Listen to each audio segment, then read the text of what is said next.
The House will be in order. The Chair lays before the House a communication from the Speaker.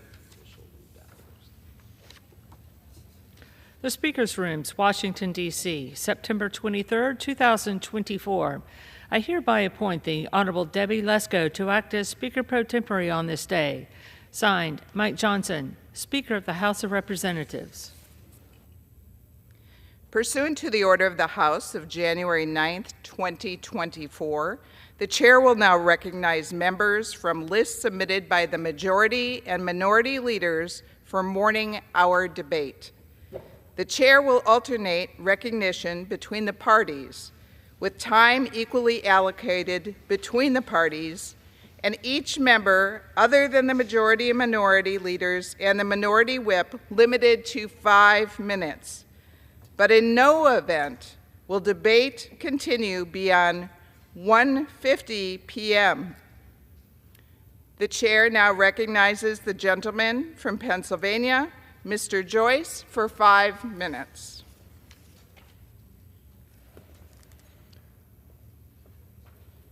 Thank you, Madam Speaker. For the past 4 years, American communities have been forced to live with failed soft-on-crime policies that have sought to free violent criminals and defund our law enforcement. In California, a recent study showed that 70% of individuals who received $0 bail were subsequently re-arrested. And a study focused on Chicago identified that 50% of offenders who were released again committed another violent crime. Now isn't the time to put dangerous criminals back on the street. It is time to pass legislation that stops violent criminals, and it backs the men and women in blue instead. We rely on our police officers to keep us safe, and we cannot allow far-left policies from prosecutors continue to allow criminals to go free. It is time to pass the Keeping Violent Offenders Off of Our Streets Act and help to put a stop to the unaccountable bail systems that have allowed these violent criminals to roam the streets of America. Thank you.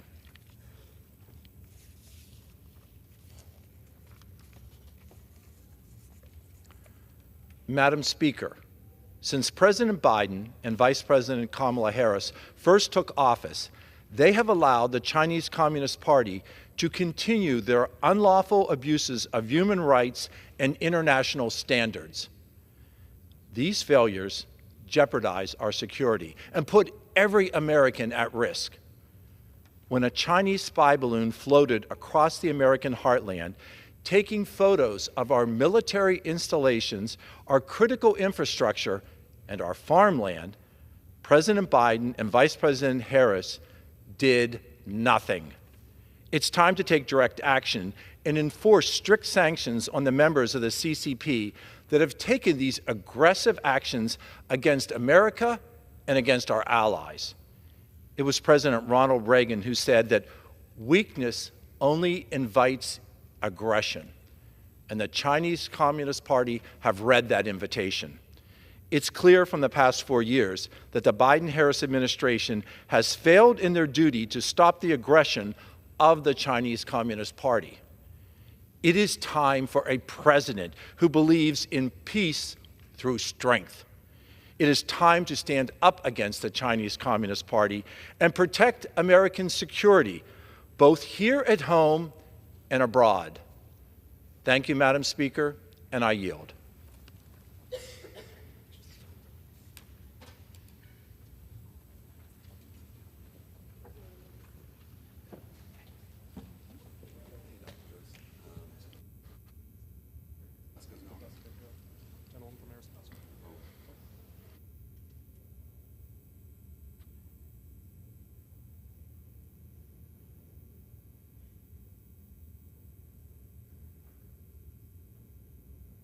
Recognizes the gentlewoman from Arizona, Ms. Lesko, for her 5 minutes.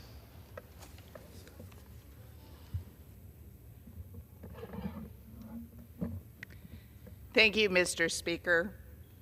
I rise today to recognize my son, Joseph D. Lesko. Joey is my oldest son. I can't believe he is 30 years old already. It seems like it wasn't that long ago when Joey was born. I have a great photo of my husband changing Joey's diaper in the hospital after he was born. My husband was so happy to have his first son. After a number of diaper changes, I don't think he had that smile on his face anymore.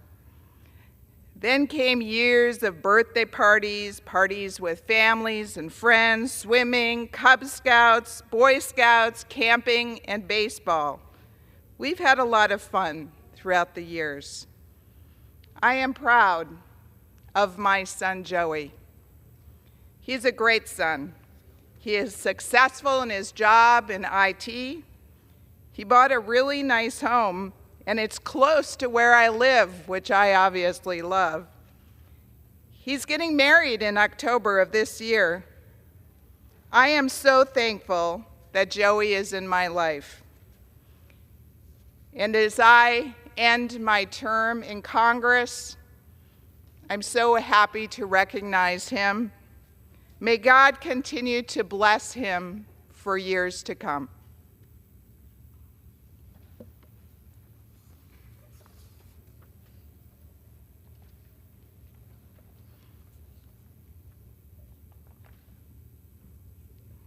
Mr. Speaker, I rise today to congratulate my son, Joseph Lesko, also known as Joey, and his fiancée, Cherie Arel, on their upcoming wedding.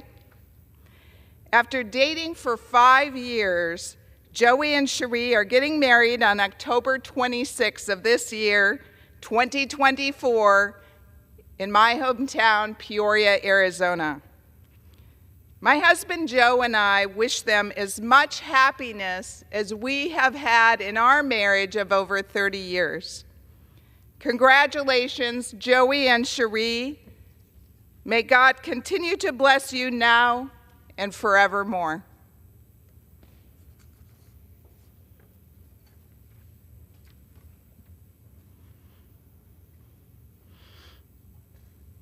Thank you, Mr. Speaker. I rise today to recognize Maricopa County Attorney Rachel Mitchell for her impact on our state and nation throughout her accomplished 30-year legal career.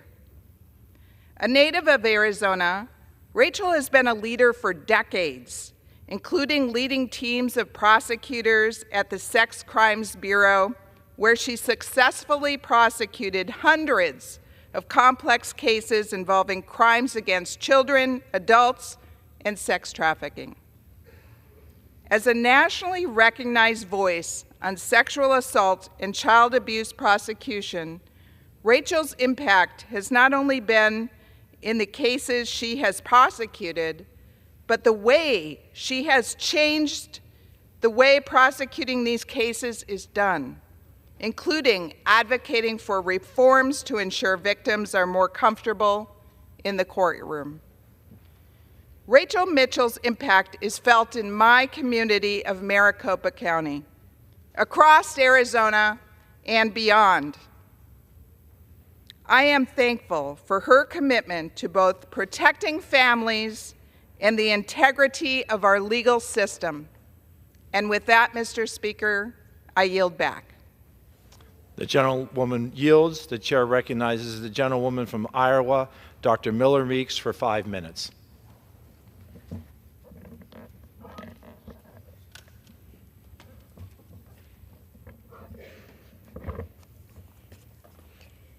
Thank you, Mr. Speaker. I rise today to recognize the life of Mr. David Lee Ireland. David died on September 17th following a long battle with cancer.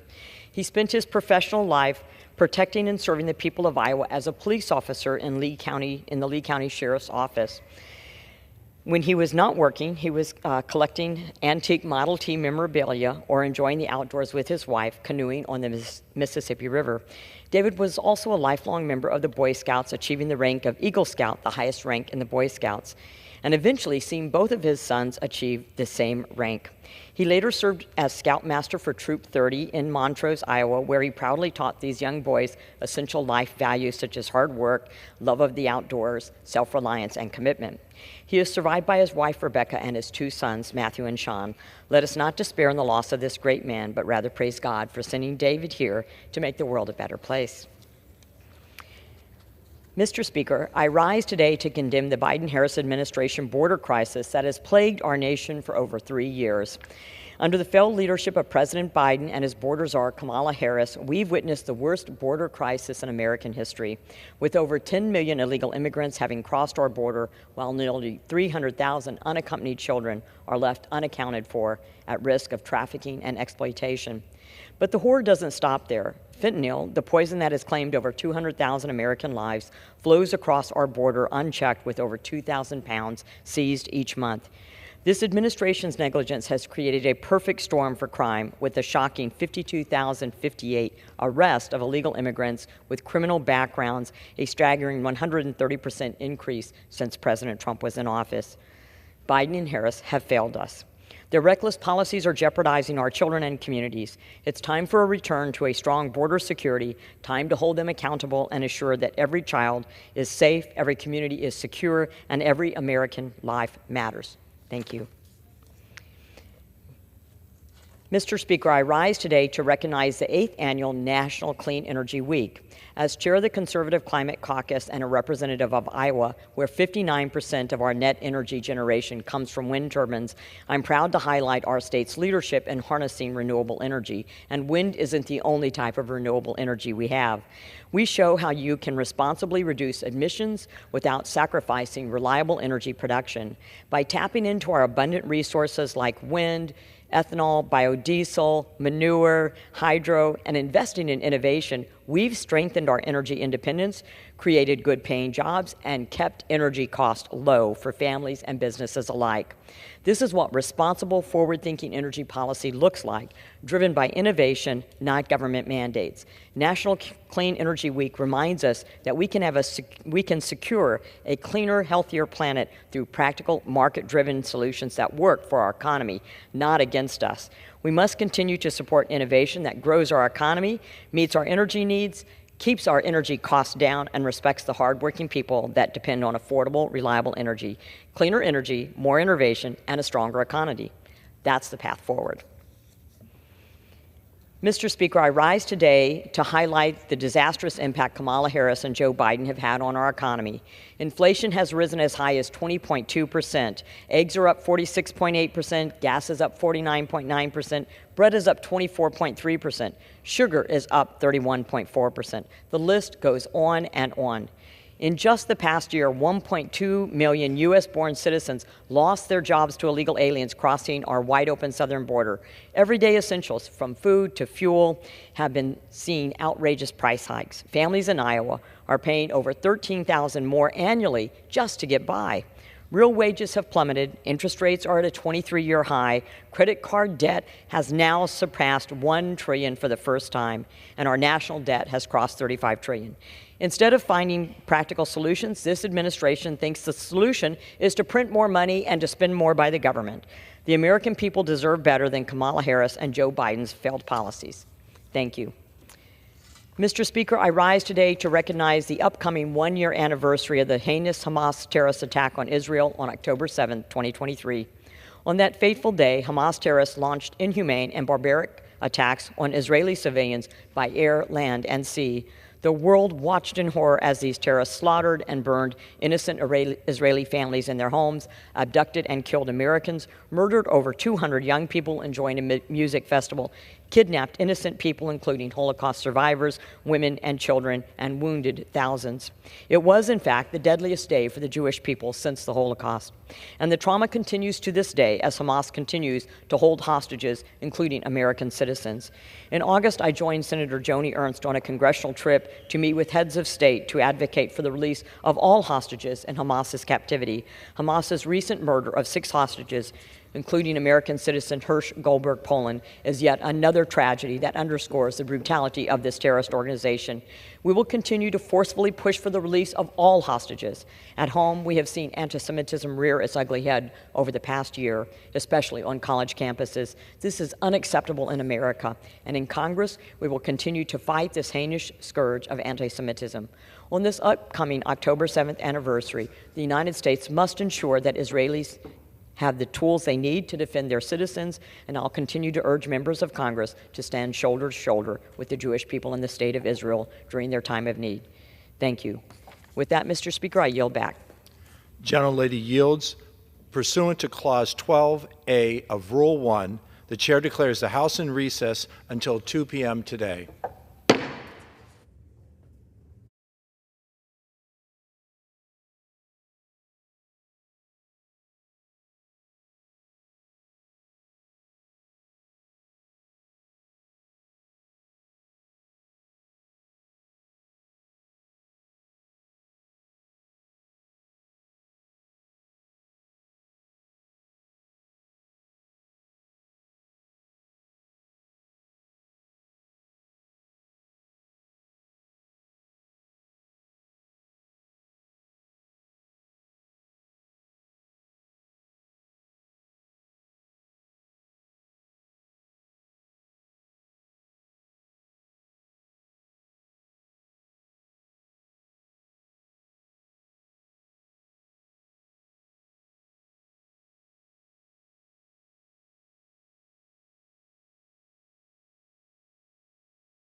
The House will be in order, and the prayer will be offered by the guest chaplain, Dr. Ralph Lassiter, St. Mark Baptist Church, Omaha, Nebraska.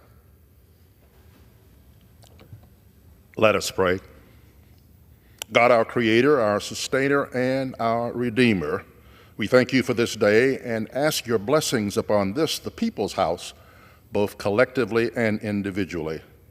Lord, fill our representatives with wisdom and courage to perform the difficult tasks entrusted to them.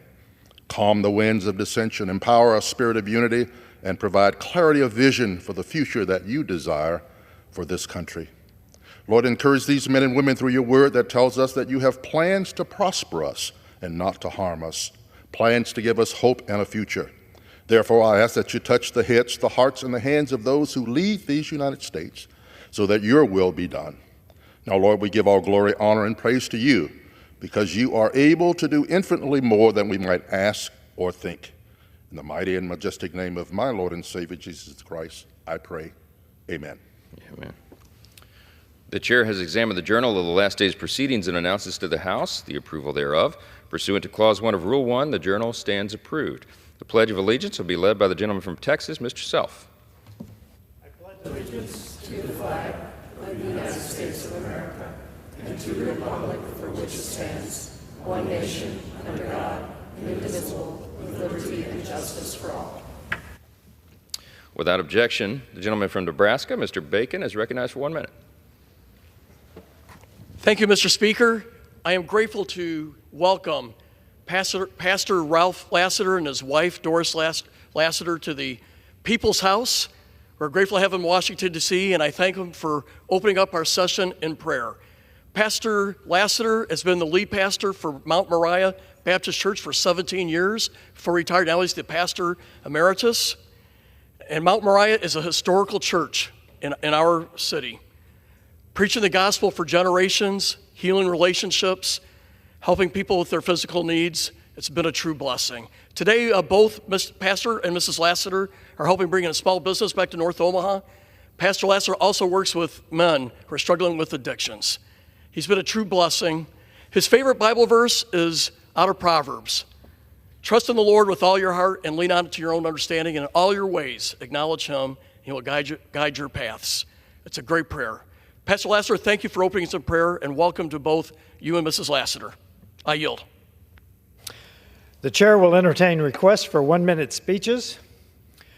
For what purpose does the gentleman from Ohio seek recognition? Mr. Speaker, I ask unanimous consent to address the House for 1 minute to revise and extend my remarks. So ordered. Thank you.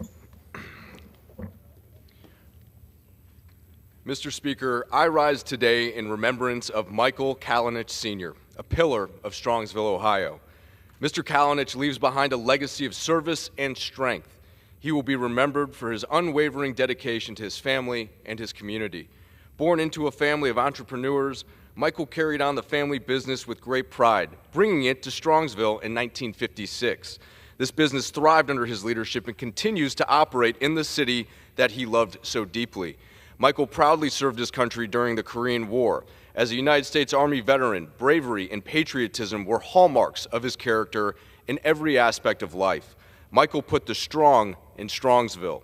Michael's commitment to his community was without equal. He started the Strongsville Chamber of Commerce Scholarship Dance to benefit graduating high school students looking to pursue higher education. He was also a founding member of the Strongsville City Club and served as chairman of the Strongsville Homecoming. Selfless efforts brought joy and celebration. Thank you, Mr. Speaker, and I yield back. For what purpose does the gentleman from North Carolina seek recognition?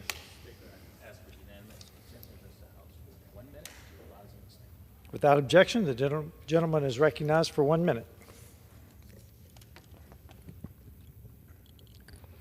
Mr. Speaker, after 35 remarkable years as Barton College head women's basketball coach, Wendy Saint-Sing has entered a well-deserved retirement. Coach Saint-Sing has taken 10 teams to the NCAA Division II tournament, led Barton to 7 Conference Carolina's regular season championships and 3 Conference Carolina tournament titles. Under her leadership, 27 of her 33 Bulldog teams have had winning records. She also has been named coach of 7 All-American teams and had a Bulldog student athlete named the Conference Carolinas Women's Basketball Player of the Year 12 times. Saint Sing was named the Conference Carolinas Coach of the Year an impressive 4 times and received the Milestone Award at the Conference Carolinas inaugural Legends of the Game banquet. Coach, your outstanding record, which is big, speaks for itself. You've made invaluable impact at Barton and on Eastern North Carolina. Congratulations to you on your retirement. I yield back. Pursuant to Clause 8 of Rule 20, the chair will postpone further proceedings today on motions to suspend the rules on which a recorded vote or the yeas and nays are ordered, or votes objected to under Clause 6 of Rule 20. The House will resume proceedings on postponed questions at a later time. For what purpose does the gentleman from Kansas seek recognition? Mr. Speaker, I move that the House suspend the rules and pass the bill S-1549. The clerk will report the title of the bill. Senate 1549, an act to provide for Congressional Budget Office with necessary authorities to expedite the sharing of data from executive branch agencies and for other purposes.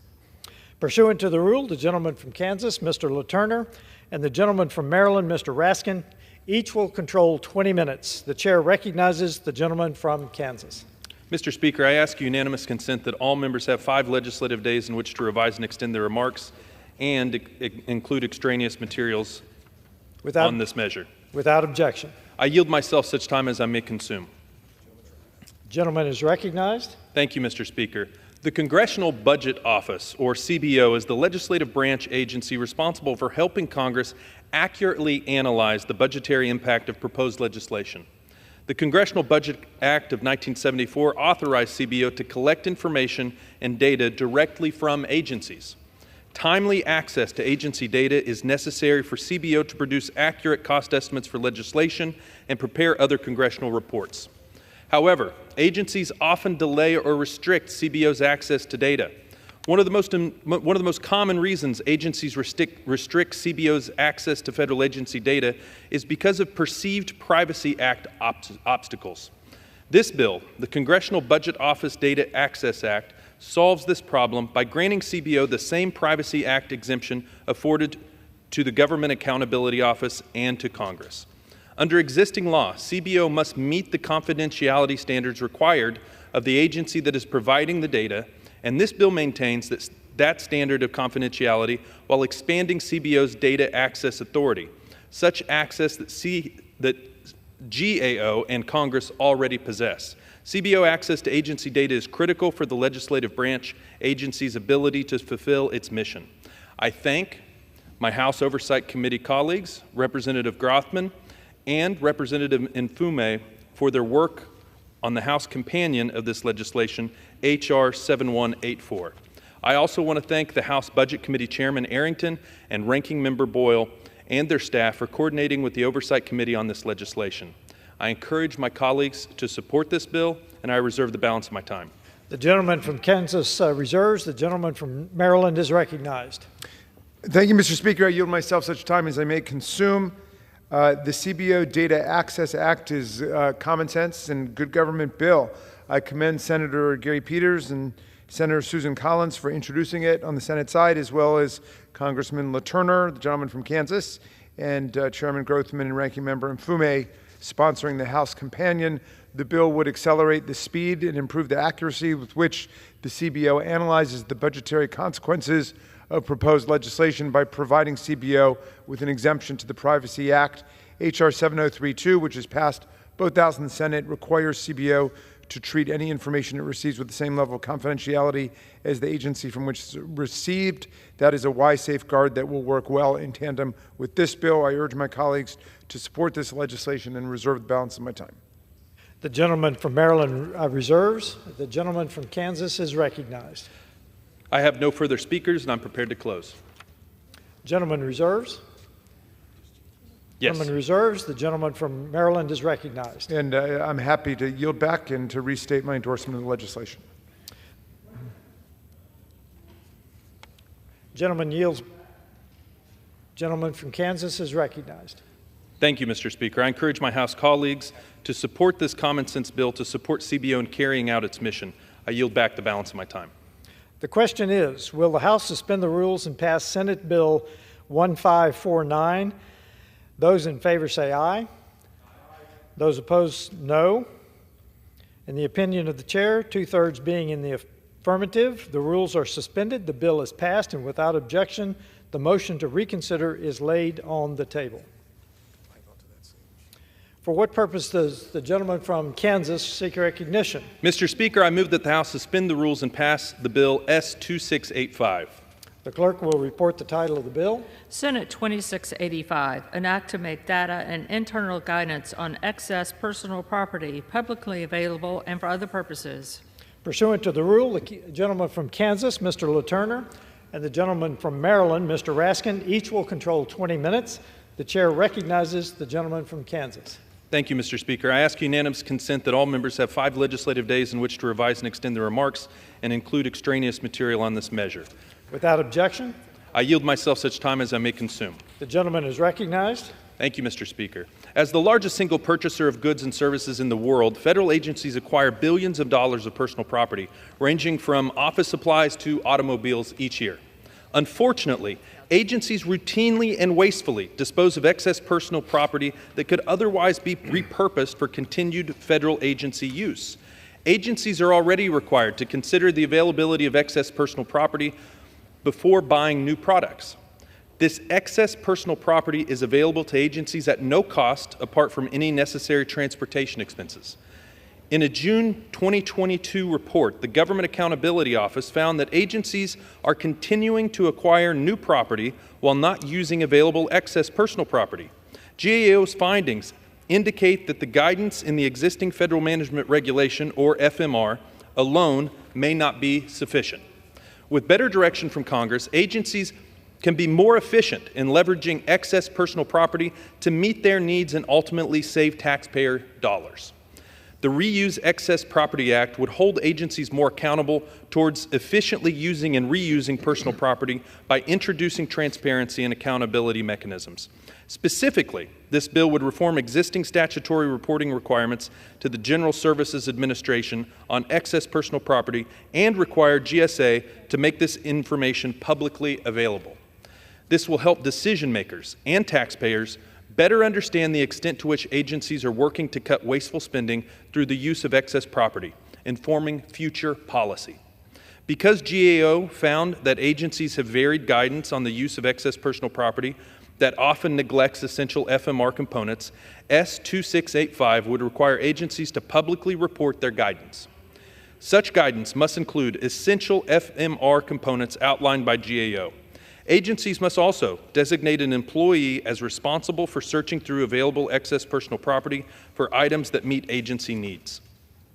In response to GAO's report, in February 2023, GSA convened the first meeting of an interagency working group to assess how agencies acquire personal property, uncover obstacles, and recommend improvements to policies for acquisition professionals. This bill would require GSA to make the findings of that working group, including a general summary publicly available to provide full transparency into efforts to promote the maximum use of excess personal property. In conclusion, this bill shines a light on agency practices that could incentivize more efficient use of excess personal property, saving untold taxpayer dollars in the future. I thank Representative McClain for her leadership on the House companion of this legislation, H.R. 8276. I urge my colleagues to support this common sense legislation, and I reserve the balance of my time. The gentleman from Kansas reserves. The gentleman from Maryland is recognized. Thank you, Mr. Speaker. I yield myself such time as I may consume. I strongly support the Reuse Excess Property Act, which would dramatically increase transparency across the federal government by strengthening federal reporting requirements about excess personal property. I commend Senators Peters and Lankford for introducing it, and Chairwoman McClain and Ranking Member Katie Porter for introducing the House counterpart. The federal government has amassed billions of dollars in personal property, including furniture, things like chairs and desks, vehicles, office supplies, and medical equipment. Billions of dollars means a lot of tables and chairs and computers.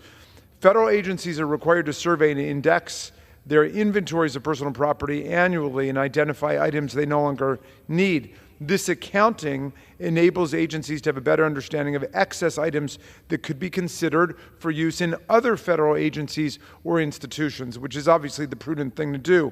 The GAO identified $3.9 billion in excess personal property between FY 2016 and 20 and found an additional $28.9 billion in excess personal property items that were reported but not obtained by other agencies. These excess items could be transferred to other federal agencies and departments, distributed to a state or local government, or even sold to the public. It shouldn't just be sitting there. The Reuse Excess Property Act would increase federal reporting requirements to Congress and the public and provide greater transparency of acquisition, monitoring, reuse, and disposal of personal property across the whole federal government.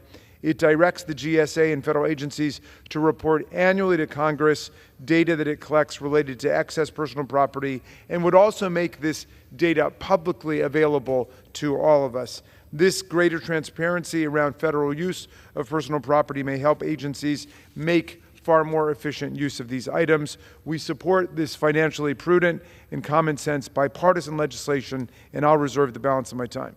Gentleman from Maryland reserves. The gentleman from Kansas is recognized. Mr. Speaker, I have no further speakers, and I'm prepared to close, and I yield. Gentleman yields. The gentleman from Maryland is recognized. We urge all of our colleagues to support this legislation, and then for all of the federal agencies to cooperate in aggressively participating in this program, and I yield back. The question is, will the House suspend the rules and pass Senate Bill 2685? Those in favor say aye. Those opposed, no. In the opinion of the chair, 2/3 being in the affirmative, the rules are suspended. The bill is passed, and without objection, the motion to reconsider is laid on the table. For what purpose does the gentleman from Kansas seek recognition? Mr. Speaker, I move that the House suspend the rules and pass the bill S3639. The clerk will report the title of the bill. Senate 3639, an act to designate the facility of the United States Postal Service located at 2075 West Stadium Boulevard in Ann Arbor, Michigan, as a Robert Hayden Post Office. Pursuant to the rule, the gentleman from Kansas, Mr. LaTurner, and the gentleman from Maryland, Mr. Raskin, each will control 20 minutes. The chair recognizes the gentleman from Kansas. Mr. Speaker, I ask unanimous consent that all members have 5 legislative days in which to revise and extend their remarks and include extraneous material on this measure. Without objection, I yield myself such time as I may consume. the gentleman is recognized. Thank you, Mr. Speaker.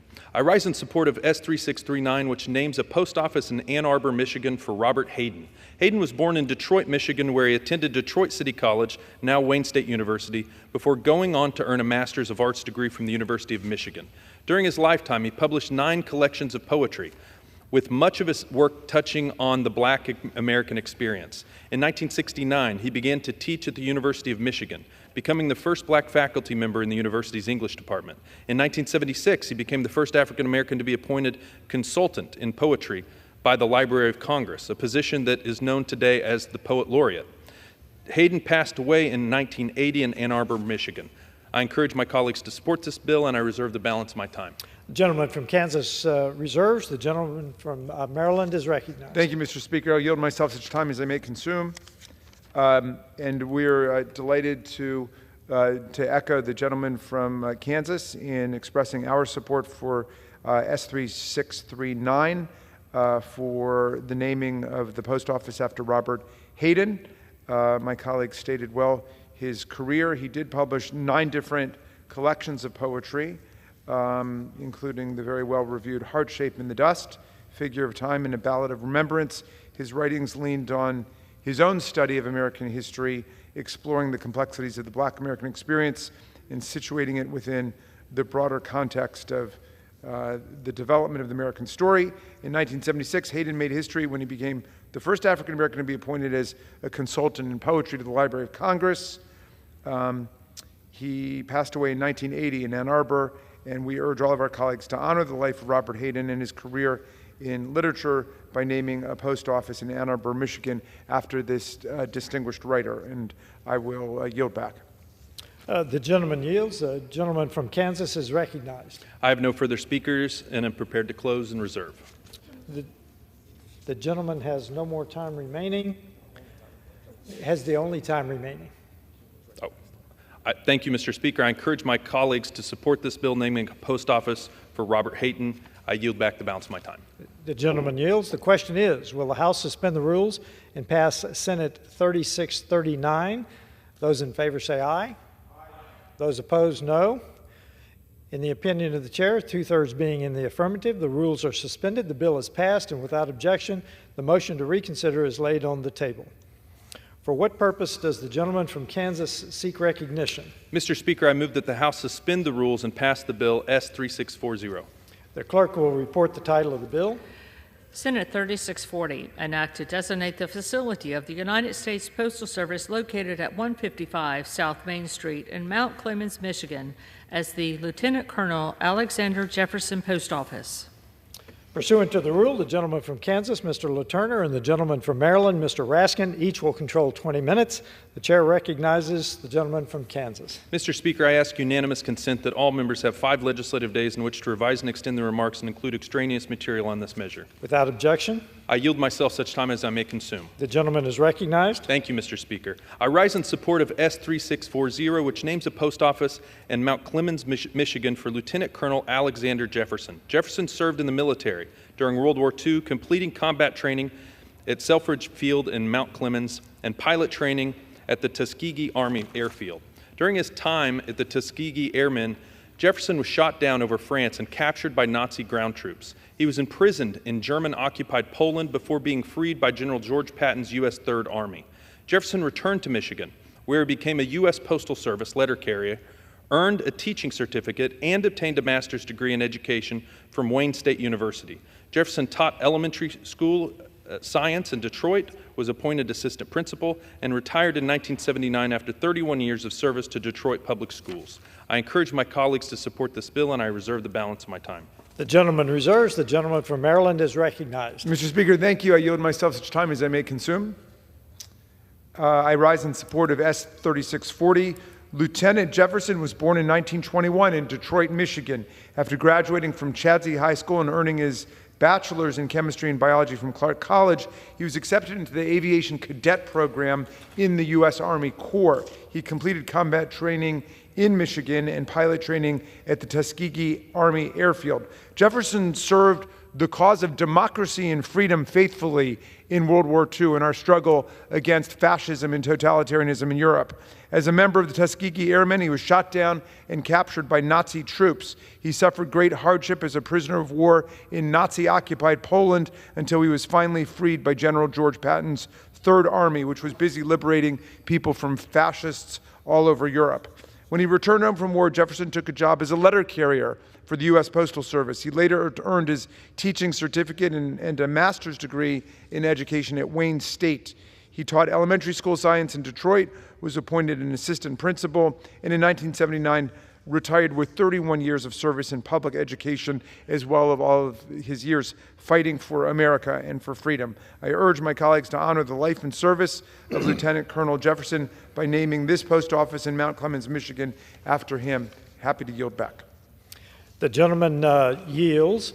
The gentleman from Kansas is recognized. Mr. Speaker, I have no further speakers. I encourage my colleagues to support this common sense legislation, and I yield back. The question is, will the House suspend the rules and pass Senate 3640? Those in favor say aye. Those opposed, no. In the opinion of the chair, two-thirds being in the affirmative, the rules are suspended, the bill is passed, and without objection, the motion to reconsider is laid on the table. For what purpose does the gentleman from Kansas seek recognition? Mr. Speaker, I move that the House suspend the rules and pass the bill S3851. The clerk will report the title of the bill. Senate 3851, an act to designate the facility of the United States Postal Service located at 90 McComley Street South in Battle Creek, Michigan, as the Sojourner Truth Post Office. Pursuant to the rule, the gentleman from Kansas, Mr. LaTurner, and the gentleman from Maryland, Mr. Raskin, each will control 20 minutes. The chair recognizes the gentleman from Kansas. Mr. Speaker, I ask unanimous consent that all members have 5 legislative days in which to revise and extend their remarks and include extraneous material on this measure. Without objection, I yield myself such time as I may consume. the gentleman is recognized. Thank you, Mr. Speaker. I rise in support of S3851, which names a post office in Battle Creek, Michigan for Sojourner Truth. Sojourner Truth was born into slavery in New York State as Isabel Baumfree. She escaped slavery in 1827 and took her new name, Sojourner Truth, in 1843. After meeting Elizabeth Cady Stanton in 1850, Truth began to passionately advocate for women's rights and courageously fought against racial injustices. In 1851, Truth gave her famous Ain't I a Woman speech to criticize race and gender discrimination at a convention in Akron, Ohio. In 1857, Truth moved to Harmonia, a former utopian community that was later incorporated into Battle Creek, Michigan, where this post office is located. I reserve the balance of my time. The gentleman from Kansas reserves. The gentleman from Maryland is recognized. Thank you, Mr. Speaker. I yield myself such time as I may consume. Gentleman is recognized. I rise in support of S 3851. Sojourner Truth's life and legacy have profoundly shaped our country.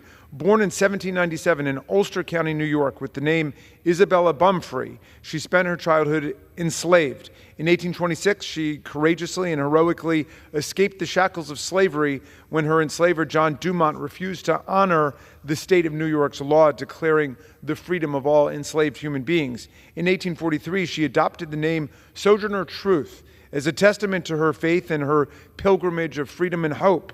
She then committed to speaking around America about the truth of conditions for enslaved people and the rights of African Americans. Sojourner Truth worked with key figures in the abolitionist movement, and after meeting with the esteemed Elizabeth Cady Stanton in 1850, she herself became a passionate advocate for women's rights. In 1851, Sojourner Truth delivered her landmark Ain't I a Woman speech at a women's rights convention in Akron, Ohio. She declared that women and black Americans deserved equal rights and dignity, and her speech was met with roars of applause and tears from activists who were united in calling for a woman's right to vote and for equal rights for all Americans. She was one of the first black women to win a court case against a white person, successfully freeing her son from slavery and bringing him back to New York in 1828. In 1857, Sojourner moved to Harmonia, Michigan, and later to Battle Creek as a member of President Ulysses S. Grant's re-election campaign. She died in Battle Creek at 86 years old. She was inducted in the National Women's Hall of Fame as a pioneer of social justice and became the first black woman to be honored with a bust in the U.S. Capitol's Emancipation Hall. I strongly urge my colleagues to honor the memory of Sojourner Truth by naming a post office in Battle Creek, Michigan, after this great American, and I yield back.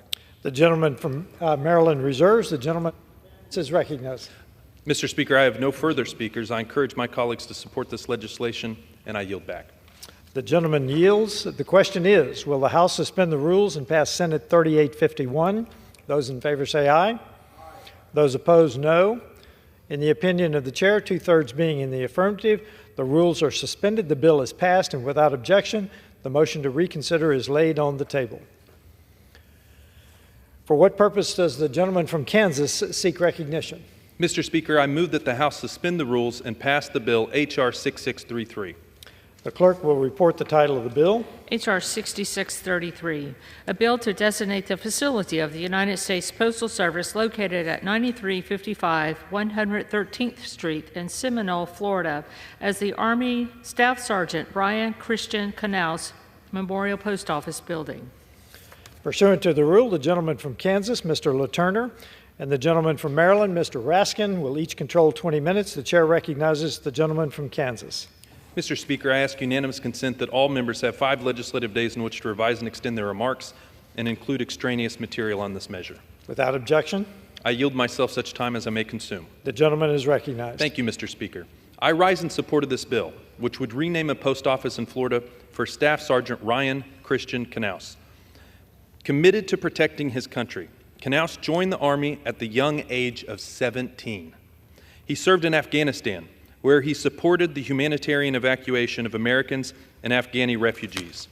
On August 16, 2021, Staff Sergeant Knaus was processing eligible Afghani refugees when a bomb exploded, killing him and others. Knaus earned numerous awards and decorations, including the Congressional Gold Medal, the Bronze Star Medal, and the Purple Heart. I support naming a post office in memory of Staff Sergeant Knaus, and I encourage my colleagues to support this bill. I reserve the balance of my time. The gentleman from Kansas reserves. The gentleman from Maryland is recognized. Thank you, Mr. Speaker. I yield myself such time as I may consume. Gentleman is recognized. I rise in support of H.R. 6633, Staff Sergeant Ryan Knaus was born and raised in Corryton, Tennessee. As a high school student, Knaus joined the Junior ROTC cadet program to prepare for his eventual enlistment in the military.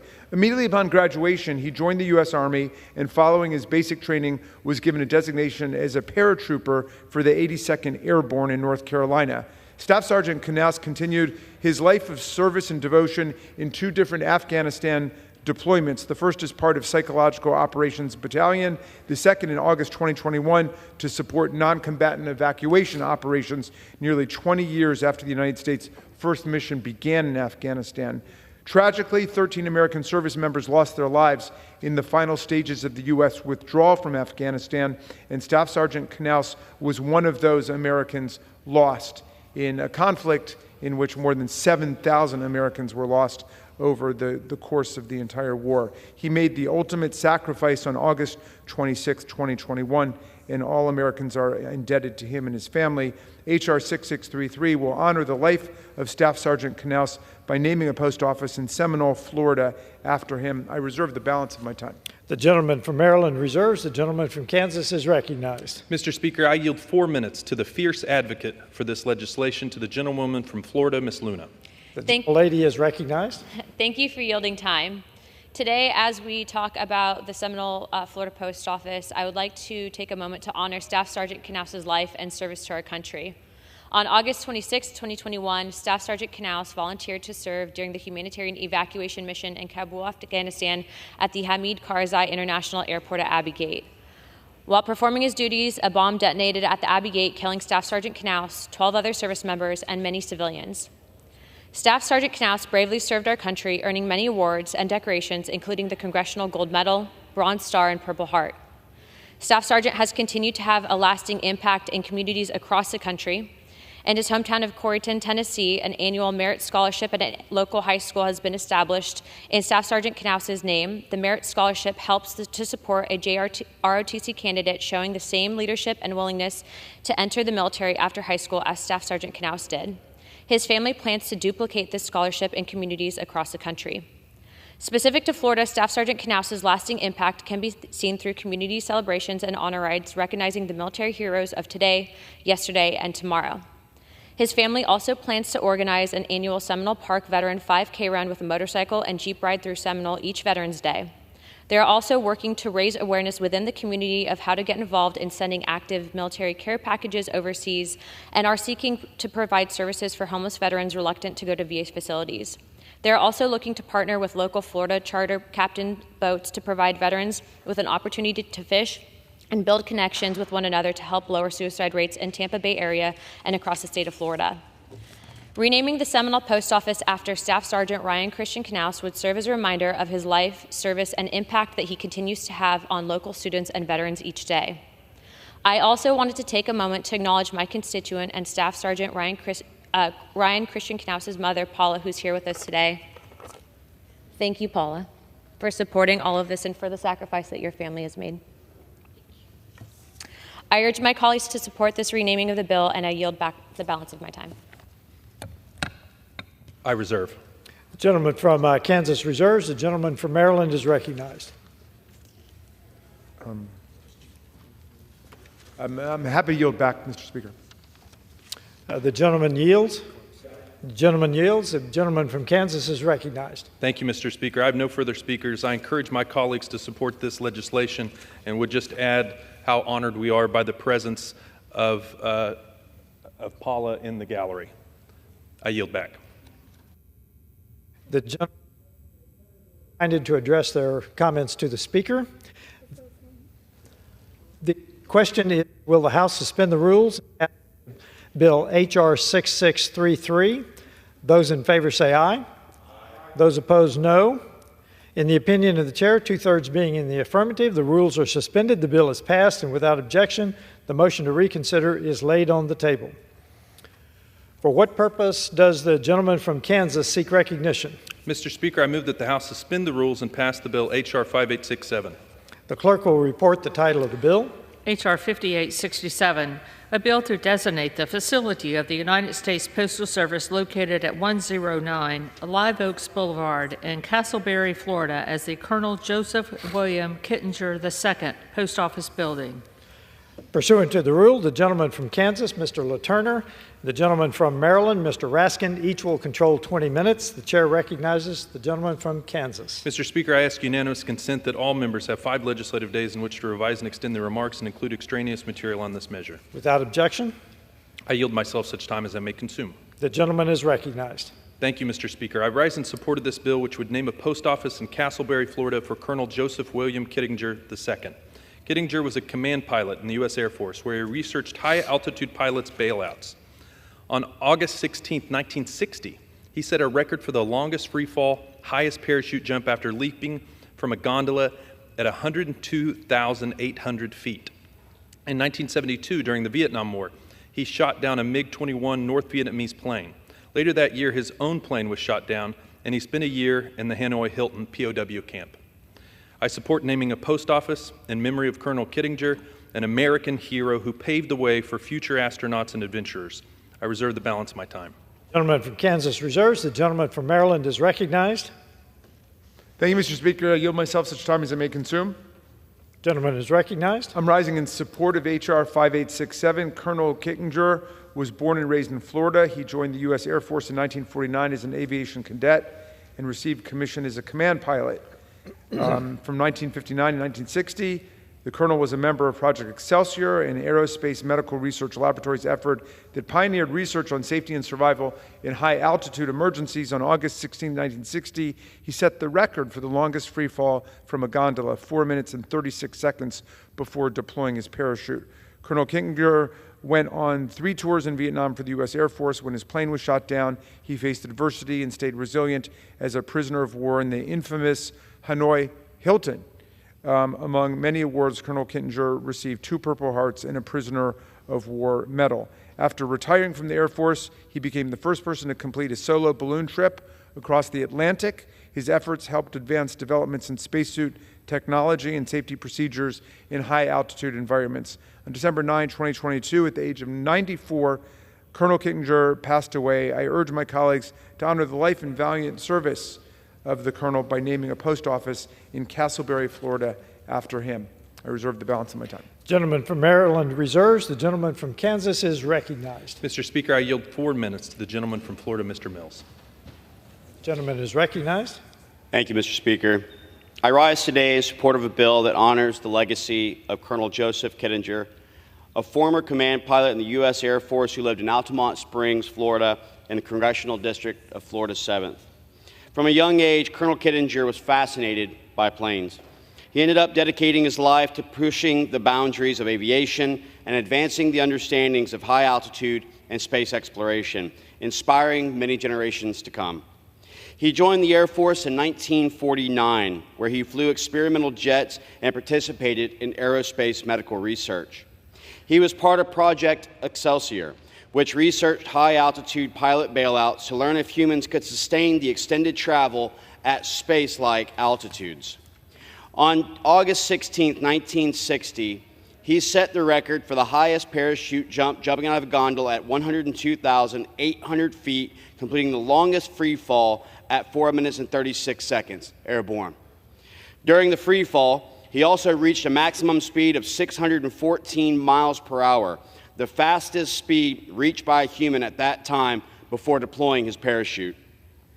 He was called to further service during the Vietnam War and flew 483 fighter plane missions. On his 3rd tour in 1972, his plane was shot down and he spent close to a year as a prisoner of war in the famed Hanoi Hilton, enduring torture. But his fighting spirit never wavered, Mr. Speaker. In fact, he titled his biography, "Come Up and Get Me." Back home, he dreamed of returning to the air, but this time via long-distance balloon travel. Upon returning from the Air Force in 1978, that dream later became a reality when he completed the first solo balloon flight across the Atlantic Ocean. About his travel, he would state, "Life is an adventure, and I'm an adventurer." 75 years ago, he answered the call to service, May Colonel Kittinger's courage, resilience, and service inspire aviator service members, veterans, and all Americans. It is a great privilege to sponsor this legislation to rename the main post office at 109 Live Oaks Boulevard in Castleberry, Florida, in honor of Colonel Joseph Kittinger. I want to thank my colleagues in the Florida delegation for supporting this bill and request that all members join us in passing it in honor of an American hero. From one combat soldier to another, I want to take a moment to salute him and his service. Life's an adventure, Mr. Speaker. May we all be adventurers like Colonel Kittinger. Thank you. I yield back. The gentleman from Kansas is recognized. Mr. Speaker, I have no further speakers, and I'm prepared to close. The gentleman yields. Gentleman reserves. Yields. The gentleman from Maryland is recognized. And we have no further speakers, and we're happy to yield back our time. The gentleman yields. The gentleman from Kansas is recognized. I encourage my colleagues to support this bill, and I yield. The gentleman yields. The question is, will the House suspend the rules and pass Bill H.R. 5867? Those in favor say aye. Those opposed, no. In the opinion of the chair, 2/3 being in the affirmative, the rules are suspended. The bill is passed, and without objection, the motion to reconsider is laid on the table.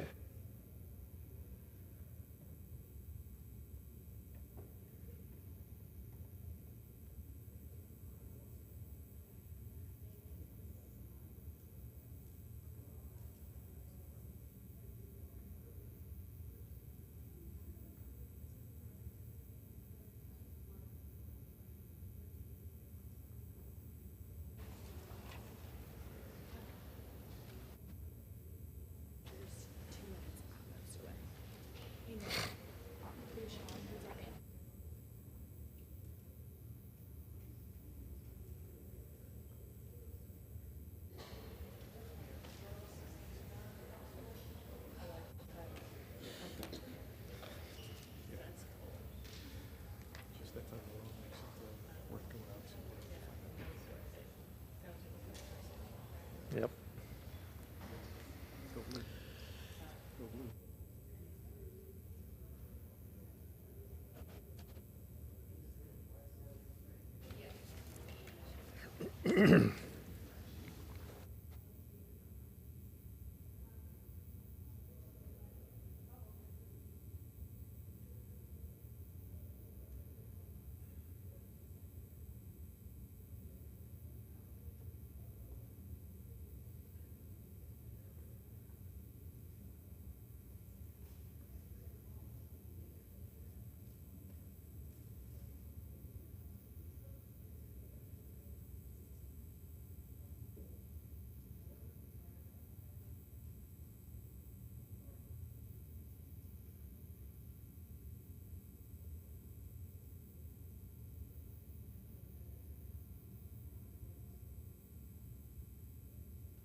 For what purpose does the gentleman from Indiana seek recognition? Mr. Speaker, I move that the House suspend the rules and pass Bill H.R. 6829 as amended. The clerk will report the title of the bill. H.R. 6829, a bill to amend the Public Health Service Act to authorize and support the creation and dissemination of cardiomyopathy education, awareness, and risk assessment materials and resources to identify more at-risk families, to authorize research and surveillance activities relating to cardiomyopathy, and for other purposes. Pursuant to the rule, the gentleman from Indiana, Mr. Bouchon, and the gentleman from New Jersey, Mr. Pallone, each will control 20 minutes. The chair recognizes the gentleman from Indiana. I ask unanimous consent that all members may have 5 legislative days in which to revise and extend their remarks and insert extraneous materials in the record on the bill. Without objection. Mr. Speaker, I yield myself such time as I may consume. The gentleman is recognized. Thank you, Mr. Speaker. I rise in support of H.R. 6829, the Cardiomyopathy Health Education, Awareness, and Research, and AED Training in the Schools Act, or the HEARTS Act of 2024, led by Energy and Commerce Committee Ranking Member Frank Pallone. In the United States, more than 30,000 children are diagnosed with some form of cardiomyopathy, and more than 2,000 children and adolescents die from a sudden cardiac event each year. Research and experience have shown that immediate use of an automated external defibrillator, or AED for short, or CPR can double or triple an individual's chance of survival. The HEARTS Act of 2024 would authorize and support programs to coordinate related research, promote access to AEDs and CPR training, and raise public awareness of cardiomyopathy within schools, local health departments, and communities. I encourage my colleagues to support this bill, and I reserve the balance of my time. The gentleman from Indiana reserves. The gentleman from New Jersey is recognized. Thank you, Mr. Speaker. I yield myself such time as I may consume. Gentleman is recognized.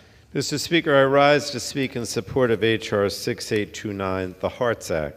I'm proud to have sponsored this legislation, which is inspired by 2 New Jersey families who each tragically lost a child to sudden cardiac arrest during high school sporting events. Sadly, more than 2,000 children and adolescents die this way, unfortunately, every single year. And the bill aims to prevent future deaths from cardiac arrest by preparing schools to respond to cardiac emergencies when they occur. It directs the Secretary of Health and Human Services to develop guidelines on the placement of automated external defibrillators, or AIDs, in schools, and to provide resources to help schools create and implement cardiac emergency response plans. The legislation also supports CPR education and training among students, school personnel, coaches, and volunteers. It would also support the development of cardiac emergency response plans, which, along with AIDs and CPR, are integral to a coordinated, immediate, and effective response in the crucial minutes between the time when a victim collapses and when emergency medical services arrive. The HEARTS Act will raise awareness about the causes of sudden cardiac arrest and ensure schools are more prepared to deal with cardiac emergencies so we can save lives. And this legislation has the support of the American Heart Association and the Smart Heart Coalition, among others. It is my hope the Senate will consider this legislation and restore the authorization level, which we reluctantly were required to remove in order to get this bill before us today, to comply with the Speaker's cut-go protocol. The Speaker's protocol, in my opinion, is arbitrary and selectively enforced and ill-advised because it hampers our ability to address the pressing public health issues of the day. And I'm disappointed that although the bill as originally written was cleared in committee on a bipartisan basis with the funding authorization, the House Republican leadership reversed course and determined before floor consideration that it was not in compliance with the Speaker's protocol. We are nonetheless moving forward today because we believe it is imperative to move this policy forward for the parents and student athletes who have suffered from the sudden cardiac arrest, and I remain committed to ensuring the enduring success of this program and to seek funding for it. So I want to thank Chair Rogers for working closely with me on the legislation, as well as the New Jersey families who shared their stories with me and have advocated tirelessly for safer cardiac health and resources in our schools. I urge strong support for the bill, and I reserve the balance of my time. Mr. From New Speaker. Jersey Reserves, the gentleman from Indiana is recognized. Mr. Speaker, I have no further speakers on the bill and prepared to close. The gentleman reserves. I reserve. The gentleman from New Jersey is recognized. Well, thank you, Mr. Speaker. And I just want to thank all the members of our committee for reporting this bill out on a bipartisan basis. It is important for our kids, and I would ask everyone to vote in support of the bill. And with that, I yield back the balance of my time. The gentleman from New Jersey yields. The gentleman from Indiana is recognized. Mr. Speaker, in closing, I encourage a yes vote on this bill, and I yield back the balance of my time.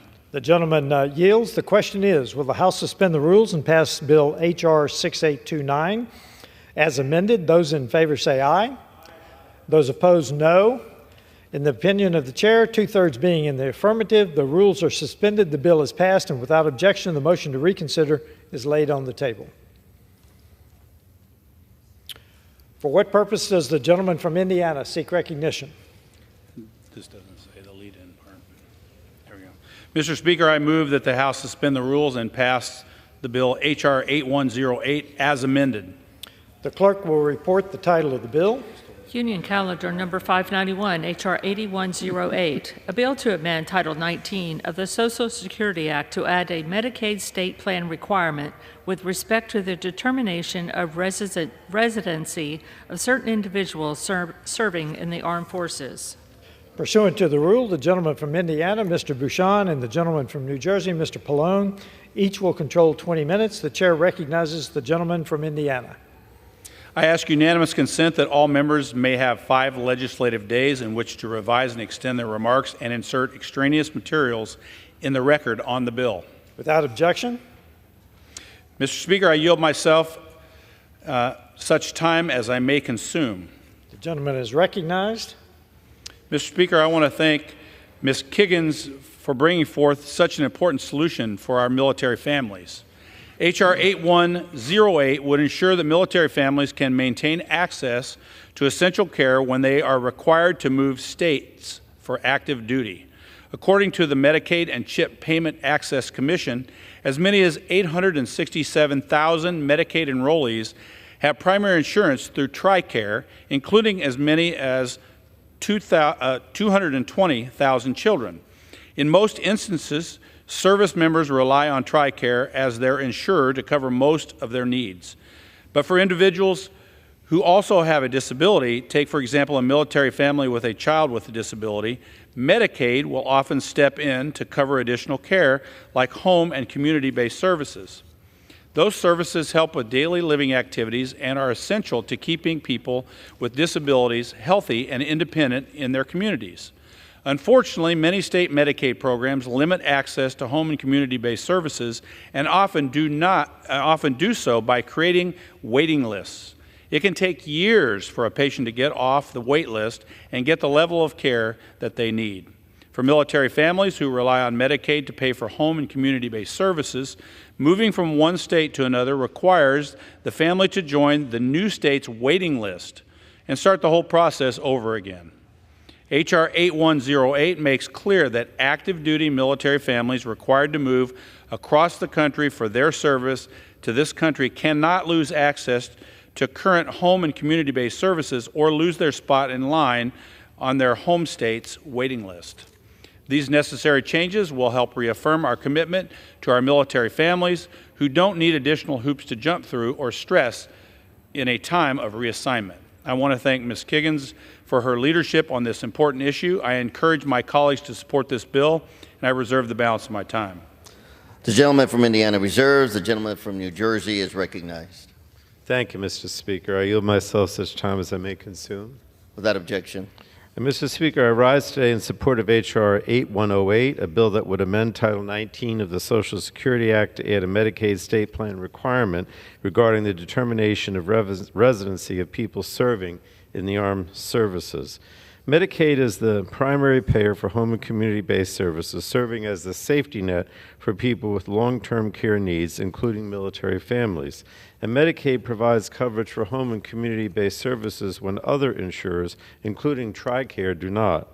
Military families face unique stressors when a family member has a need for home and community-based services and needs to relocate for military service. For example, when a child with disabilities is receiving home and community-based services covered by the Medicare program in the same state in which they live, there is no guarantee that the child will continue to receive care in the state where the family is being relocated. In many states, families wait years on a waiting list to receive these services, and once they are finally able to access the care they need, the time may come to move again. Military families in this position may face a difficult choice. Do they keep the family together knowing that their child may lose access to care in the state in which they're moving, or do they separate the family to ensure their child is able to access the care they need? And these are decisions that military families simply should not have to make. So H.R. 8108 would lessen the burden military families face by requiring states to continue to provide Medicaid coverage to dependents of active duty military service members who are receiving Medicaid home and community-based services and must move out of state due to military service. It also allows families that are on waiting lists to maintain their place on those lists so they too are not forced to start over. And while H.R. 8108 does not address the many underlying issues with our patchwork long-term care system, including those who have led to the existence of waiting lists, I am pleased that it will help ease some of the challenges that military families face in receiving the care they need. And I want to thank Representative Kiggins and Capter also for the leadership on this very important issue, and encourage my colleagues to vote yes on H.R. 8108. And I reserve the balance of my time, Mr. Speaker. The gentleman New Jersey reserves. The gentleman in Indiana is recognized. Mr. Speaker, I yield 5 minutes to the gentlewoman from Virginia, Ms. Kiggins. The gentlewoman from Indiana is recognized. Virginia, I'm sorry. Thank you, Mr. Speaker. I rise today in support of H.R. 8108, the Care for Military Kids Act, that I introduced earlier this year to ensure service members can maintain critical health care coverage and medical services for their children, no matter where the service takes them. Americans with disabilities often need long-term care services to help them with everyday activities such as eating, walking, medical equipment management, and more. TRICARE does not cover long-term care services, leading military families with children in need of those services to apply for Medicaid. However, Medicaid is operated state by state, which puts individuals and their families at risk of losing services when they leave their state. This particularly impacts our military families who frequently transfer locations as part of their commitment to serving our country. As a Navy spouse, mom of 4, and a veteran who served for nearly 10 years myself, I know how hard these relocations can be for military families. Those who serve our country shouldn't have to worry about whether their children will be able to access critical health care services when they're in their next duty station. That's why I introduced the Care for Military Kids Act. My bipartisan bill would guarantee dependents of active duty service members can continue to receive long-term care services through a state-administered Medicaid plan should their family be stationed in another state. Our men and women in uniform already sacrifice so much for our country. Their children should never have to forego critical care because of their selfless decisions to serve. I thank Congresswoman Marcy Kaptur for joining me in this important effort, and I encourage my colleagues on both sides of the aisle to support our bipartisan legislation. Thank you, and I yield back. The gentleman from Indiana is recognized. Mr. Speaker, I have no further speakers, and I'm prepared to close, and I reserve. The gentleman of Indiana reserves. The gentleman from New Jersey is recognized. Thank you, Mr. Speaker. And let me just say this is an important bill for individuals serving in the armed forces and their families, and so I urge my colleagues to vote for it on a bipartisan basis. And with that, I yield back, Mr. Speaker. The gentleman yields. The gentleman from Indiana is recognized. Mr. Speaker, in closing, I encourage everyone to vote yes on this bill, and I yield back the balance of my time. The question is, will the House suspend the rules and pass the bill H.R. 8108 as amended? Those in favor say aye. Those opposed, no. In the opinion of the chair, 2/3 being in the affirmative, the rules are suspended, the bill is passed, and without objection, the motion to reconsider is laid on the table. For what purpose does the gentleman from Indiana seek recognition? Mr. Speaker, I move that the House suspend the rules and pass the bill S-133. The clerk will report the title of the bill. Senate 133, an act to extend the National Alzheimer's Project. Pursuant to the rule, the gentleman from Indiana, Mr. Bashhan, and the gentleman from New Jersey, Mr. Pallone. Each will control 20 minutes. The chair recognizes the gentleman from Indiana. I ask unanimous consent that all members may have 5 legislative days in which to revise and extend their remarks and insert extraneous materials in the record on the bill. Without objection. Mr. Speaker, I yield myself such time as I may consume. The gentleman is recognized. Thank you, Mr. Speaker. I rise in support of S-133, the NAPA Reauthorization Act, led by Senators Collins and Warner. The House companion bill, H.R. 619, is led by Representatives Tonko and Smith. In the United States, 1 in 9 people aged 65 and older currently suffer from Alzheimer's disease. Unfortunately, this number continues to grow, with some estimates projecting the overall number to rise to 12.7 million Americans by 2050. Congress established the National Alzheimer's Project in 2011 with the goal of building upon raising awareness of and helping to coordinate current federal efforts to combat Alzheimer's disease and related dementia through earlier diagnosis, prevention, and improved treatments. This bill would support and improve the National Alzheimer's Project, including expanding membership of the Advisory Council to include those individuals battling this disease and those at high risk for developing Alzheimer's. I encourage my colleagues to support this bill, and I reserve the balance of my time. The gentleman from Indiana reserves. The gentleman from New Jersey is recognized. Thank you, Mr. Speaker. I yield myself such time as it may consume. Without objection. Mr. Speaker, I rise in support of S-133, the NAPA Reauthorization Act, which would reauthorize the National Alzheimer's Project Act through 2035. In 2011, our nation made addressing Alzheimer's disease a priority when we passed the National Alzheimer's Project Act, and this law called for a national plan to accelerate research and improve care and services to those living with Alzheimer's. And since the establishment of the national plan, we have made enormous strides in strategy implementation to address Alzheimer's disease and other dementia. The national plan has also allowed us to make progress in Alzheimer's research, care and services, and public awareness about the disease. So S-133 will build on the progress we have made through the national plan by reauthorizing law through the fiscal year 2035. The bill will also allow the national plan to address healthy aging and risk reduction issues related to Alzheimer's disease. This reauthorization will build on the progress brought forward by NAPA and allow the Department of Health and Human Services to continue long-term planning for a strategic approach to addressing Alzheimer's and other dementia. The bill is the Senate counterpart of legislation led by Representative Tonko, who shepherded this bipartisan reauthorization through the Energy and Commerce Committee this past spring. Since the beginning of his time in Congress, I should say, that Representative Tonko has led the push to address Alzheimer's and related dementia, and I thank him for his continued leadership. And I also want to thank my colleague from New Jersey, Representative Smith, who is the Republican sponsor. I encourage my colleagues to vote yes on S-133 so that we can continue our commitment to combat Alzheimer's disease, and I reserve the balance of my time. The gentleman from New Jersey reserves. The gentleman from Indiana is recognized. Mr. Speaker, I yield 5 minutes to the gentleman from Georgia, Mr. Carter. The gentleman from Georgia is recognized. I thank the gentleman for yielding. Mr. Speaker, I'm proud to join my colleagues in supporting the National Alzheimer's Project Reauthorization Act. This legislation reauthorizes the National Alzheimer's Project Act through 2035, providing a roadmap for federal efforts in responding to Alzheimer's and dementia. Alzheimer's is a cruel disease that steals a person's quality of life. As a pharmacist, I've seen firsthand the impact Alzheimer's and other forms of dementia have on patients, families, caregivers, and society overall. People living with Alzheimer's lose their memories, their independence, their relationship, and ultimately their lives. Beyond the patients, caregivers and loved ones endure emotional distress and unthinkable financial burdens.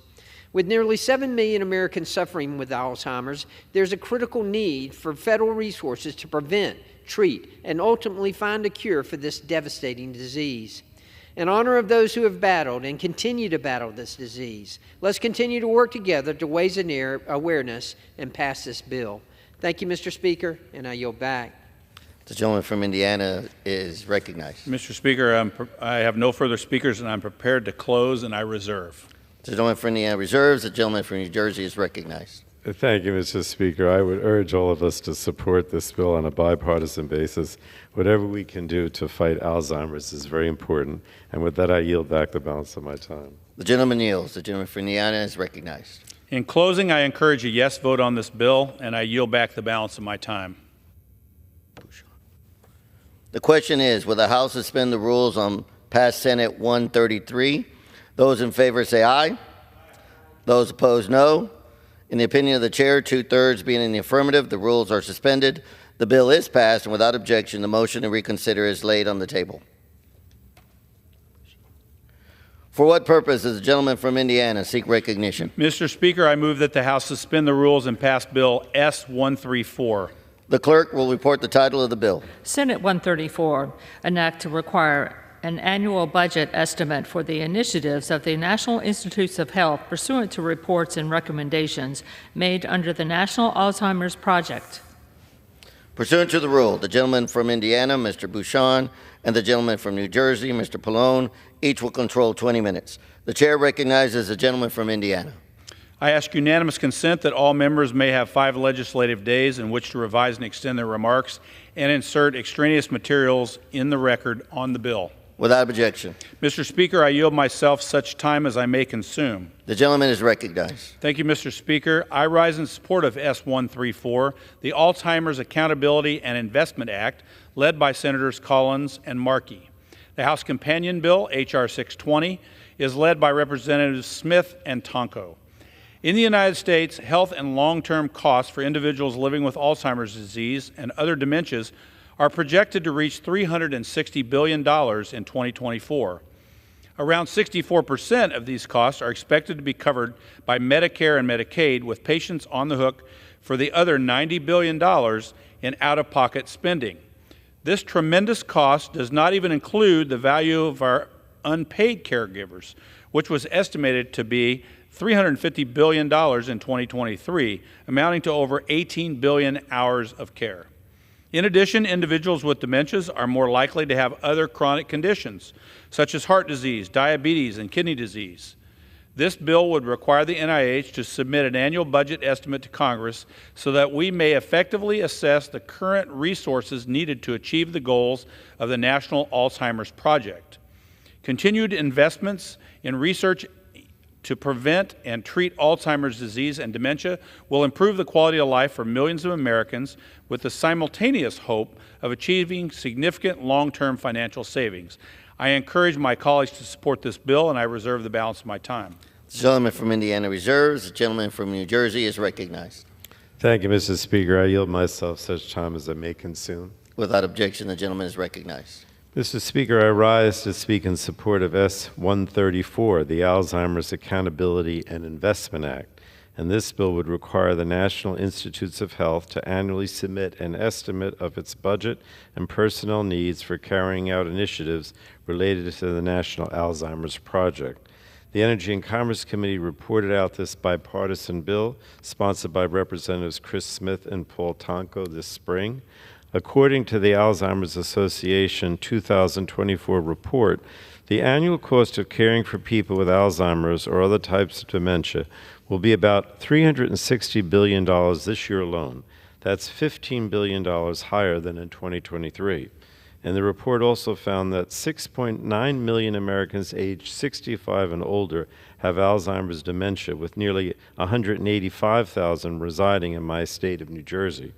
And nationwide, between 2000 and 2021, the number of deaths from Alzheimer's disease more than doubled, increasing 141%.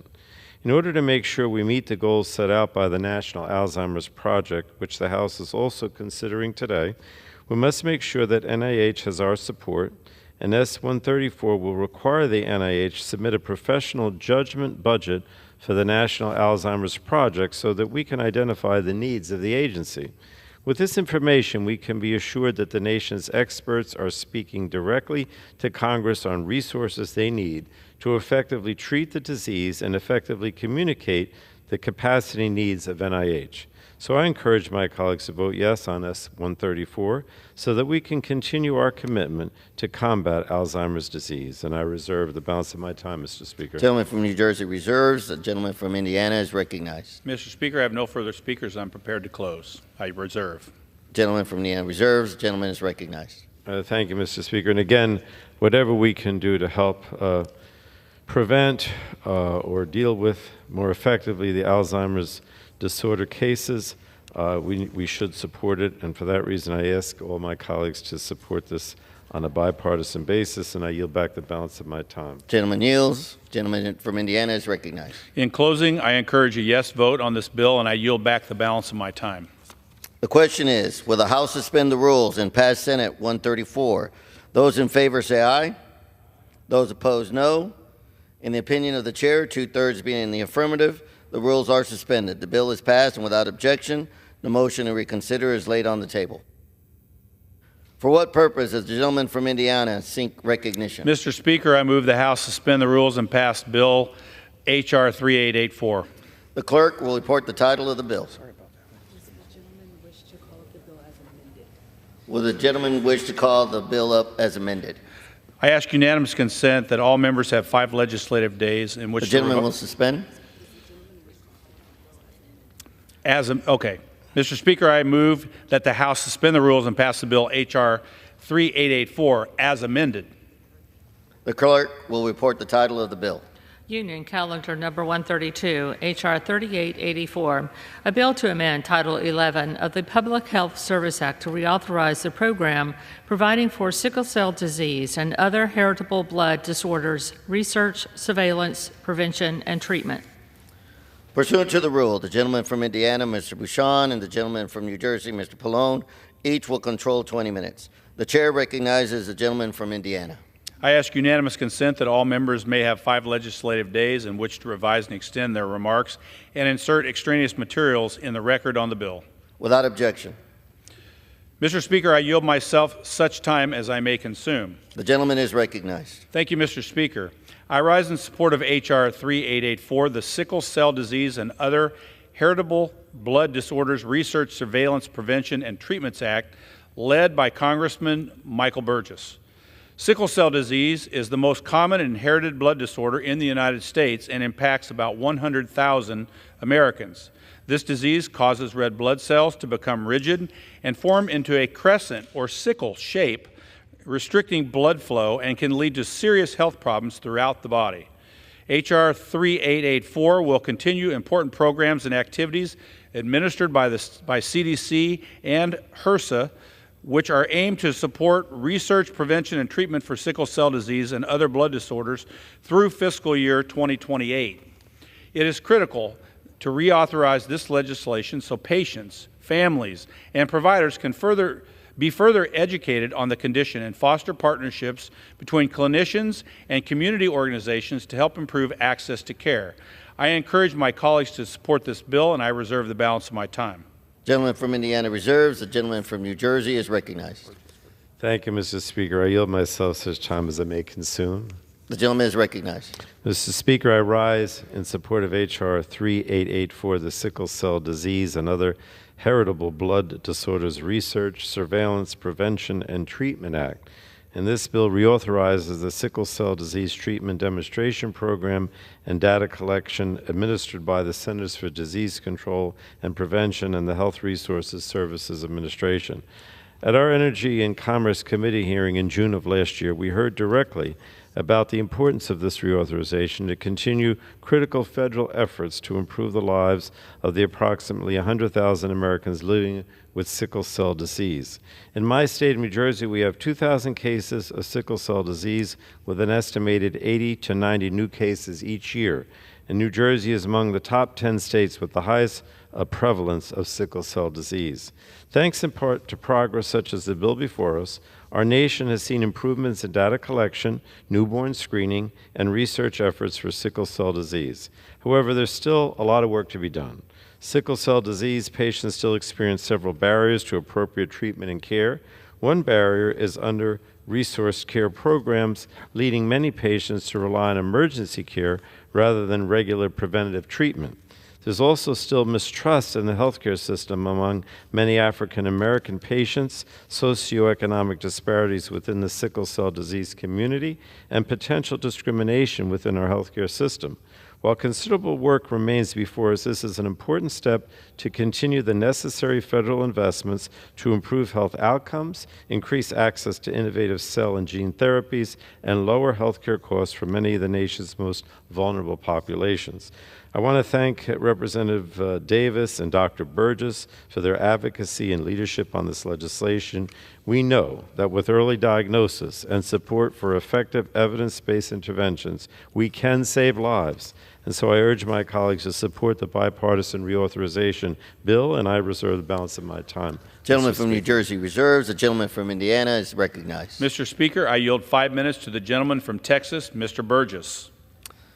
The gentleman from Texas is recognized. I want to thank Dr. Bouchon from Indiana for yielding me the time. This is such an important reauthorization that we're undertaking today. 2018 was the last authorization for sickle cell research. Prior to that, it had been part of the 2004 Bush tax cuts. It had been a long time since this Congress had turned its attention to the problems encountered by people who suffer from the diagnosis of sickle cell disease. But fortunately, in 2018, President Trump signed a bill into law, and now we are going to reauthorize that bill in this Congress. That is a good thing. I can remember sitting in a hearing in 2016 where the sickle cell disease advocate told us that it had been fully 40 years, 4 decades, since the Food and Drug Administration had approved a new therapy for sickle cell. Well, fortunately, we're well past those days now, and on the horizon are a number of newer therapies. Ranking Member Pallone mentioned the cell and gene therapies. A lot of work was done when the Committee on Energy and Commerce did the Cures bill in 2016. There are now newer therapies on the horizon that were not even contemplated the last time that this bill was authorized. Look, I was in practice for 30 years. I worked with families, I worked with patients suffering from this very complex disease. Proper treatment requires knowledge, intervention, and care coordination. It is important that we have the resources to encourage more research, more data to better inform how to evaluate treatment plans while improving the quality of life for patients. This legislation will continue to improve physician and patient education, as well as assist with best practices for care coordination. By having access to these programs, the patient and the physician will continue to have the ability to identify the problem early on, providing more time to arrest the effects of the disease from having the long-term effects on the well-being of the patient. I certainly want to thank my fellow members, Representative Carter of Georgia, of course, Representative Davis from Illinois for his longstanding work in this regard, and for helping educate me as to the importance of advancing this research, advancing this reauthorization through the many steps it has taken over the last 20 years. I'm grateful for the direction and the wise counsel provided from the gentleman from Illinois, Mr. Davis, on this important issue. So. Once again, I want to thank Representative Bouchon for yielding me the time. I want to thank the committee for working on this important topic, and I'll yield back the balance of my time. The gentleman from Indiana is recognized. I reserve. Gentleman reserves. The gentleman from New Jersey is recognized. I thank you, Mr. Speaker. I yield such time as he may consume now to the Democratic sponsor of the bill, Representative Davis of Illinois. The gentleman from Illinois is recognized. Thank you, Mr. Chairman. And first of all, I want to thank Dr. Burgess for his tremendous advocacy on this and other legislative initiatives designed to improve the quality of health and health care in America. Mr. Speaker, the consequences and complications of sickle cell disease are extreme.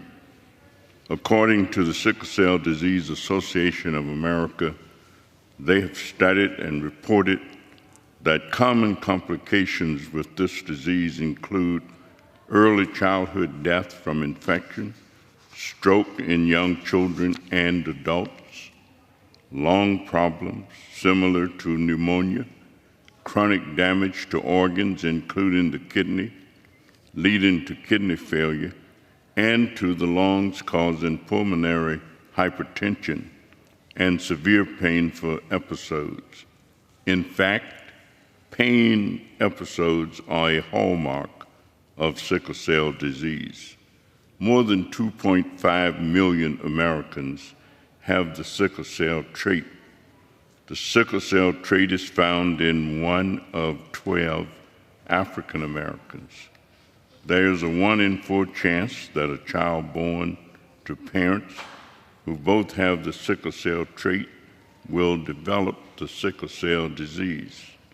The average lifespan for an adult with the sickle cell disease is 45 years.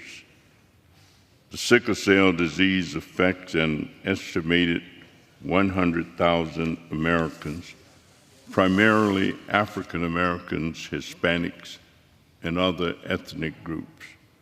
Mr. Speaker, I would also note that the devastation of this disease on those who are affected by it is indeed tremendous. I've had firsthand experience with it by virtue of having run a sickle cell community education project for the University of Illinois in Chicago and encountered many of the patients and their families. I saw the pain and suffering firsthand. In 2004, Senator Jim Talent and I, along with our colleagues in Congress, introduced the Sickle Cell Disease Act, a bill designed to do more to improve the treatment and prevention of sickle cell disease. Specifically, as part of the American Jobs Creation Act, this bill was enacted in the 115th Congress. Senators Tim Scott and Cory Booker, Representative Michael Burgess, Representative G.K. Butterfield, and I sponsored the House companion bill to the Senate and supported a bipartisan and bicameral bill, S-2465, and enacted the Sickle Cell Disease and Other Heritable Blood Disorders Research, Surveillance, Prevention, and Treatment Act of 2018. This reauthorization law had continued to improve the treatment and preventive measures to reduce the risk factors of sickle cell disease, especially for the data collection part, which is the heart of the surveillance program in the law. This law expired late last year in 2023. H.R. 3884, Sickle Cell Disease and Other Heritable Blood Disorders Research, Surveillance, Prevention, and Treatment Act of 2023 is a bipartisan bill by Representative Dr. Michael Burgess, myself, Danny Davis, Representative Buddy Carter, and Barbara Lee, which is a companion bill to the Senate version 1852 by Senators Tim Scott, Cory Booker, and Raphael Warnock. H.R. 3884 would extend the reauthorization of the Sickle Cell Disease Treatment Demonstration Program through FY 2028 and supports efforts to improve treatment, reduce risk and complications, and cure for the disease. I urge all of my colleagues to vote yes, and I yield back the balance of my time. The gentleman reserves. The gentleman from Indiana is recognized. Mr. Speaker, I yield 5 minutes to the gentleman from Georgia, Mr. Carter. The gentleman from Georgia is recognized. I thank the gentleman for yielding. Mr. Speaker, I rise today in strong support of the Sickle Cell Disease and Other Heritable Blood Disorders Research, Surveillance, Prevention, and Treatment Act. As a pharmacist for over 4 decades, I have seen firsthand the heartbreaking toll sickle cell disease takes on patients and their families. Sickle cell disease is a destructive disease, attacking red blood cells in the body and causing patients strong episodes of pain over time. Unfortunately, Georgia is home to one of the largest sickle cell disease populations in the country, which is why it's so important that we act quickly to save lives and prevent further pain.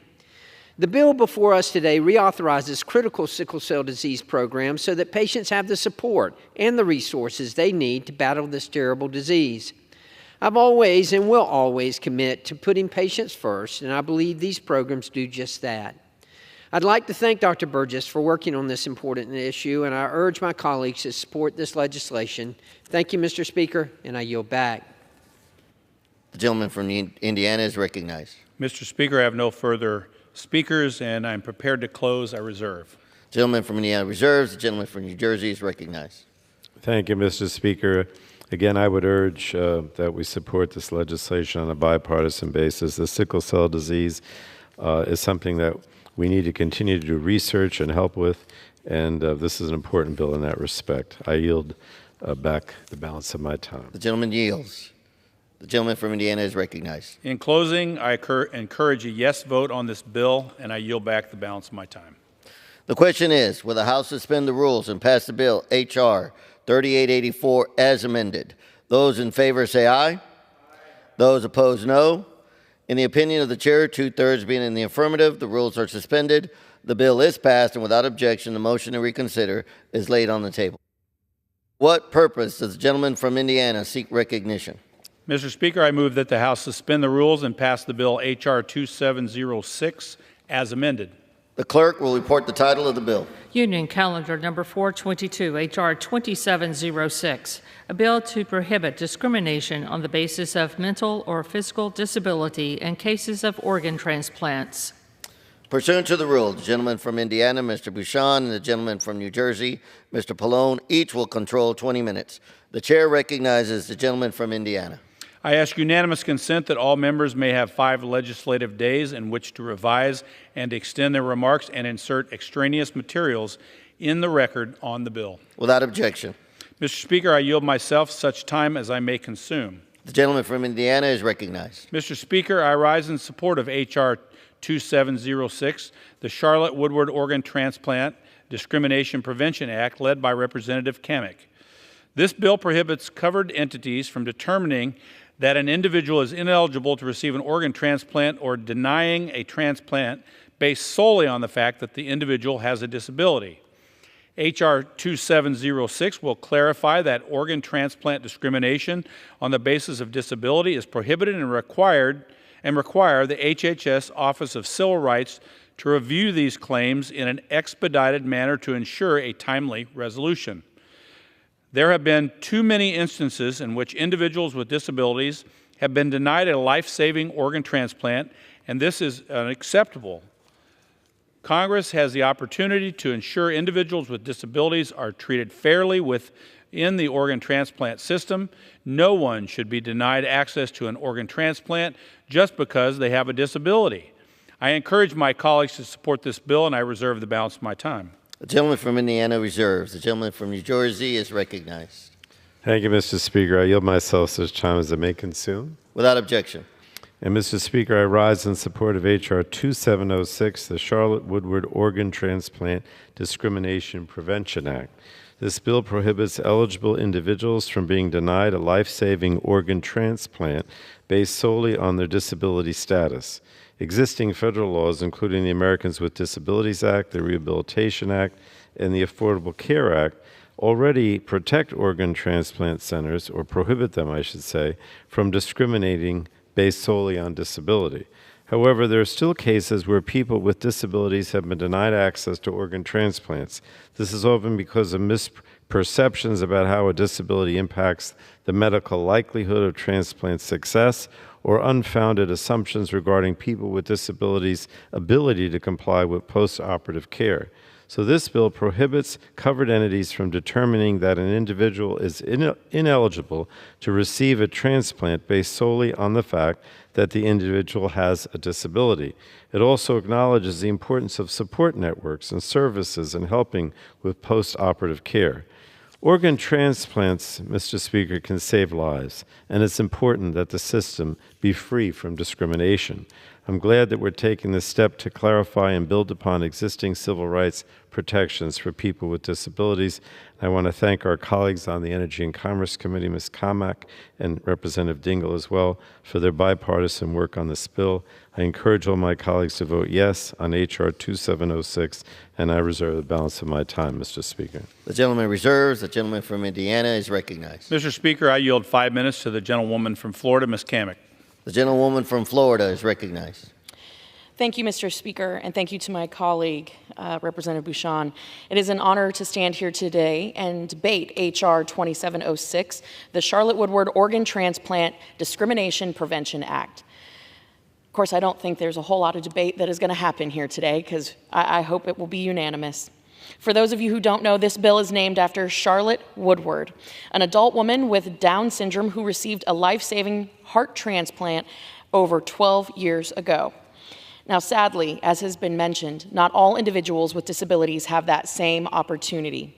That is why we are here to consider this bill today, to ensure that all Americans, regardless of the disability they may have the same opportunity to receive a life-saving organ transplant. When I first learned of this issue, I could not believe that this practice was happening here in our country. However, after learning more about the issue and hearing stories from advocates, including Charlotte herself, they were advocating for change. I was shocked and horrified to learn that there were no protections for these individuals. According to a 2019 report from the National Council on Disability, which is the agency that advises the legislative and executive branch on disability policy issues, people with disabilities have been routinely denied due to subjective judgments about the value of a human who happens to have a disability, subjective assumptions about their quality of life, and misconceptions about their ability to comply with post-operative care. Even more, that same report found that some organ transplant programs have policies that exclude rather than include people with disabilities as candidates for a transplant. Now, in 2021, as a freshman member of Congress, I met Bobby and Josh Sarmiento. They are from Ocala, Florida, my district. These constituents reached out and wanted to share the story of their son, baby Zion. I spent time learning about their journey and couldn't help but be moved to action as I left them that day. I couldn't possibly do justice in recounting their story, so instead I'd like to read an excerpt from baby Zion's mom, Bobby, in her own words, their story and experience with the organ transplant system that she provided to a congressional panel just last year.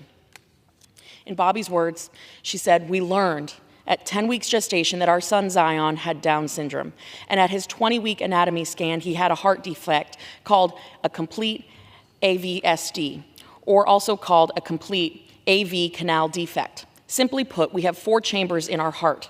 Zion had a large hole in the center separating those chambers from forming. This is a common heart defect with those with Down syndrome. Our beautiful boy was born on June 15th, 2021. We spent 40 days in the NICU before being discharged to go home. We have some of the best memories of our time at home before his open heart surgery was scheduled for September of 2021.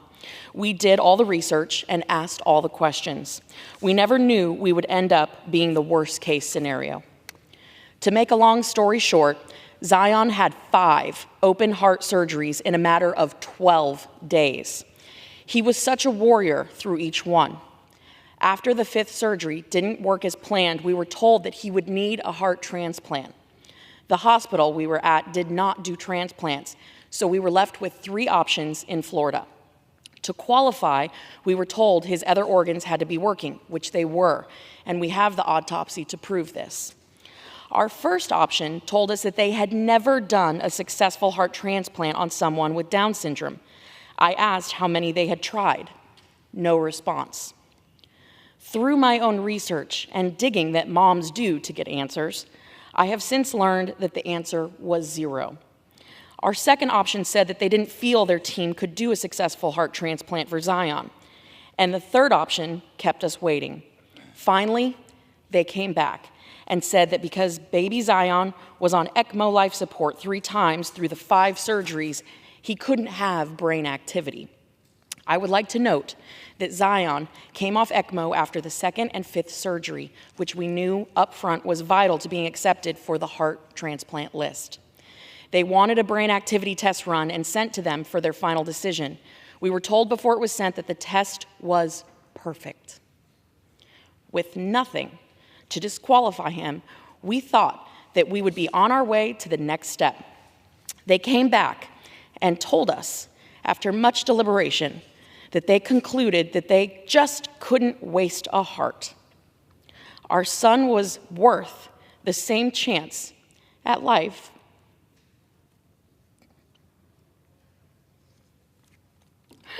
Wow, that's hard to read. Our son was worth the same chance at life as anyone else. With no options left, we had to make the decision to remove the machines. On October 8th, 2021, our son left our arms and ran into the arms of Jesus. Mr. Speaker, I yield the gentlelady as much time as she may consume. The gentlelady is recognized. Thank you, Mr. Speaker. Baby Zion deserved the same chance at life as any other American, but he was denied a heart transplant by the same doctors because he had Down syndrome, because they couldn't, quote, waste a heart. The tragic story of baby Zion and the courage of his parents, Josh and Bobby, along with the drive of so many incredible advocates, have led us today to H.R. 2706, the Charlotte Woodward Organ Transplant Discrimination Prevention Act, which would prohibit healthcare providers and other entities from denying or restricting an individual's access to organ transplants solely based on an individual's disability. The bill would require expedited review of discrimination claims under this at the Office of Civil Rights at the Department of Health and Human Services. No family should have to wait or be denied. I want to thank Charlotte Woodward, Bobby and Josh, and all of the advocates who have worked so hard to get this bill where it is today. We would not be here without your tireless work to educate and advocate on behalf of individuals with disabilities across the country. I also want to thank my colleague Debbie Dingell for her partnership and work on this bill. It is truly an honor to work with you on important issues like this. And I'd also like to acknowledge my Senate counterpart, Senator Rubio, for championing this issue in the Senate. And lastly, I want to thank Chair Cathy McMorris Rodgers for her work and support on this issue, your leadership in energy and commerce on this issue, and the multitude of important issues that we deal with in the committee cannot be overstated. Not only is she a trailblazer and an ability advocate, but a force of nature. And with that, Mr. Speaker, I urge my colleagues to support this bill, and I yield back. The gentleman from Indiana is recognized. I have no further speakers, and I am prepared to close. I reserve. Gentleman reserves. Gentleman from New Jersey is recognized.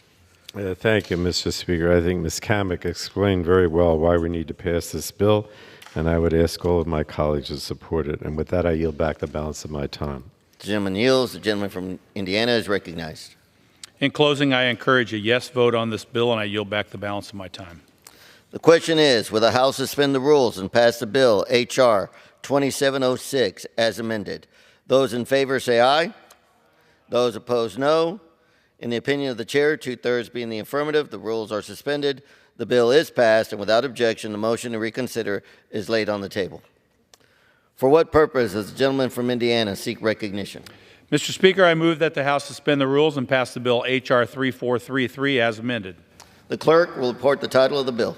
H.R. 3433, a bill to amend the Federal Food, Drug, and Cosmetic Act with respect to molecularly targeted pediatric cancer investigations and for other purposes.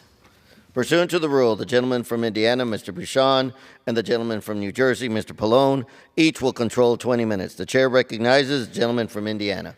I ask unanimous consent that all members may have 5 legislative days in which to revise and extend their remarks and insert extraneous materials in the record on the bill. Without objection.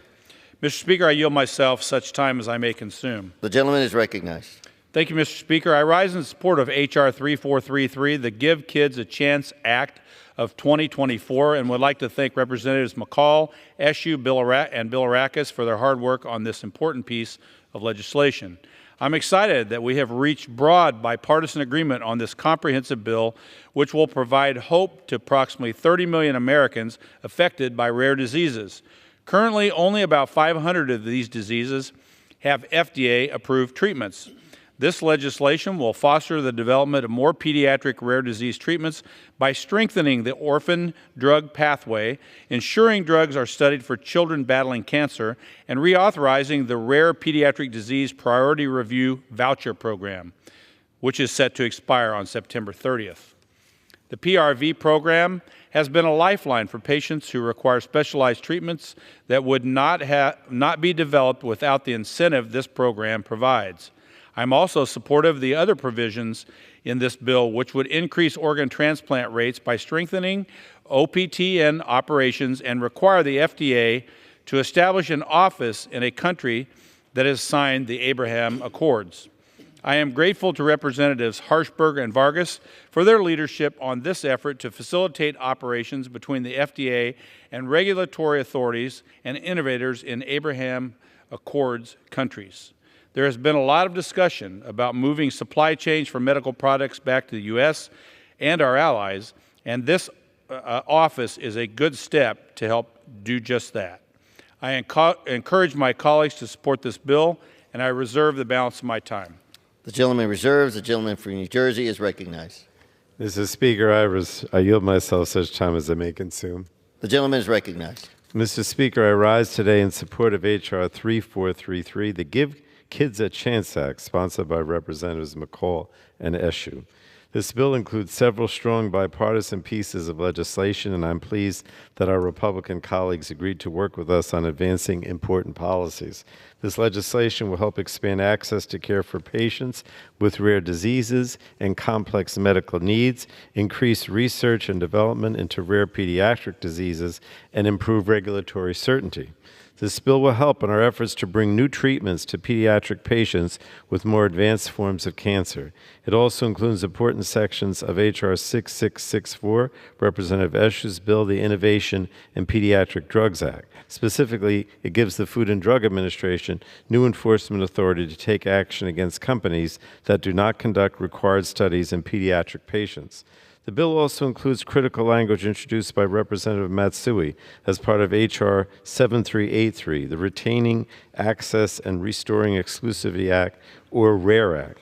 And this will clarify FDA's long-held treatment of orphan drug exclusivity and bring new treatments to more patients suffering from rare diseases.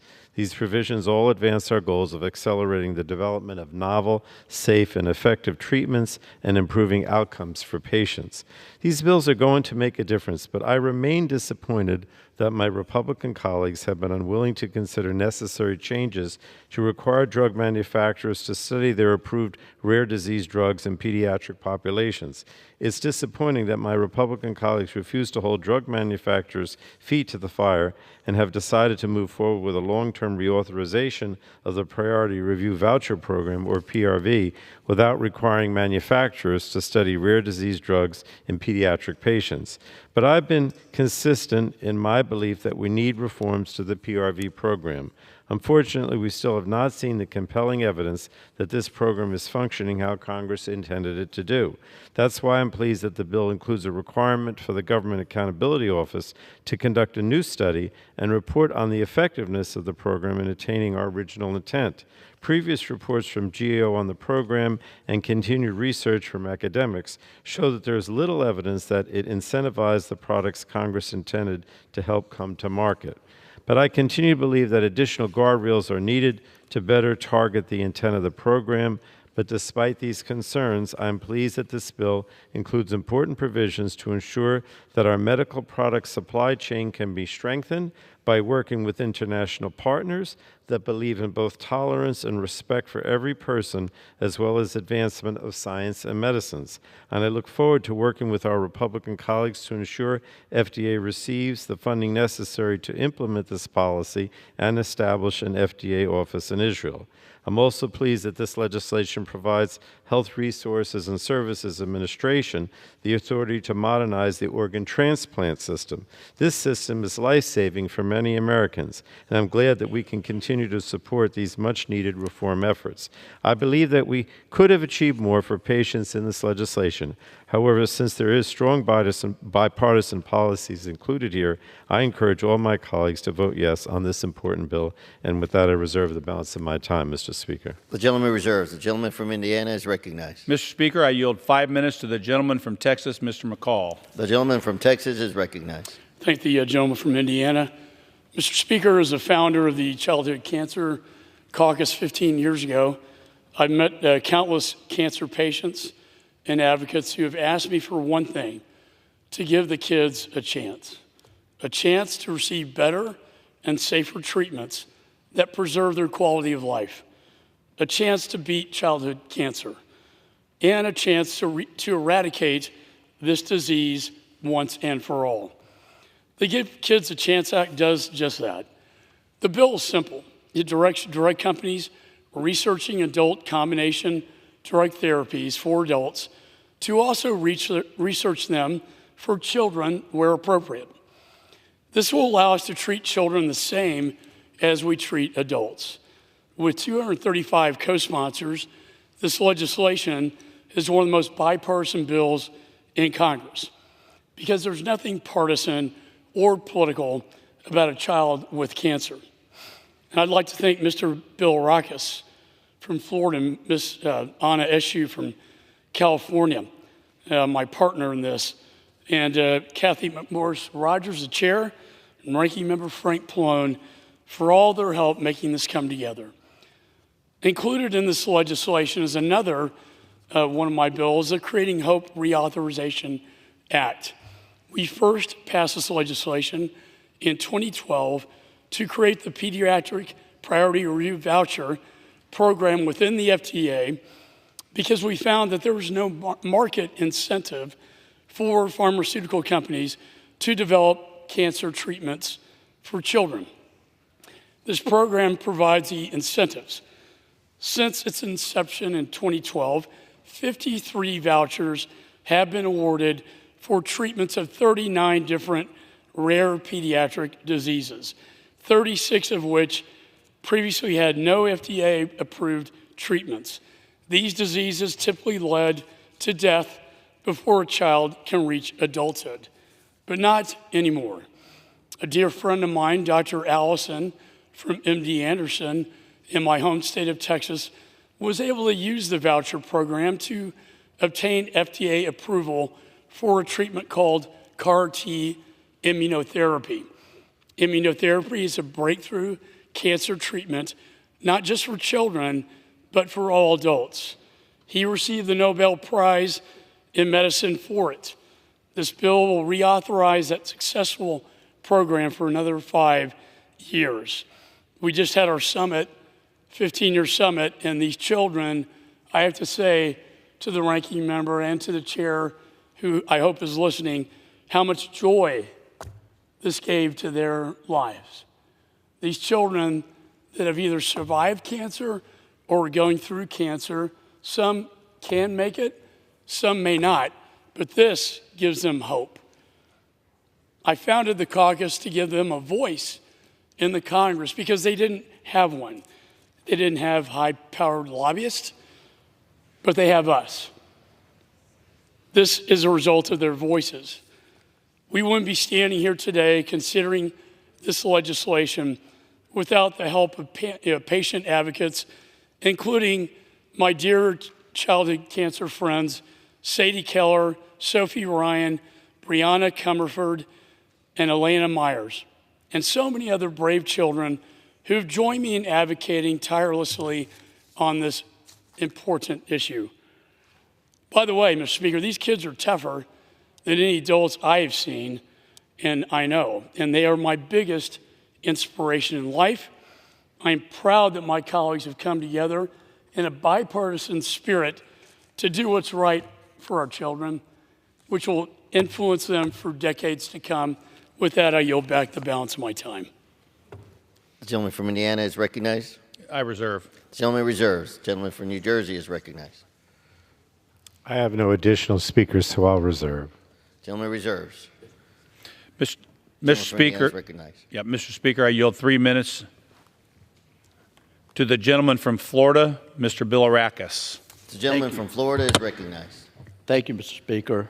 I want to thank Dr. Bucshon, a great friend of mine, does an outstanding job on our committee.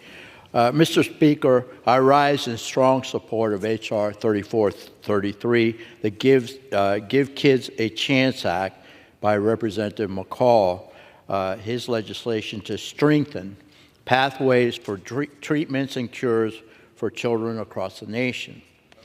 The Give Kids a Chance Act would require the new studies of pediatric cancer trials to focus on combination therapies rather than solely single-use drugs. This bill requires these pathways for children with cancer in cases where both the drugs are FDA approved and owned by the same company. These combination products may help unlock new treatment options for pediatric cancers and help extend the lives of children battling a rare cancer. I'm proud to co-sponsor this legislation. Furthermore, I'm particularly glad to see that this comprehensive package contains provisions of two bills I co-lead, the Creating Hope Reauthorization Act and the RARE Act. These bills will support innovation for pediatric rare disease treatments and cures. The Creating Hope Reauthorization Act will extend the FDA's Rare Pediatric Priority Review Voucher Program for another 5 years through fiscal year 2029. This voucher serves as a critical and necessary incentive for innovators to invest in research and development of pediatric rare diseases. Due to their extremely small patient populations, these diseases too often go unnoticed, unfortunately. However, the voucher program allows innovative rare disease companies to receive FDA priority review if they get an approval for a pediatric rare disease. These vouchers can then be used to expedite consideration of new treatments in the pipeline, or transferred or sold to another company to recoup investment losses. This successful FDA incentive does not cost any taxpayer dollars and must be extended to continue the pipeline of treatments for children with rare diseases. I was proud to lead the effort in the Energy and Commerce Committee with my good friend and colleague, Anna Eshoo. We are going to miss her. She's retiring, but hopefully she'll be around to give us some advice in the future. So again, we have bipartisan agreement on this. It's so very important. Hope for our children. I ask my colleagues to join me in supporting H.R. 3433 off the floor today, and I yield back the balance of my time. Thank you. Gentleman from Indiana is recognized. Mr. Speaker, I have one additional speaker, so I reserve at this time. Gentleman reserves. Gentleman from New Jersey is recognized. I'll continue to reserve. Gentleman reserves. Mr. Speaker, I now yield 5 minutes to the gentlewoman from Tennessee, Ms. Harshbarger. Thank you, Dr. Bucshon. The gentlewoman from Tennessee is recognized. Mr. Speaker, I rise today in strong support of H.R. 3433, the Give Kids a Chance Act, bipartisan legislation to help speed up the process for getting treatments to children with cancer and other rare diseases. I'm pleased that this bill also includes a modified version of bipartisan legislation I've been leading with Democratic Rep. Juan Vargas, the United States Abraham Accords Cooperation and Security Act. This section of H.R. 3433 will establish a U.S. Food and Drug Administration office in the Abraham Accords region, creating a staging ground for technical assistance and friendshoring collaboration between the U.S. and the Abraham Accords countries for development of and bringing to our markets life-saving drugs. I want to thank House Energy and Commerce Chair Rogers and Ranking Member Pallone for working with me to advance this important initiative. Chair Rogers has been a strong ally in developing this. Our continued dependence on adversarial countries like China for pharmaceutical products endangers our medical supply chains and jeopardizes our national security. More than 80% of the active pharmaceutical ingredients for drugs sold in the U.S. are imported from foreign countries, primarily China and India. As our country works towards securing critical healthcare supply chains from reliance on adversarial countries like China, the strategy of friendshoring or nearshoring has emerged as part of the solution for industries where domestic production is not yet fully available. Leveraging the Abraham Accord countries' robust biopharmaceutical industries to help diversify and protect our access to crucial medical supply chains that don't rely on China is a common sense step to work with our natural allies in our quest to safeguard our access to vital medical products. We need to begin this process of fortifying our medical supply chains as soon as possible because we have a big hill to climb. With adoption of H.R. 3433 and establishment of an FDA Technical Assistance Office in the Abraham Accords region, we begin climbing that hill, and I urge all my colleagues to support this bipartisan legislation. And with that, I yield back. The gentleman is recognized. Mr. Speaker, I have no further speakers, and I'm prepared to close. I reserve. The gentleman reserves. The gentleman from New Jersey is recognized. Thank you, Mr. Speaker. Obviously, this bill does a lot to help childhood disorders. It's a very important bill, and I urge it to be passed on a bipartisan basis. I yield back the balance of my time. Gentleman yields. Gentleman is recognized. Mr. Speaker, in closing, I encourage a yes vote on this bill, and I yield back the balance of my time. The question is, will the House suspend the rules and pass the bill H.R. 3433 as amended? Those in favor say aye. Those opposed, no. In the opinion of the chair, two-thirds being in the affirmative, the rules are suspended, the bill is passed, and without objection, the motion to reconsider is laid on the table. For what purpose does the gentleman from Indiana seek recognition? Mr. Speaker, I move that the House suspend the rules and pass the bill H.R. 5526 as amended.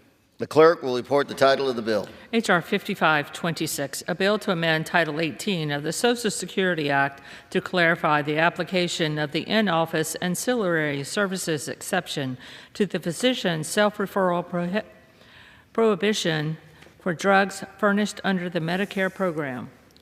Pursuant to the rule, the gentleman from Indiana, Mr. Bouchon, and the gentleman from New Jersey, Mr. Pallone, each will control 20 minutes. The chair recognizes the gentleman from Indiana. I ask unanimous consent that all members may have 5 legislative days in which to revise and extend their remarks and insert extraneous materials in the record on the bill. Without objection.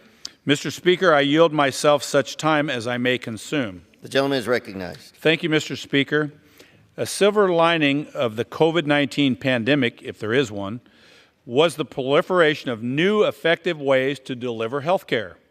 Of course, we saw the rise of telehealth, but we also saw an increased use of mail-to-deliver prescription drugs to patients. Mailing prescription drugs to patients, especially those who live in rural communities, helped increase access to care and medication adherence by reducing the need to travel long distances to your nearest pharmacy. For seniors who may struggle with mobility, this change was especially important. Unfortunately, federal law limits the ability for seniors to take advantage of these benefits. CMS states that if a Medicare beneficiary wants to see an independent physician that also owns a pharmacy, the Medicare beneficiary must pick up their drugs from that physician-owned pharmacy in person. That pharmacy cannot mail the drug directly to the patient or let a family member pick up the drug on the Medicare patient's behalf. During the COVID-19 pandemic, CMS relaxed this restriction. I've heard from countless oncologists from across my home state about how during the COVID-19 pandemic era, those flexibilities improved access to care. H.R. 5526 would clarify that seniors can get drugs from physician-owned pharmacies through the mail or have someone pick up those medications on their behalf, making it easier for seniors to get the care that they need. I encourage my colleagues to support this bill, and I reserve the balance of my time. Gentleman reserves. The gentleman from New Jersey is now recognized. Mr. Speaker, I yield myself such time as I may consume. The gentleman's recognized. Mr. Speaker, I rise today in support of H.R. 5526, the Seniors Access to Critical Medications Act. This bill amends the Physician Self-Referral Law, also known as the Stark Law, to permit Medicare patients to have their physicians dispense prescription drugs to them in narrow circumstances, either through a caregiver or through a mail courier. Congress enacted the Stark Law to ensure that physician financial considerations do not influence patient care. And under the Stark Law, physicians are prohibited from making referrals to entities in which the physician has a financial stake. Medicare beneficiaries deserve the independent judgment of their physicians and access to treatment that is medically appropriate and necessary for them. The Stark Law is critical in ensuring that financial arrangements do not distort physician decision-making or raise health care costs. Now, current law includes specific and narrowly tailored exceptions, such as the in-office ancillary services exception. This exception permits a physician with an ownership stake to provide an outpatient prescription drug or certain services to a patient at his or her office as part of an in-person visit. This is for the convenience of the patient, but also because there are more limited program integrity concerns where the item or service is being delivered as part of an in-person office visit. While I continue to have strong concerns with significantly weakening the Stark Law, I believe there are also limited instances in which it may be necessary for a caregiver or a family member to pick up the prescription drugs for patients or for them to be mailed. I believe there are limited program integrity concerns in these instances. So this narrow Stark exception will help patients receive necessary medications more easily and protects Medicare beneficiaries by ensuring that financial considerations do not influence patient care. So I do urge my colleagues to join me in voting yes on H.R. 7858 and reserve the balance of my time, Mr. Speaker. The gentleman has reserved. The gentleman from Indiana is recognized. Mr. Speaker, I yield 5 minutes to the gentlewoman from Tennessee, Ms. Harshbarger. Gentlewoman is recognized. Thank you, Dr. Bushon. Mr. Speaker, I rise today in strong support of H.R. 5526, the Seniors Access to Critical Medications Act. I want to thank my co-lead, Democratic Representative Wasserman Schultz, and to House Energy and Commerce, Chair Rogers and Ranking Member Pallone for allowing me to advance this important legislation. You know, I've spent 37 years working as a pharmacist in almost every area of pharmacy, and I know firsthand the importance of providing patients with serious illnesses timely and reliable access to their life-saving medications. Under the Centers for Medicare and Medicaid Services interpretation of physician self-referral law, which is known as Stark Law, it states that it's unlawful for a medical practice such as a community oncology practice to deliver a prescribed and filled drug to a patient by mail or courier or UPS or FedEx. CMS interpretation doesn't even allow for a family member or a caregiver to pick up the patient's drug on their behalf. For Medicare seniors living in rural areas who don't have transportation or who are too sick to pick up their life-saving drug, they're just simply out of luck in a lot of cases. Or they're forced to rely on a nameless, faceless mail-order pharmacy benefit manager where these distant middlemen cannot quickly fine-tune necessary short-term changes or adjustments in their therapies. Some patients will go without their oral chemotherapy medication because they can't get transportation to pick their prescription up, and it can change the entire outcome for those patients. We shouldn't have obstacles in the way of patients receiving the medications they need. The bipartisan Senior Access to Critical Medications Act simply ensures that cancer patients, as well as those in the delivery of these medications, are allowing family members or caregivers to pick up their medicines. I've heard from dozens upon dozens of Tennessee oncologists, other specialty physicians and patients, as well as others around the country, who have deeply been impacted by the unnecessary hurdles created by CMS's misguided interpretation of Stark Law. During the pandemic, CMS recognized these barriers and issued a Stark waiver, lifting the restrictions that hindered patient access to these crucial medications. This bill restores those flexibilities, and I urge all my colleagues to support H.R. 5526 to protect Medicare beneficiaries' ability to receive the medications they need when they need them. And I yield back. Gentlewoman yields. The gentleman from Indiana is recognized. Mr. Speaker, I have no further speakers at this time. I'm prepared to close, and I reserve. Gentleman reserves. The gentleman from New Jersey is recognized. Thank you, Mr. Speaker. I support this legislation, urge its passage, and I yield back the balance of my The time. gentleman yields. The gentleman from Indiana is recognized. In closing, I encourage a yes vote on this bill, and I yield back the balance of my time. The gentleman yields. The question now is, will the House suspend the rules and pass the bill H.R. 5526 as amended? Those in favor say aye. Those opposed, no. In the opinion of the chair, 2/3 being in the affirmative, the rules are suspended, the bill is passed, and without objection, the motion to reconsider is laid on the table. Without objection, the title is amended.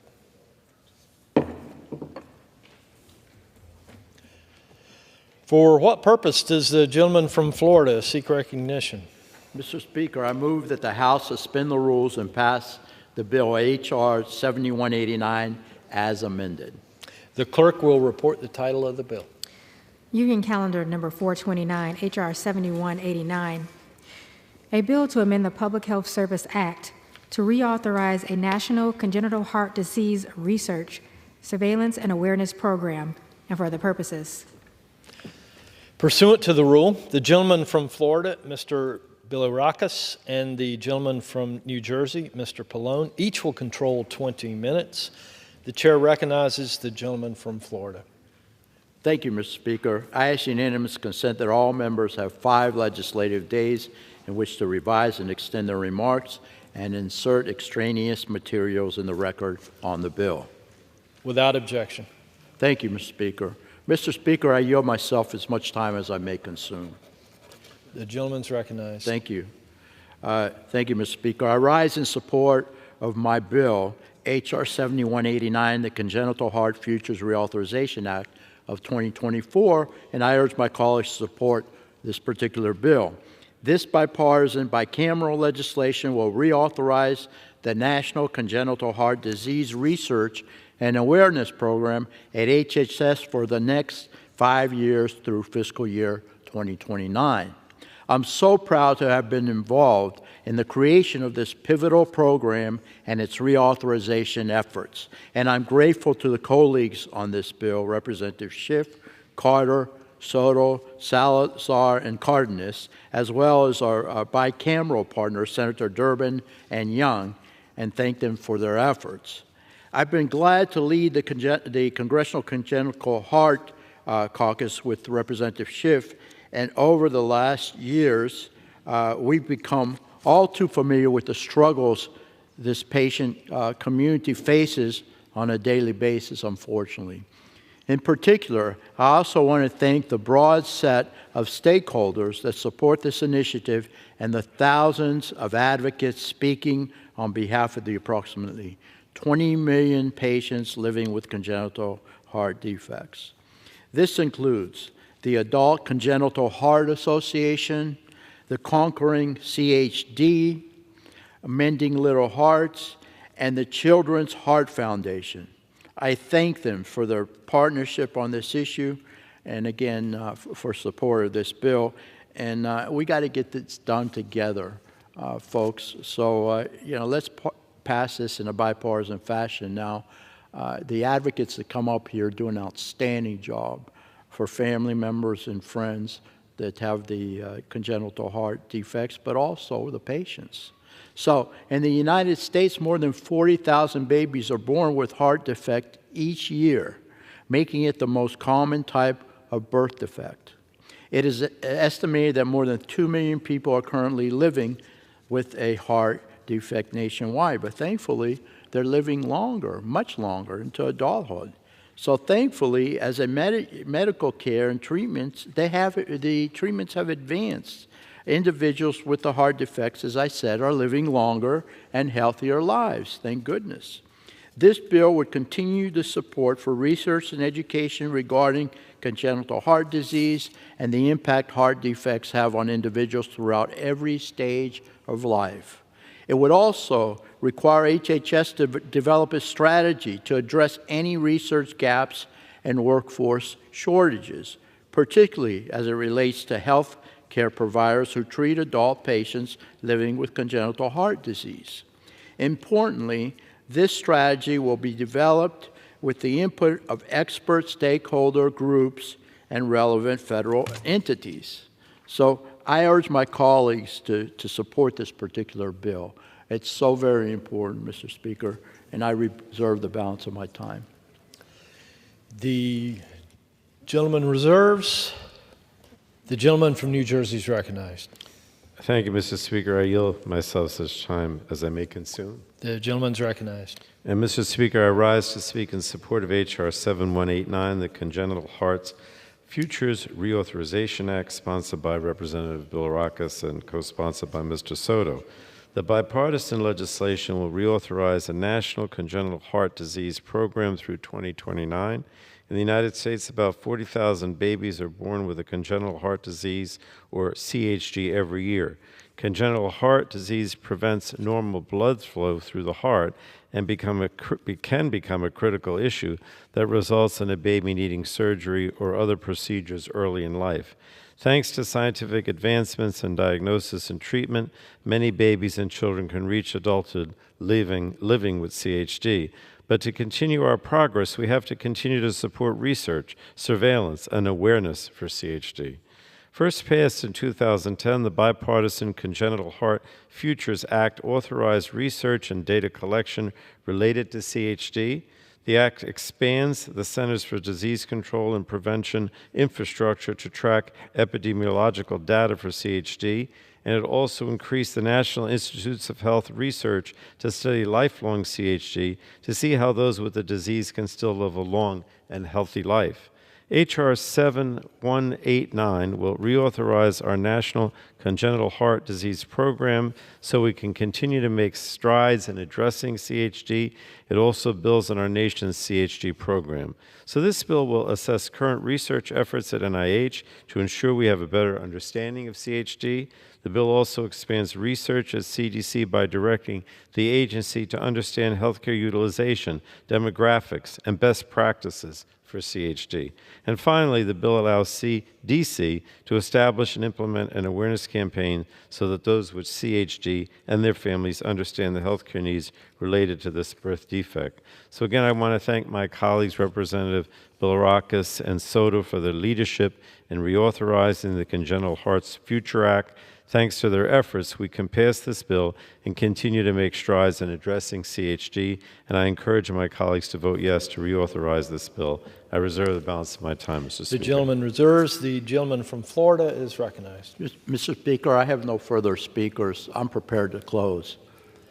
The gentleman reserves. The gentleman from New Jersey is recognized. And thank you, Mr. Speaker. I would ask that we support this important bill on a bipartisan basis to continue to address the nation's CHD program effectively. And with that, I yield back the balance of my time. The gentleman yields. The gentleman from Florida is recognized. Thank you, Mr. Speaker. In closing, I encourage a yes vote on this particular bill, and I yield back the balance of my time. The gentleman yields. The question is, will the House suspend the rules and pass the bill H.R. 7189 as amended?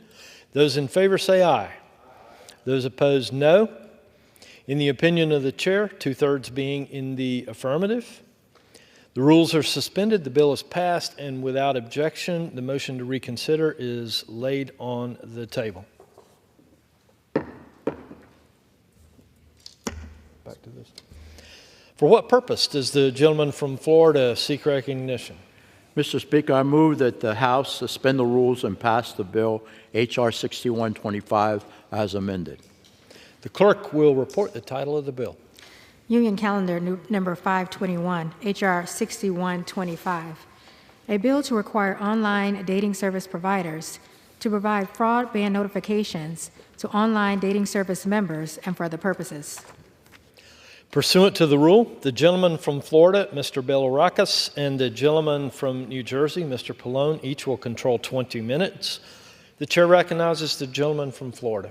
Thank you, Mr. Speaker. I ask unanimous consent that all members have 5 legislative days in which to revise and extend their remarks and insert extraneous materials in the record on the bill.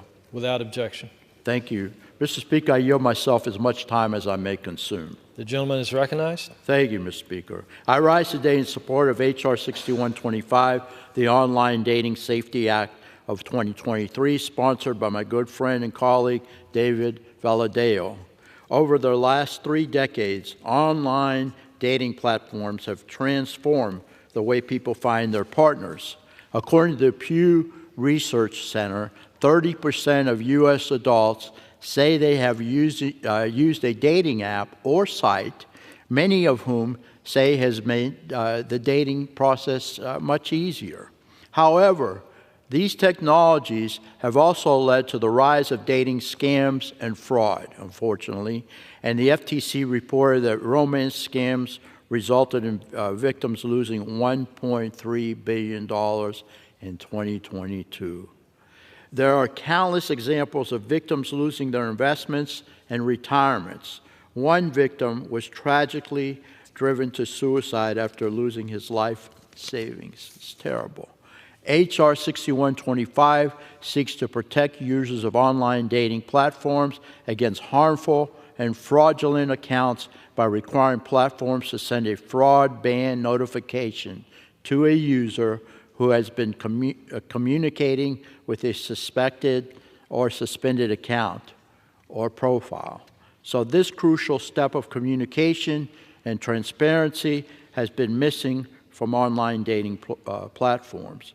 This is an opportunity to create a safety mechanism to better protect Americans from falling victim to such devastating scams. So the bill advanced out of committee with unanimous support, a bipartisan vote of 44-0, and I look forward to passing the bill. We've got to take care of this.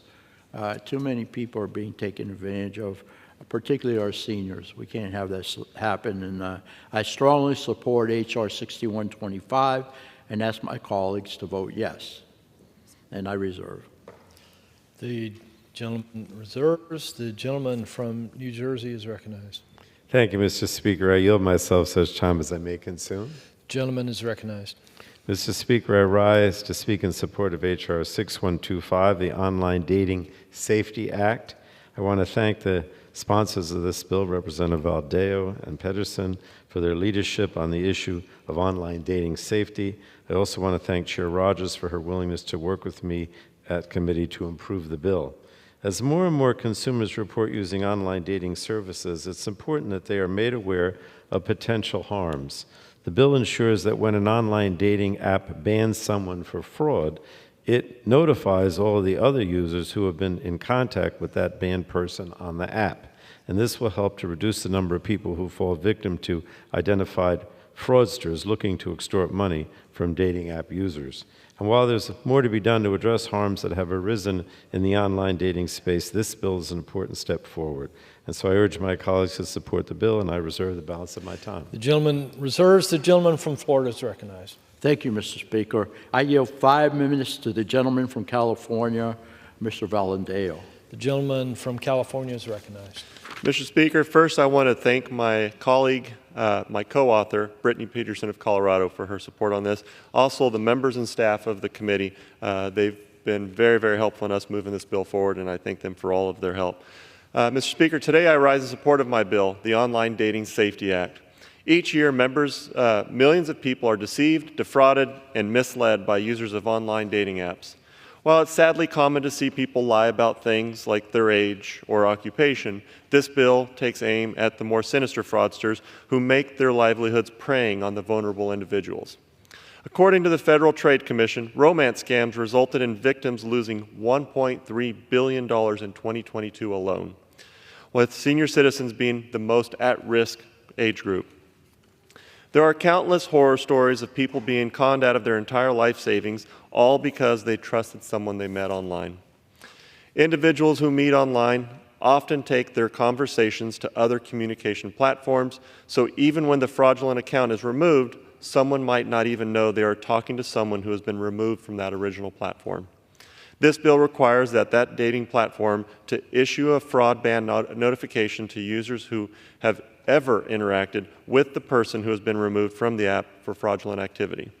While we can't stop all criminals, this is a simple and important step to fill a communication gap and help people make more informed decisions about who they are really communicating with. These apps have been around for years, but still there are little safeguards in place to protect users. I urge my colleagues to support this bill and prevent the widespread fraud. Thank you, Mr. Speaker, and I yield back. The gentleman yields. The gentleman from Florida is recognized. I'll reserve, Mr. Speaker. The gentleman reserves. The gentleman from New Jersey is recognized. Mr. Speaker, I have no additional speakers. I have no additional speakers. You want to close?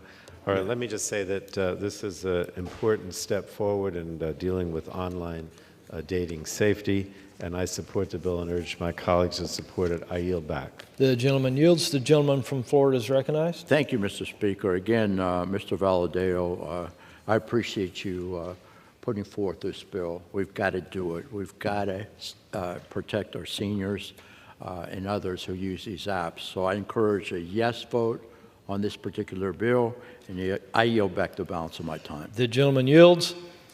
The question is, will the House suspend the rules and pass the bill H.R. 6125 as amended? Those in favor say aye. Those opposed, no. In the opinion of the chair, 2/3 being in the affirmative, the rules are suspended, the bill is passed, and without objection, the motion to reconsider is laid on the table.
Does the gentleman from Tennessee seek recognition? Mr. Speaker, I move to suspend the rules and pass the bill H.R. 6231. The clerk will report the title of the bill. Union Calendar number 261, H.R. 6231. A bill to amend the Homeland Security Act of 2002 to require a prioritized policy issuance review process for the Department of Homeland Security and for other purposes. Pursuant to the rule, the gentleman from Tennessee, Mr. Green, and the gentleman from California, Mr. Carrera, will each control 20 minutes. The chair recognizes the gentleman from Tennessee. Mr. Speaker, I ask unanimous consent that all members have 5 legislative days in which to revise and extend their remarks and to include extraneous material on H.R. 6231. Without objection. Thank you, Mr. Speaker. I yield myself such time as I may consume. The gentleman is recognized. I rise in support of H.R. 6231, the Department of Homeland Security Policy Issuance Review Act. I thank the gentleman from Maryland, Mr. Ivey, for this common sense oversight legislation. I urge support of the measure, and I reserve. The gentleman reserves. The chair will receive a message. Mr. Speaker, messages from the Senate. Mr. Speaker. Madam Secretary? I have been directed by the Senate to inform the House that the Senate has passed S-288, an act to prevent, treat, and cure tuberculosis globally, in which concurrence of the House is requested. The gentleman from California is recognized. Mr. Speaker, I yield myself at such time as I may consume. The gentleman's recognized. The Department of Homeland Security Policy Issuance Review will codify the Department of Homeland Security policy issuance and review process to ensure DHS provides up-to-date policy guidance for its more than 260,000 employees. Policies provide important clarity on what is expected of DHS employees as they carry out their critical work in the department. And these policy overview points are how to uphold civil liberties and civil rights while conducting criminal investigations, how to ensure grant funds are used in accordance with congressional intent, and how to incorporate new technology into the agency operations. Yet some DHS policies have not been reviewed or updated for many years in accordance with department's requirements.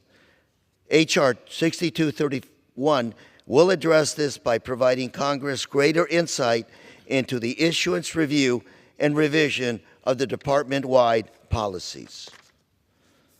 Mr. Speaker, I yield 5 minutes to the gentleman from Maryland, Mr. Ivey. The gentleman's recognized for 5 minutes. Thank you, Mr. Speaker. I thank the gentleman for yielding. I rise today to speak on behalf of my bill, the Department of Homeland Security Policy Issuance Review Act, H.R. 6231. DHS has over 800 department-wide policies. While many of these policies relate to internal management functions of the department, others provide critical guidance for employees on issues such as the use of force by law enforcement officers, the personal and professional use of social media, and the ethical code of conduct. The department has a requirement that all policies be reviewed every 2 years. However, a recent review by the Committee on Homeland Security found that DHS rarely met this deadline, and some foundational policies had not received meaningful review since their issuance. My bill addresses this shortcoming by making the department's policy issuance and review process a formal responsibility of the DHS Undersecretary for Management. My bill also provides Congress with greater transparency into how and when DHS updates policies by requiring the department to provide Congress an annual briefing on policies issued, reviewed, and canceled. My bill also requires DHS to inform Congress on its staffing needs to help ensure the department has the resources needed to review and revise its policies in a timely manner. H.R. 6231 is necessary to ensure that Congress has greater visibility into how the department is managing its policy issuance program and to prevent any lengthy delays in the review and revision of critical departmental documents. In closing, I would like to thank my colleagues from both sides of the aisle for co-sponsoring this bill, Representatives Clark, Bishop, and Ezell. I would also like to thank my colleagues on the Homeland Security Committee for passing this legislation out of committee unanimously. Finally, I would like to thank DHS staff who provided valuable insight and feedback on the department's policy review process. I urge my colleagues to support this bill, and I yield back my time. The gentleman yields. The gentleman from California is recognized. Mr. Speaker, I yield myself the balance of my time. This partisan bill is a common sense way for Congress to ensure that DHS policies are upheld on time, and if they are not updated, that Congress will hear about it and take appropriate action. And with that, I urge my colleagues to support H.R. 6231 and yield back the balance of my time. The gentleman yields. The gentleman from Tennessee is recognized. Mr. Speaker, I yield myself the balance of my time. The gentleman's recognized. Again, I want to urge my colleagues to support this bill. This is a bipartisan bill. Mr. Ivey put a lot of work into this. It makes good common sense, and it allows us to oversight the department with more authority and effectiveness. So I fully support it, and I urge my colleagues to do so, and I yield back the balance of my time. The gentleman yields. The question is, will the House suspend the rules and pass the bill H.R. 6231? Those in favor say aye. Those opposed, no. In the opinion of the chair, 2/3 being in the affirmative, the rules are suspended, the bill is passed, and without objection, the motion to reconsider is laid on the table.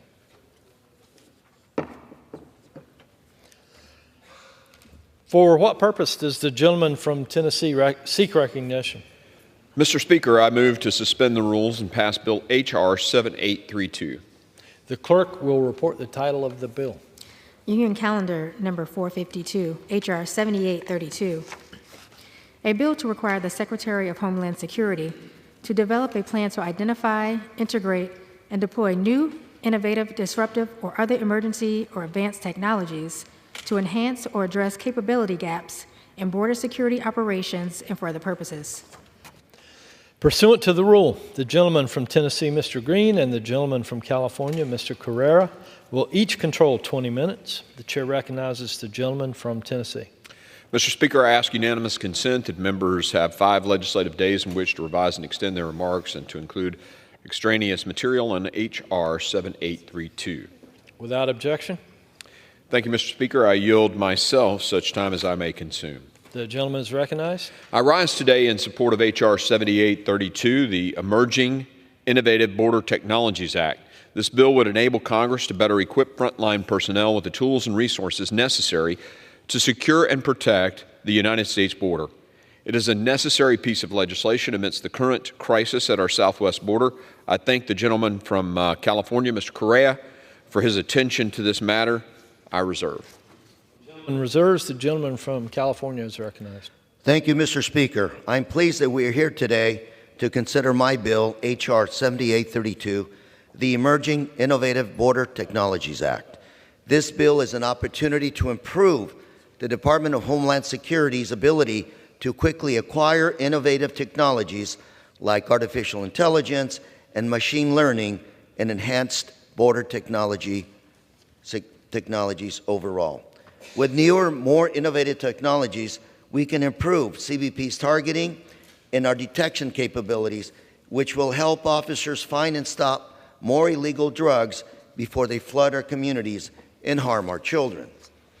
By requiring the Secretary of Homeland Security to create a plan to address capability gaps and integrate innovative technologies like AI, machine learning, and nanotechnologies into our border security operations, this bill forces the Department of Homeland Security to think strategically about opportunities to work with private sector operators and others to develop and implement the latest technologies.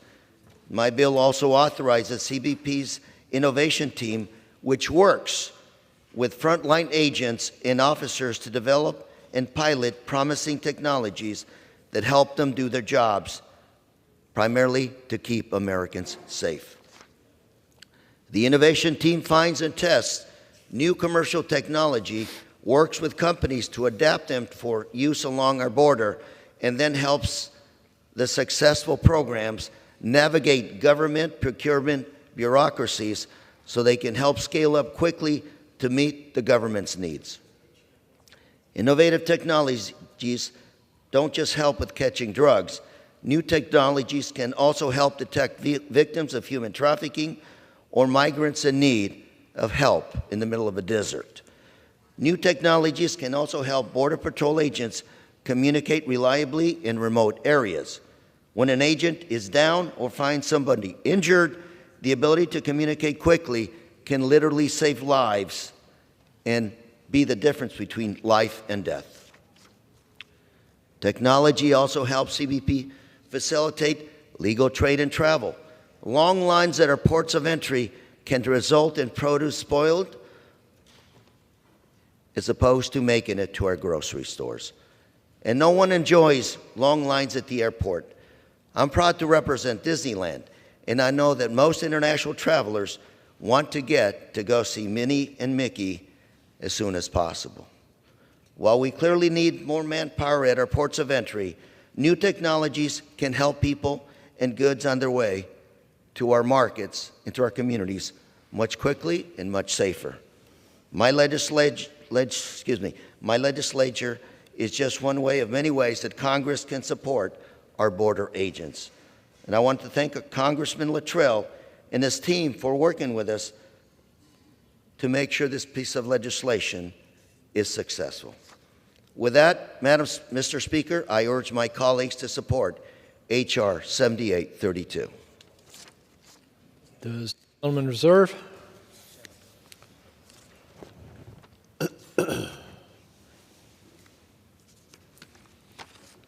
In closing, I'd like to thank my colleagues, Congressman Luttrell, for working with me on this legislation, as well as my colleagues from the Committee on Homeland Security for their bipartisan support.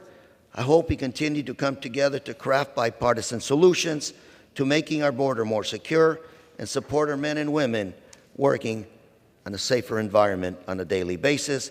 And with that, I urge my House colleagues to support H.R. 7832, and I yield back the balance of my time. The gentleman yields. The gentleman from Tennessee is recognized.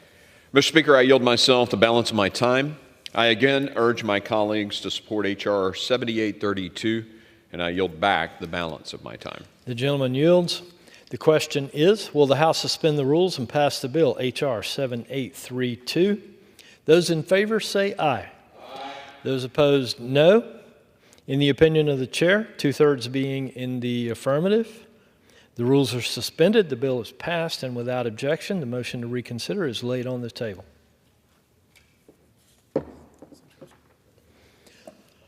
For what purpose does the gentleman from Tennessee seek recognition? Mr. Speaker, I move to suspend the rules and pass Bill S. 794. The clerk will report the title of the bill. Senate 794, an act to require a pilot program on the participation of non-asset-based third-party logistics providers in the Customs Trade Partnership Against Terrorism. Pursuant to the rule, the gentleman from Tennessee, Mr. Green, and the gentleman from California, Mr. Carrera, will each control 20 minutes. The chair recognizes the gentleman from Tennessee. Mr. Speaker, I ask unanimous consent that all members have 5 legislative days in which to revise and extend their remarks, and to include extraneous material on Senate 794. Without objection. Thank you, Mr. Speaker. I yield myself at such time as I may consume. The gentleman's recognized. I rise in support of Senate 794, the CTPAT Pilot Program Act of 2023, which would establish a pilot program to assess the security benefits of providers in the Customs Trade Partnership Against Terrorism program. I urge support, and I reserve. The gentleman reserves. The gentleman from California is recognized. Thank you, Mr. Speaker. I'm pleased that we are here today to consider S-794, the Customs Trade Partnership Against Terrorism Pilot Program Act of 2023. This important legislation will further strengthen the security of cargo shipments arriving in the United States.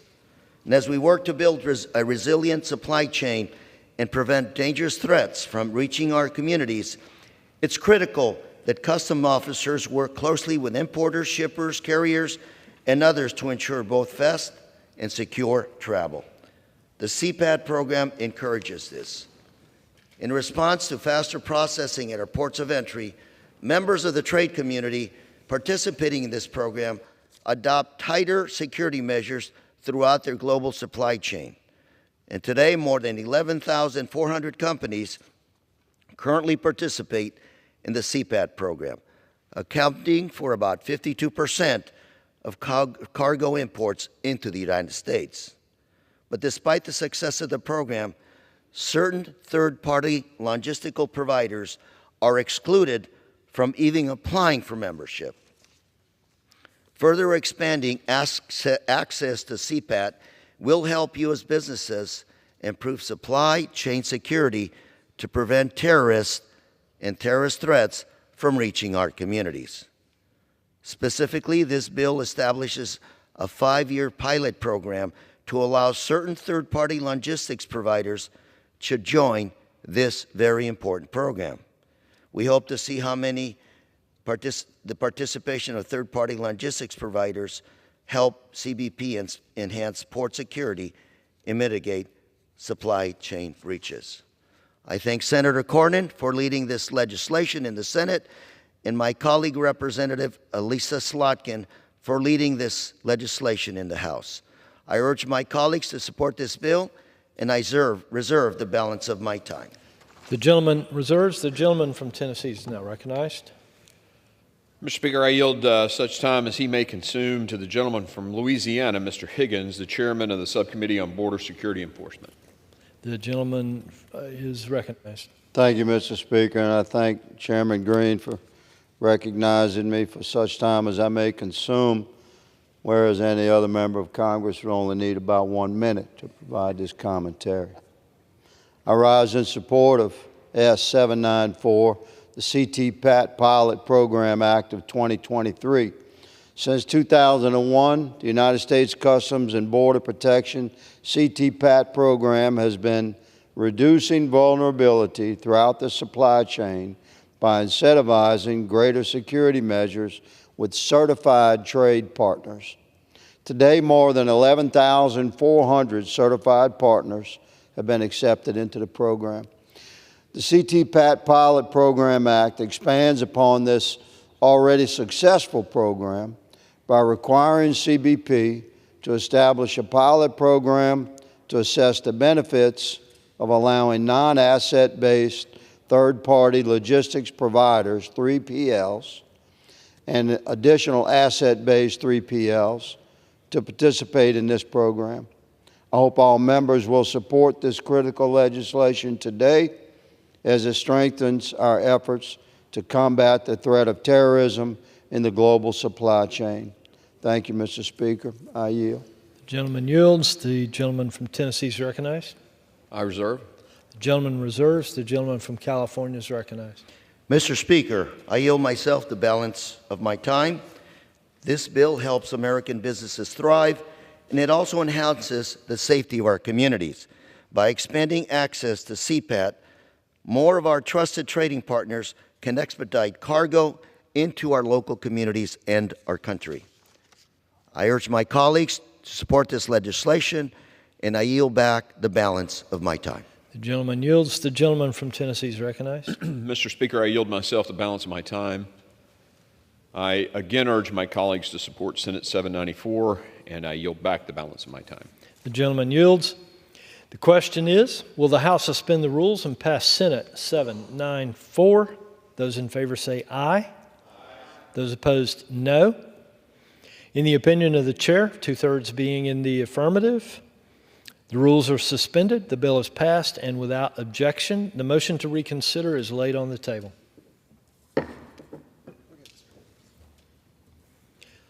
For what purpose does the gentleman from Tennessee seek recognition? Mr. Speaker, I move to suspend the rules and pass the bill H.R. 9459. The clerk will report the title of the bill. H.R. 9459, a bill to amend the Homeland Security Act of 2002 to enable secure and trustworthy technology through other transaction contracting authority and for other purposes. Pursuant to the rule, the gentleman from Tennessee, Mr. Green, and the gentleman from California, Mr. Carrera, will each control 20 minutes. The chair recognizes the gentleman from Tennessee. Mr. Speaker, I ask unanimous consent that all members have 5 legislative days in which to revise and extend their remarks and to include extraneous materials on H.R. 9459. Without objection. Thank you, Mr. Speaker. I yield myself such time as I may consume. The gentleman is recognized. I rise today in support of H.R. 9459, the PATHS Act. DHS, Other Transaction Authority, is an important tool in the Department's limited arsenal of mechanisms to acquire innovative new research and prototypes. This bill also includes some common sense transparency reforms to DHS's use of OTA authority. I commend my colleague, the gentleman from Mississippi, Mr. Guest, for his work on this measure. I reserve. The gentleman reserves. The gentleman from California is recognized. Thank you, Mr. Speaker. I yield myself such time as I may consume. This bill would authorize the Department of Homeland Security to continue to use Other Transaction Authority, or OTA, for an additional 3 years. OTA allows the department to work with non-traditional government contractors to conduct research and prototype projects outside the framework of the traditional acquisition process. DHS's ability to use OTA expires on September 30th, just 1 week from now. Let's pass this legislation and ensure that this does not happen again. With that, Mr. Speaker, I reserve the balance of my time. The gentleman reserves. The gentleman from Tennessee is recognized. Mr. Speaker, I yield as much time as he may consume to the gentleman from Mississippi, Mr. Guest, the congressman who represents my parents and who is the vice chairman of the Committee of Homeland Security. Hey, the gentleman from Mississippi is recognized. Thank you, Mr. Speaker. I rise today in support of 9459, the Producing Advanced Technologies for Homeland Security Act. I'm grateful to my colleagues on the Homeland Security Committee for advancing this bipartisan piece of legislation, and I'm proud to lead with my friend from Maryland, Congressman Glenn Ivey. Mr. Speaker, the Department of Homeland Security has a constantly evolving mission, and to meet these needs, the Department was previously granted authority to enter into other transactional agreements, or OTAs. These legally binding agreements allow the Department to engage with non-traditional contractors that would not normally do business with the federal government. This authority allows the Department of Homeland Security to operate quickly and more efficiently.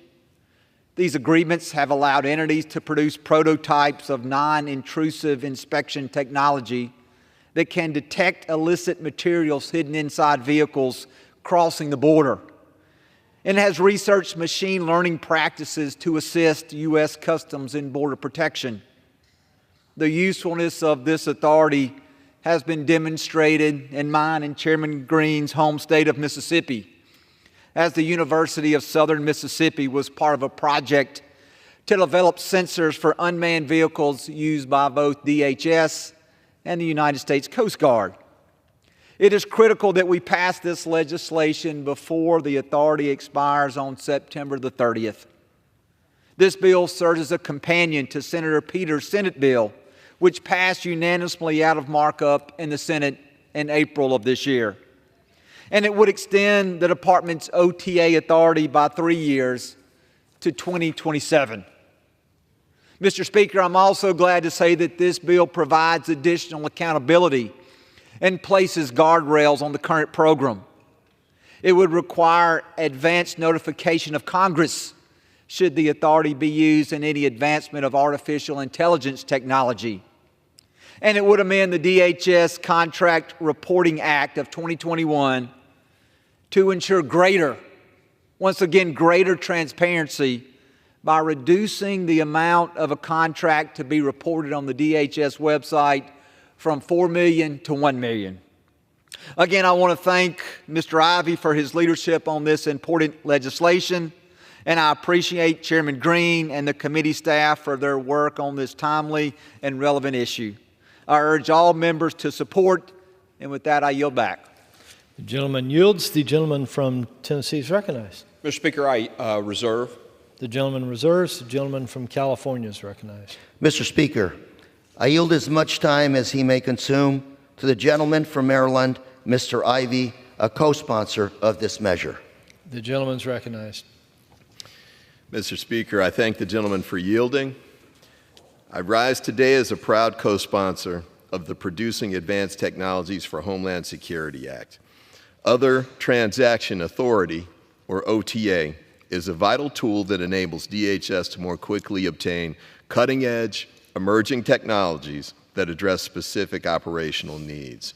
For example, DHS has used OTA to fund research and development of digital IDs that people can store on their phone, and advanced technology to improve the detection of explosive materials at airport checkpoints. This bipartisan bill also provides for increased transparency into the Department's use of OTA by requiring DHS to notify the public and Congress when it uses the authority to enter into agreements worth over $1 million or for agreements involving artificial intelligence. A lapse in DHS's authority would impede the Department's ability to rapidly develop solutions for border security, aviation security, and other critical homeland security concerns. 5 years ago, when OTA did briefly lapse, that's exactly what happened. DHS was forced to delay or stop 48 projects. DHS estimates that if OTA lapses again next week, 77 planned and underway projects would be halted or delayed. A potential halt in OTA would be inefficient, wasteful, and potentially harmful to the security of our homeland. In closing, I would like to thank my colleague, Congressman Guest, for sponsoring this legislation, and I urge my colleagues to support it. I yield back my time. The gentleman yields. The gentleman from California is recognized. Mr. Speaker, I yield myself the balance of my time, and I would like to thank Representatives Michael Guest and Glenn Ivey for co-sponsoring this bill. And I urge all members to support this important legislation. And with that, Mr. Speaker, I yield back the balance of my time. The gentleman yields. The gentleman from Tennessee is recognized. Mr. Speaker, I yield myself the balance of my time. I again urge my colleagues to support H.R. 9459, and I yield back the balance of my time. The gentleman yields.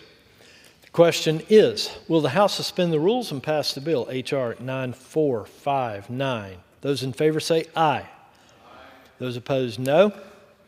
In the opinion of the chair, 2/3 being in the affirmative, the rules are suspended, the bill is passed, and without objection, the motion to reconsider is laid on the table. For what purpose does the gentleman from Tennessee seek recognition? Mr. Speaker, I move to suspend the rules and pass the bill H.R. 3208. The clerk will report the title of the bill. Union Calendar number 128, H.R. 3208.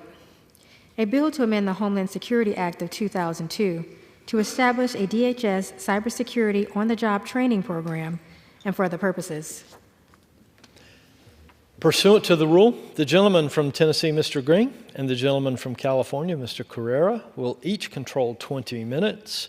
The chair recognizes the gentleman from Tennessee. Mr. Speaker, I ask unanimous consent that all members have 5 days in which to revise and extend their remarks and to include extraneous material on H.R. 3208. Without objection.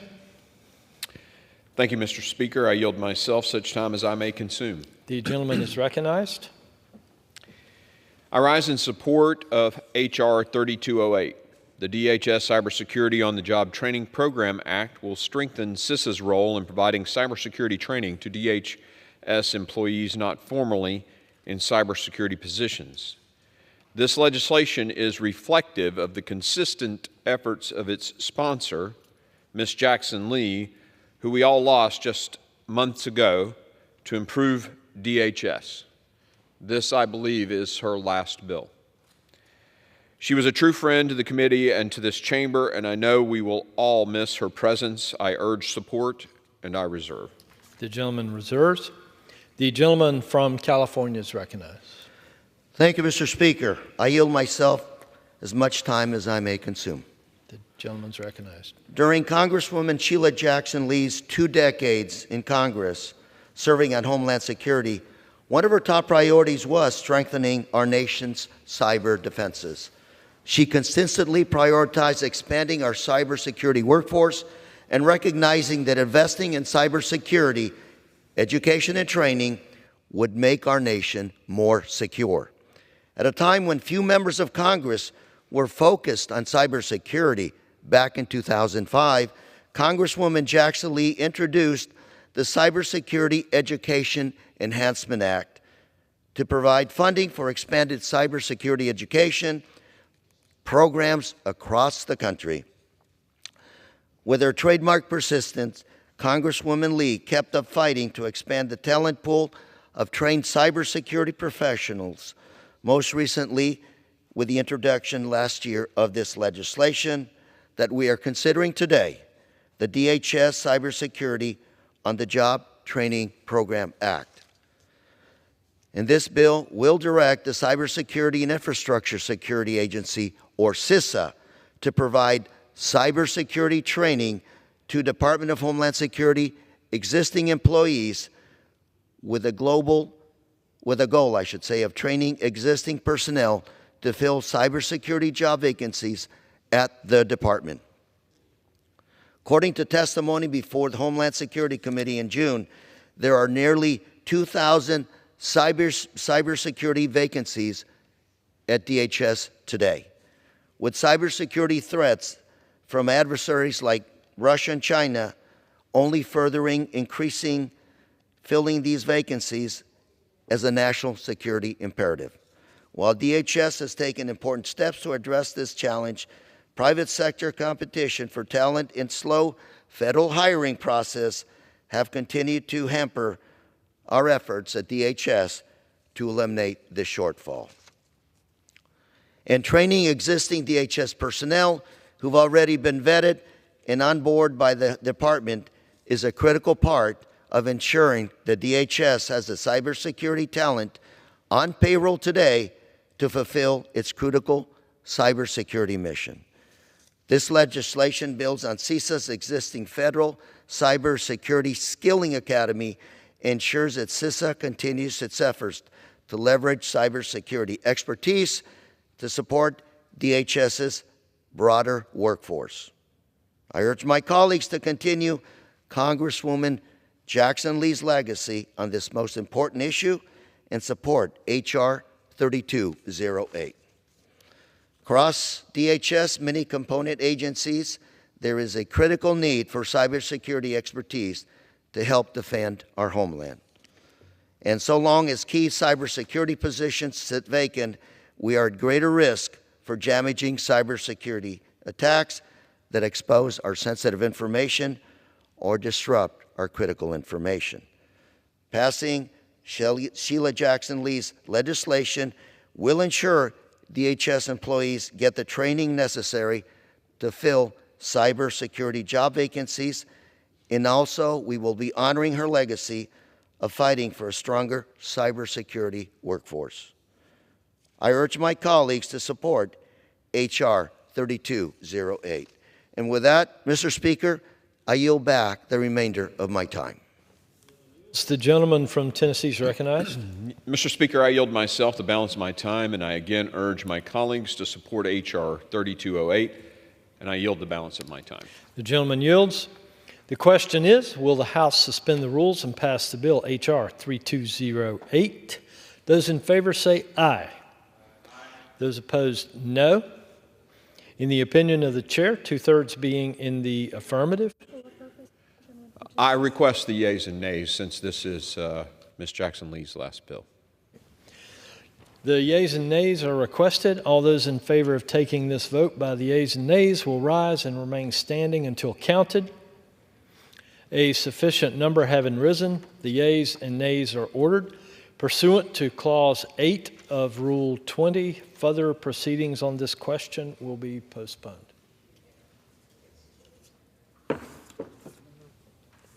And now back to this. All right.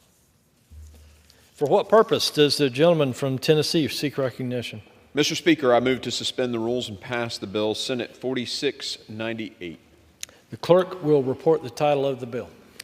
Senate 4698, an act to authorize the joint task forces of the Department of Homeland Security and for other purposes.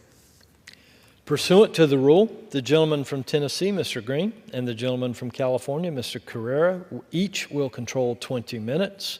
The chair recognizes the gentleman from Tennessee.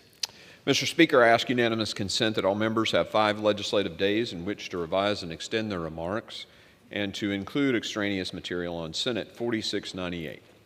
Without objection.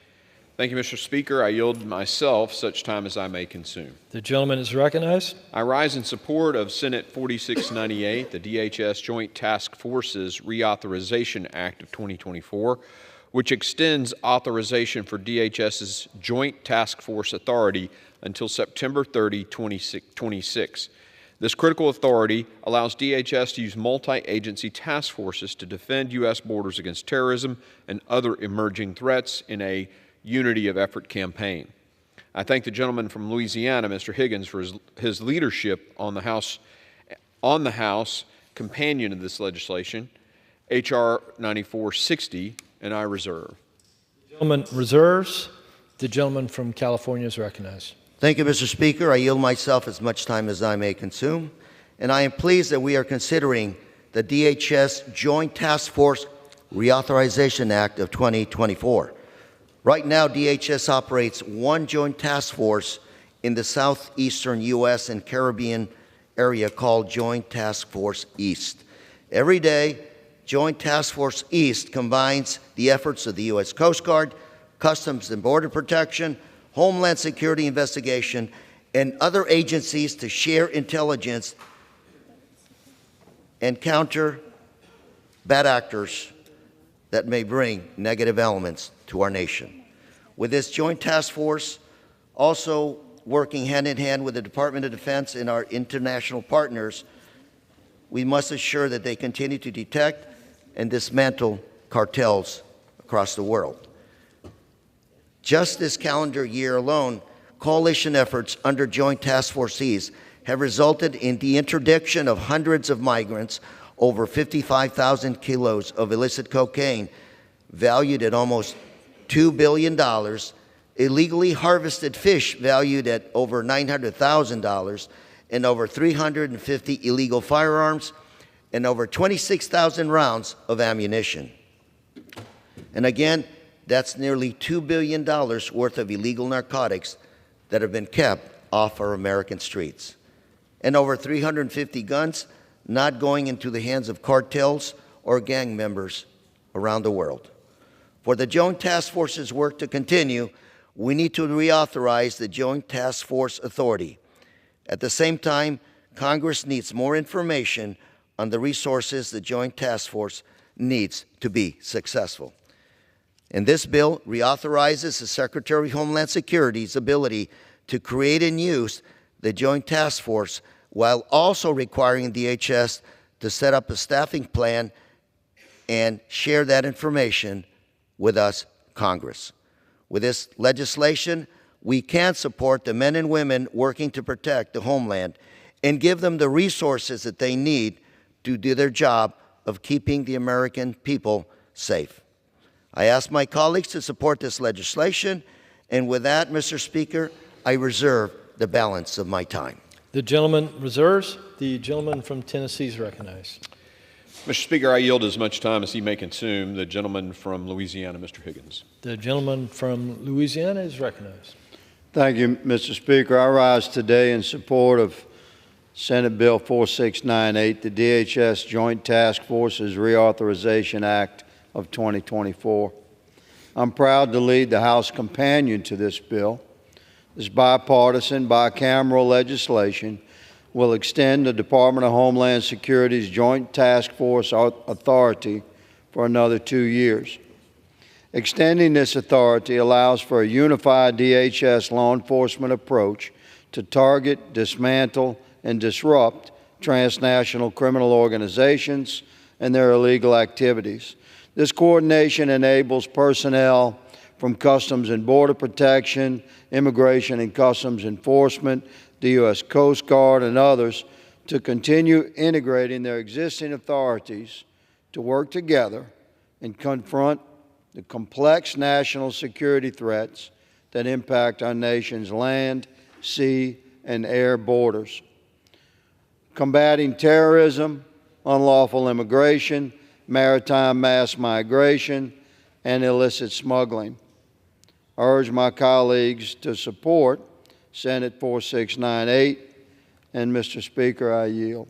The gentleman yields. The gentleman from Tennessee is recognized. Mr. Speaker, I reserve. The gentleman reserves. The gentleman from California is recognized. Mr. Speaker, I yield myself the balance of my time. And in closing, I'd like to thank my colleagues, Mr. Higgins from Louisiana, Mr. Swazi from New York, for leading this bill in the House, and my colleagues from both sides of the aisle on Homeland Security for their support. And I'd also like to thank the Senator Peters for leading this bill in the Senate.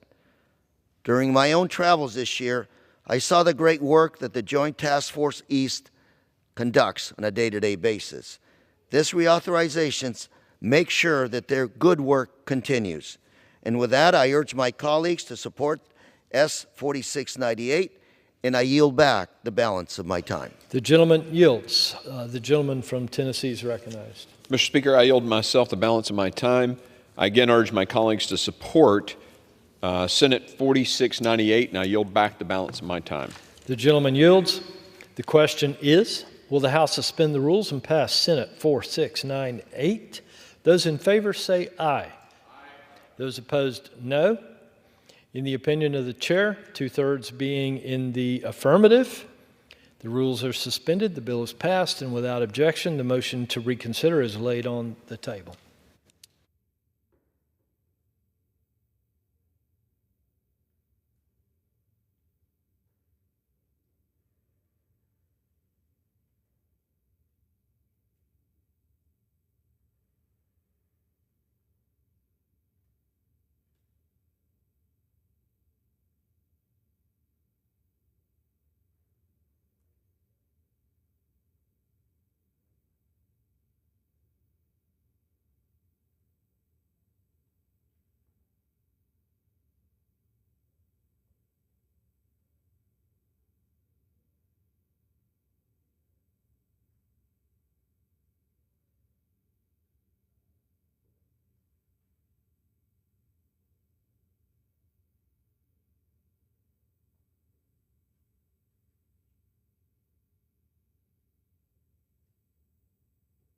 For what purpose does the gentlewoman from American Samoa seek recognition? Mr. Speaker, I move that the House suspend the rules and pass S 3764. The clerk will report the title of the bill. Senate 3764, an act to extend and authorize annual appropriations for the United States Commission on International Religious Freedom through fiscal year 2026. Pursuant to the rule, the gentlewoman from American Samoa, Mrs. Radawagan, and the gentlewoman from North Carolina, Mrs. Manning, each will control 20 minutes. The chair recognizes the gentlewoman from American Samoa. I ask unanimous consent that all members may have 5 days to revise and extend and to include extraneous materials on this measure. Without objection. Mr. Speaker, I yield myself such time as I may consume. The gentlewoman is recognized. Religious persecution is a tragic reality in many parts of the world, whether it be against Uyghurs, Muslims in China, Christian minorities in parts of Africa and the Middle East, the Baha'i in Iran, or religious communities attempting to worship without official control by repressive regimes in Burma, China, or North Korea. And anti-Semitism is on the rise. This bipartisan bill, which unanimously passed the Senate, will continue the good work of the United States Commission on International Religious Freedom, or USCIRF. Congress created USCIRF as an independent federal entity in 1998. Although the fundamental freedom of religion was under siege around the world, it did not receive enough attention in U.S. foreign policy. USCIRF is a body of experts who speak out on behalf of persecuted believers of any faith and push for accountability beyond what the State Department or the White House may view as diplomatically comfortable. The Commission's independent voice remains critical today as the State Department too often pushes religious freedom to the side. Although the law requires the Department to designate countries of particular concern for religious freedom violations, their list of CPC countries never includes all the countries that meet the statutory criteria. Thankfully, USCIRF continues its truth-telling to identify the other persecutors that should be designated. Those countries include Vietnam, where communist authorities severely repress Christians, Buddhists, and other believers who attempt to worship outside of state control. They also include Nigeria, where Islamist militias murder Christians with impunity. They include Afghanistan, where the brutal Taliban have retaken power and moved that country back to an intolerant darkness. If any countries are countries of particular concern for serious violations of religious freedom, those should be among them. S 3764 is a simple extension of USCIRF's statutory authority so that the Commission can continue its bipartisan, non-sectarian work on behalf of our nation's first freedom, religious liberty. I'm very pleased that this is a clean reauthorization and does not include any of the previous attempts by some in the other body to make USCIRF more partisan or to dilute its mandate with extraneous issues. Through robust oversight, we also must work to ensure that USCIRF remains focused on its true bipartisan statutory mandate. Namely, quote, the annual and ongoing review of the facts and circumstances of violations of religious freedom, end quote. I want to thank Senator Rubio and his bipartisan colleagues who introduced this bill in the Senate, where it received unanimous support. I also want to recognize the important work of the chairman of the Foreign Affairs Human Rights Subcommittee, the gentleman from New Jersey, Mr. Smith, the author of the House side reauthorization. He has been a leader on religious freedom issues throughout his 43-year career in this House. We need to pass this bill immediately to help ensure that freedom of religion under threat from extremists and authoritarian governments around the world remains front and center. I reserve the balance of my time. The gentlewoman reserves the gentlewoman from North Carolina is recognized. Mr. Speaker, I rise in support of S. 3764, and I yield myself as much time as I may consume. Mr. Speaker, I rise in strong support of S. 3764, and I thank our Senate colleagues, Senators Marco Rubio, Ben Cardin, and James Lankford, and my dear friend and colleague, Representative Chris Smith, for their leadership in advancing this important measure. This bill would reauthorize the United States Commission on International Religious Freedom, or USCIRF, which was established nearly 26 years ago as an independent, bipartisan U.S. government advisory body to monitor and report annually on religious freedom abroad and make policy recommendations to the President, the Secretary of State, and Congress. Mr. Speaker, the right of each individual to freely practice his or her religion or hold non-religious beliefs is a fundamental human right. Every day, individuals and communities around the world are subject to escalating violence, persecution, and discrimination simply for practicing their beliefs. USCIRF's 2024 report outlines serious violations of religious freedom and highlights some concerning global developments, including laws restricting religious freedom, like blasphemy laws, anti-conversion laws, and restrictions on religious garb, governments engaged in transnational repression to silence religious minorities and their advocates abroad, and the disturbing global rise of anti-Semitism during 2023 and 2024. USCIRF has done an excellent job highlighting the threat that anti-Semitism poses to religious freedom, including issuing an important report on anti-Semitism in Europe in 2021, as well as highlighting the growing number of national strategies and other initiatives around the world to combat this trend. This year, USCIRF noted the significant increase in anti-Semitic hate crimes following the October 7, 2023 Hamas terror attacks against Israel, in which Jews around the world were collectively blamed for actions of the Israeli government.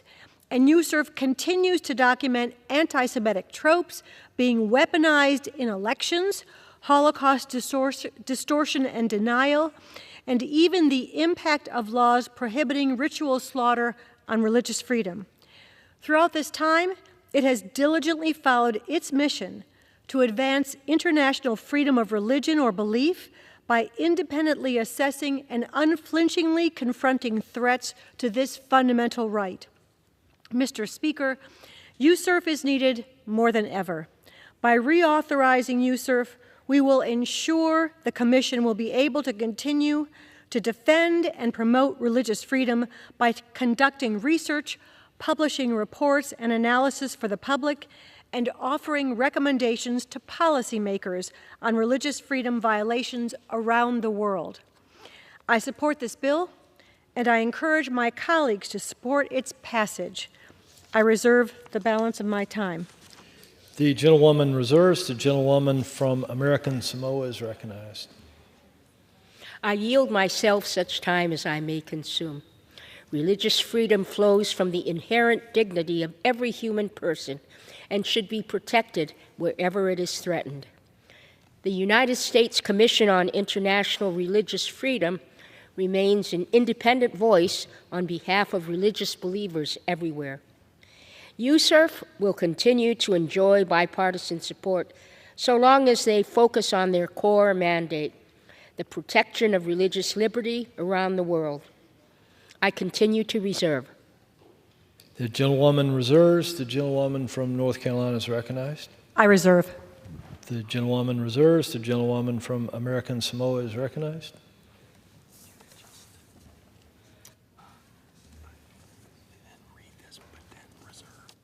This whole thing. Attempts to distort definitions of religious freedom to cover unrelated or or partisan issues will quickly squander that support and endanger the extension of USERV's mandate in the future. S 3764 will ensure that the Commission continues its nonpartisan mission of promoting the right of religious liberty that we hold so dear as a nation. It deserves our unanimous support. I continue to reserve. The gentlewoman reserves. The gentlewoman from North Carolina is recognized. I reserve. The gentlewoman from North Carolina reserves. The gentlewoman from American Samoa is recognized. Mr. Speaker, I'm waiting on one more speaker. Woman close. Yes, I'm prepared to close. Thank you. The gentlewoman reserves. The gentlewoman from North Carolina is recognized. I yield myself as much time as I may consume for the purpose of closing. This bill would allow USERV to continue its important work advising Congress, engaging with the executive branch, monitoring religious freedom abroad, and raising public awareness. I would like to thank my colleagues, Representative Chris Smith and Senators Marco Rubio, Ben Cardin, and James Lankford for their hard work on this legislation. I urge my colleagues to support this bill. I yield back the balance of my time. The gentlewoman yields. The gentlewoman from American Samoa is recognized. I yield back the balance of my time. The gentlewoman yields. The question is, will the House suspend the rules and pass Senate 3764? Those in favor say aye. Those opposed, no. In the opinion of the chair, 2/3 being in the affirmative. For what purpose does the gentlewoman seek recognition? Mr. Speaker, on that, I request the yeas and nays. The yeas and nays are requested. All those in favor of taking this vote by the yeas and nays will rise and remain standing until counted. A sufficient number having risen, the yeas and nays are ordered. Pursuant to Clause 8 of Rule 20, further proceedings on this question will be postponed.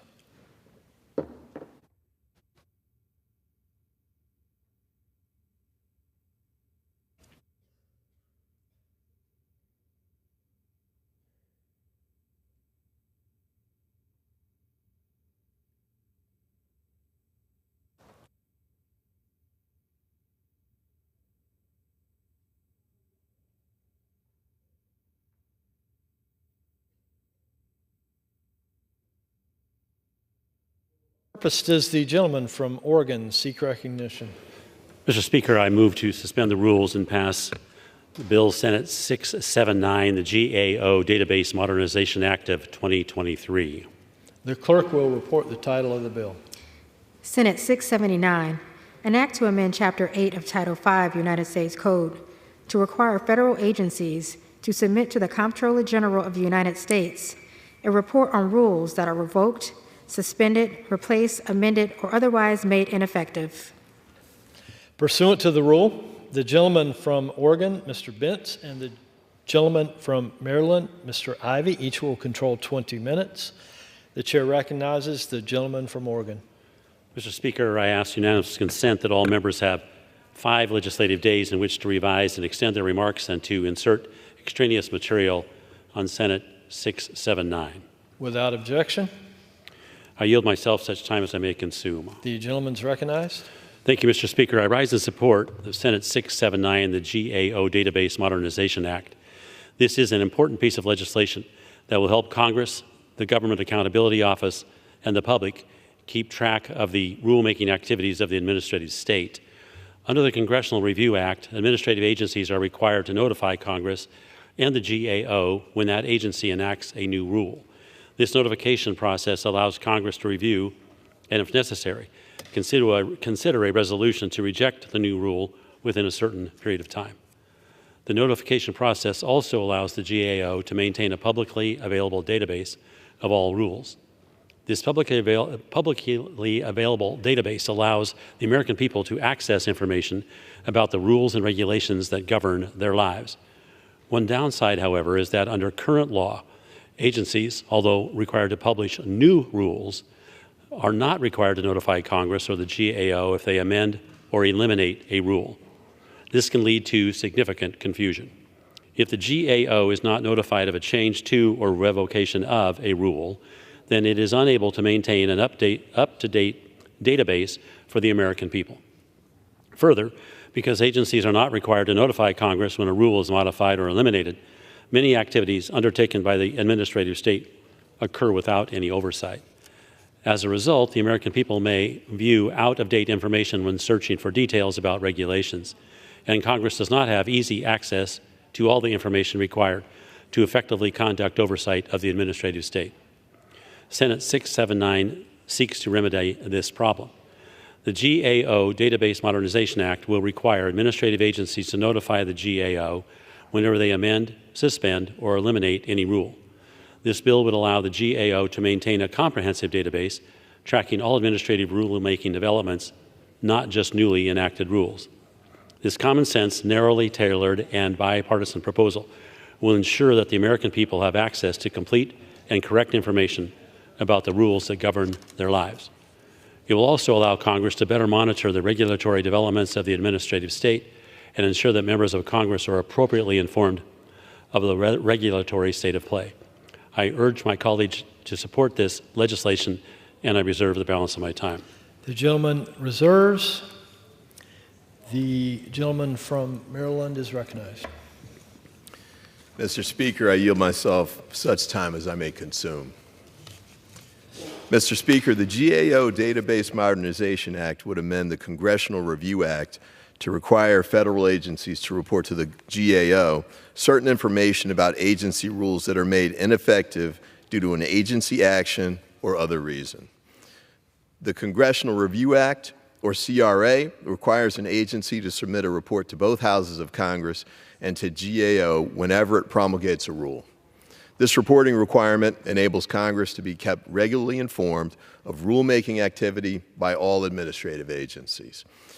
GAO has created a publicly accessible database tracking all rules submitted by the agencies. However, agencies do not currently report updates, suspensions, or alterations of rules to GAO unless any modifications are part of a newly promulgated regulation. To increase transparency, this legislation amends the CRA to require agencies to submit a report to GAO on rules that are revoked, suspended, amended, or otherwise made ineffective. While I do not oppose this legislation, I do want to note that I have concerns with the underlying Congressional Review Act, and I hope that we will have an opportunity to examine whether the law is operating as intended. The CRA, which provides a fast-track process whereby Congress can overturn an agency regulation, could be misused to undermine life-saving regulations that protect public health and safety.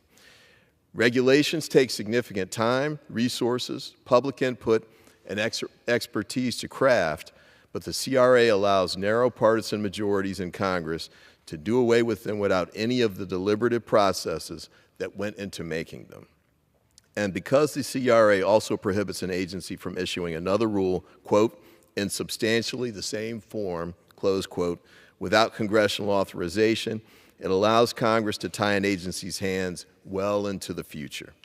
I hope this legislation is a modest improvement to oversight and transparency, but I hope that this is just the beginning of a larger conversation about the CRA and its impact on the regulatory process. Thank you, and I reserve the balance of my time. The gentleman reserves. The gentleman from Oregon is recognized.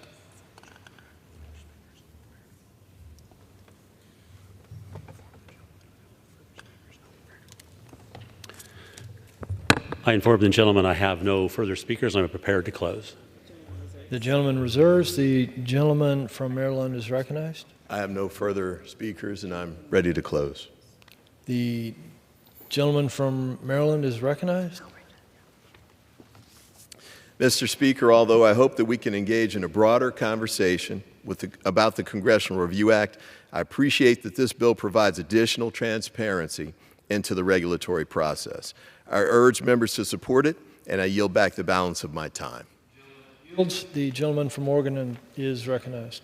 Mr. Speaker, I yield myself the balance of my time. I urge my colleagues to support this bill, and I yield back the balance of my time. The gentleman yields. The question is, will the House suspend the rules and pass Senate 6? Those in favor say aye. Aye. Those opposed, no.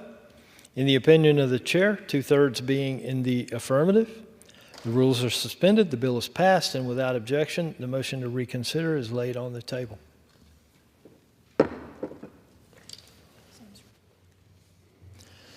For what purpose does the gentleman from Oregon seek recognition? Mr. Speaker, I move to suspend the rules and pass Senate Bill 670, the Impact Human Trafficking Act. Without objection? Oh, I'm sorry. The clerk will read the title of the bill. Senate 670, an act to improve services for trafficking victims by establishing in Homeland Security investigations. The investigators maintain purposeful awareness to combat trafficking trauma program and the Victim Assistance Program. Pursuant to the rule, the gentleman from Oregon, Mr. Bentz, and the gentleman from Maryland, Mr. Ivey, each will control 20 minutes. The chair recognizes the gentleman from Oregon. Mr. Speaker, I ask unanimous consent that all members may have 5 legislative days in which to revise and extend their remarks and to insert extraneous material on Senate Bill 670. Without objection. I yield myself such time as I may consume. The gentleman's recognized. Thank you, Mr. Speaker. The investigators maintain purposeful awareness to combat trafficking trauma program and victim assistance program. Impact Trafficking Act, Human Trafficking Act, provides for outreach and training to Homeland Security investigations employees who have been exposed to various forms of trauma while working with victims of human trafficking.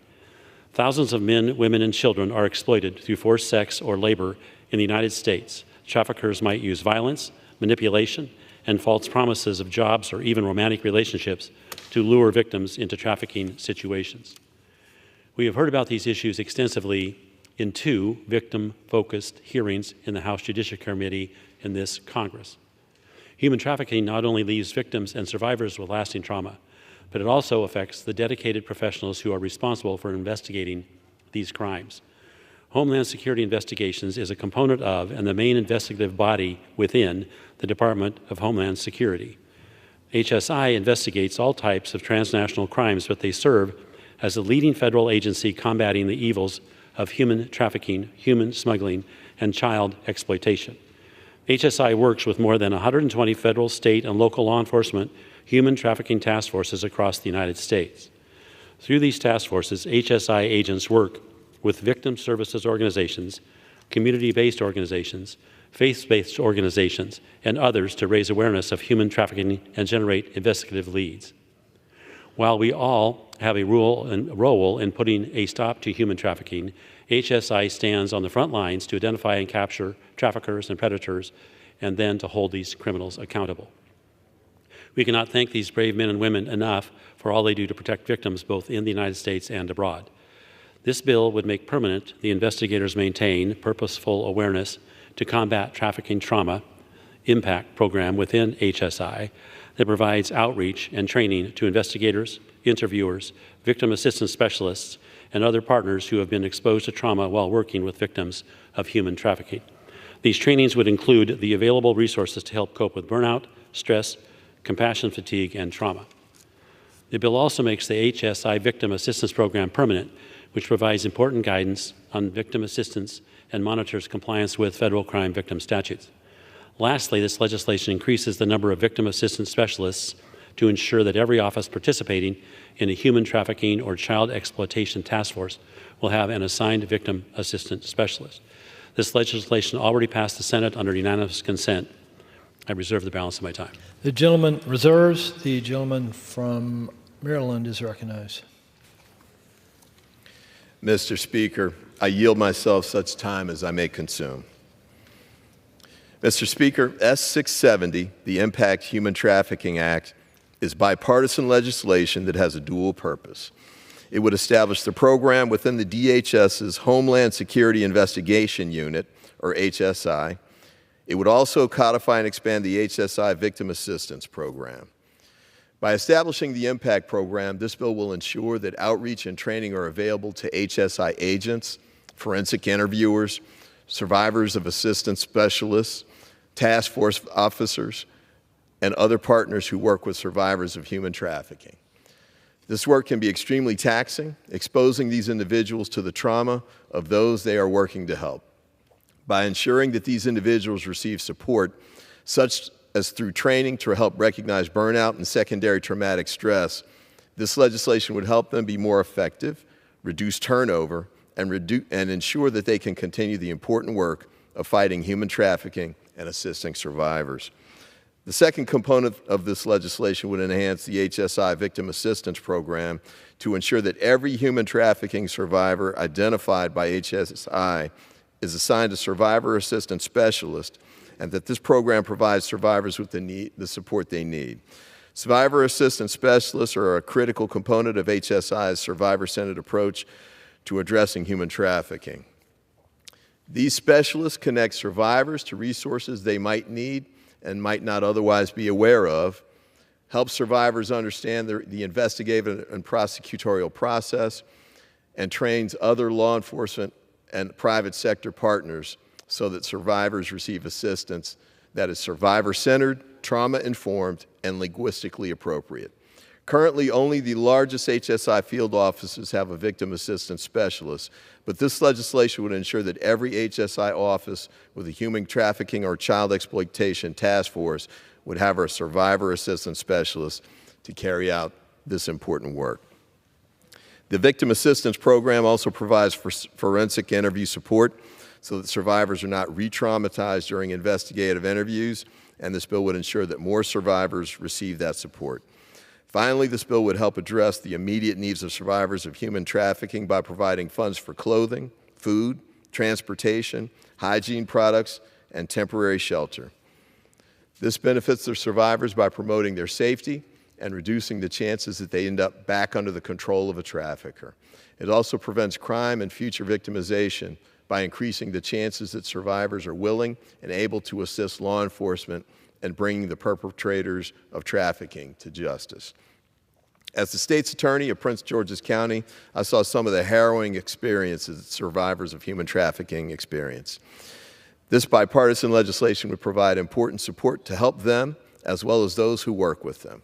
I commend Senator Peters and my House colleagues who jointly led the companion to this bill, Representatives Joyce, Titus, Wagner, and Slatkin. It's truly encouraging to see a bipartisan, bicameral bill that supports the survivors of human trafficking, and I hope we can all work together on more bipartisan legislation like this in the future. I encourage my colleagues to join me in support of this important legislation. Thank you, and I reserve the balance of my time. The gentleman reserves. The gentleman from Oregon is recognized. Mr. Speaker, I yield 3 minutes to the gentleman from Ohio, Mr. Joyce. The gentleman from Ohio is recognized for 3 minutes. Thank you, Mr. Speaker. I rise today in strong support of the Impact Human Trafficking Act, which I introduced alongside Senator Peters early last year. Thousands of men and women and children are victimized by human traffickers in the United States each year. Ohio is consistently ranked among the states most heavily impacted by the human trafficking incidents. Traffickers threaten, deceive, and manipulate their victims, forcing them into what amounts to modern-day slavery. As a former prosecutor, I understand the importance of caring for victims, punishing perpetrators, and ensuring that law enforcement personnel also receive the resources and attention they need when investigating these heinous crimes. This bill would codify and expand the Victim Assistance Program at HSI to provide much-needed support for victims and other individuals impacted by human trafficking. The bill also makes permanent a program focused on promoting the well-being of HSI employees and partners who are repeatedly exposed to trauma and stress during the course of their work with victims and associated investigations. These law enforcement personnel are consistently exposed to some of the worst humanity has to offer, and they are working to protect the most vulnerable.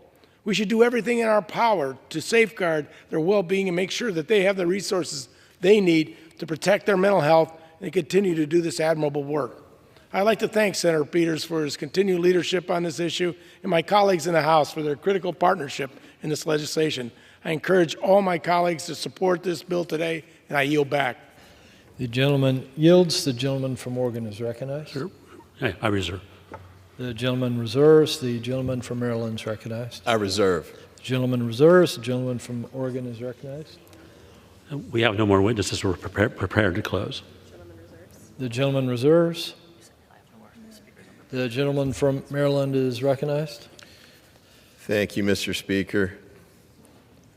S670, the Impact Human Trafficking Act, would enable more survivors to participate in the investigation and prosecution of the crimes committed against them and prevent future trafficking crimes. I support this bipartisan legislation, and I encourage my colleagues to do the same. Thank you, Mr. Speaker, and I yield back the balance of my time. The gentleman yields. The gentleman from Oregon is recognized. Mr. Speaker, I yield myself the balance of my time. I urge my colleagues to support this necessary bill, and I yield back the balance of my time. The gentleman yields. The question is, will the House suspend the rules and pass Senate 670? Those in favor say aye. Those opposed, no. In the opinion of the chair, 2/3 being in the affirmative, the rules are suspended, the bill is passed, and without objection, the motion to reconsider is laid on the table.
For what purpose does the gentleman from Oklahoma seek recognition? Mr. Speaker, I move to suspend the rules and pass the bill Senate 2228, the Building Chips in America Act. The clerk will report the title of the bill. Senate 2228, an act to amend the William M. Mack Thornberry National Defense Authorization Act for fiscal year 2021 to clarify the scope of a major federal action under the National Environmental Policy Act of 1969 with respect to certain projects relating to the production of semiconductors and for other purposes. Pursuant to the rule, the gentleman from Oklahoma, Mr. Lucas, and the gentlewoman from Pennsylvania, Ms. Lee, each will control 20 minutes. The chair recognizes the gentleman from Oklahoma.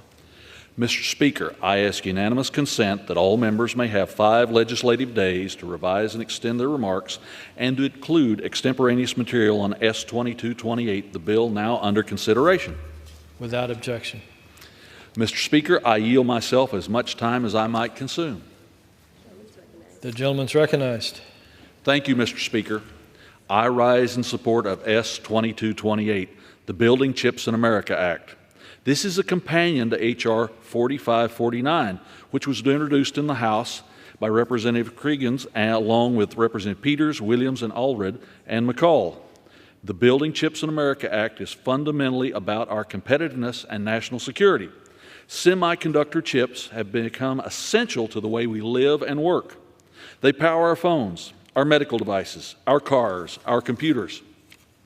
They are not only essential to our economic security, but our national security as well. And yet the U.S. is dependent on foreign countries for access to chips. The Chinese Communist Party has made it clear that it wants to dominate the globe in key technology areas. And part of their strategy is to increase China's share of the semiconductor market through both investments and acquisition. The U.S. technology companies obtain as much as 90% of their semiconductor chips from Taiwan, which is a huge risk given the geopolitical situation in the region. When Congress passed the CHIPS for America Act in 2020 and the CHIPS and Science Act in 2022, the intention was to address this lack of domestic chip production to make us more competitive. And it's starting to work. Since we passed these bills, we've seen companies throughout the supply chain announcing billions of dollars in new investments in domestic chip manufacturing. Unfortunately, these projects are being required to undergo a lengthy National Environmental Policy Act review. These reviews drag on for a long time. The Council on Environmental Quality reports that it takes an average of 4.5 years to complete this process. That defeats the goal of quickly scaling up chip production in the United States. Not only do NEPA reviews delay ongoing construction, but they also discourage future investments in chip production. This bill addresses that issue by streamlining the permit requirements so that we can quickly build up our semiconductor manufacturing. It clarifies that certain CHIPS projects are not subject to NEPA reviews, and it improves efficiency by ensuring that the Commerce Department is the lead agency to carry out NEPA reviews for the projects that are subject to these requirements. It also gives Commerce more tools to complete environmental reviews. Finally, it limits the timeline for court challenges to these reviews. In short, it allows Commerce to be flexible in how it promotes growth while still ensuring environmental protections. We cannot afford to stunt our own progress in chip manufacturing because we are following a flawed bureaucratic process. I'd also like to note that addressing environmental permitting is an issue that extends well beyond chip production. As my colleague Bruce Westerman, chairman of the Natural Resources Committee, has championed the need to comprehensively address NEPA and its unintended consequences. I appreciate his effort to make NEPA work better for the American people. Today's bill is narrower in scope than what Chairman Westerman has proposed, and while it doesn't address NEPA in its entirety, I believe this is a step in the right direction. I thank my colleagues in the House who have sponsored this bill, as well as our Senate counterparts, and I urge everyone to support this important reform, and I reserve the balance of my time, Mr. Speaker. The gentleman reserves. The gentlewoman from Pennsylvania is recognized. Mr. Speaker, I yield myself as much time as I may consume. The gentlewoman's recognized. Thank you, Mr. Speaker. I rise in opposition to S2228, the Building Chips in America Act. I can't begin to tell you how frustrating it is that we're here, considering a bill that hasn't had a single hearing or the slightest bit of real scrutiny.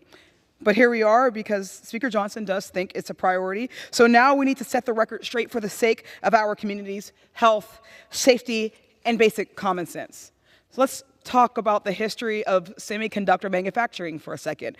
In 1947, Silicon Valley was the birthplace of the modern semiconductor, the backbone of our tech industry. But that birth left behind some pretty deep scars. Semiconductor manufacturing has never been clean. It's left behind pollution, toxic waste, and even poisoned workers. Silicon Valley still holds the record for the most Superfund sites in the country. We're talking miscarriages, cancer, and entire communities still dealing with the fallout today. So yeah, it's serious. Now, as we work to bring semiconductor manufacturing back to the U.S., we must do it right this time. We cannot afford to repeat the devastating mistakes of the past, and we don't need to. But what does this bill want us to do? It intends to throw all those lessons out the window and bring back the same toxic mess we saw in Silicon Valley, only bigger. Are we really going to let this disaster play out again in places like Palm Bay, Florida, Colorado Springs, Colorado, Clay, New York, or St. Peters, Missouri? These are the communities on the line, all home to semiconductor plants, getting funding under the CHIPS and Science Act. Polluting our communities and putting families in harm's way is a policy choice. We've cleaned up a lot of the mess in Silicon Valley, and we've proven that semiconductor manufacturing can be done without hurting workers or the environment. Democrats worked to pass the CHIPS and Science Act to ensure that when we invest in America's future, we do it the right way. We made sure these investments benefit all Americans, not just a select few. And we've got Secretary Raimondo and the Biden-Harris administration making sure that the taxpayer dollars being spent on this are stewarded with care. So far, those investments are already showing results across the country, and it's just the beginning. But this bill wants to scrap all that progress.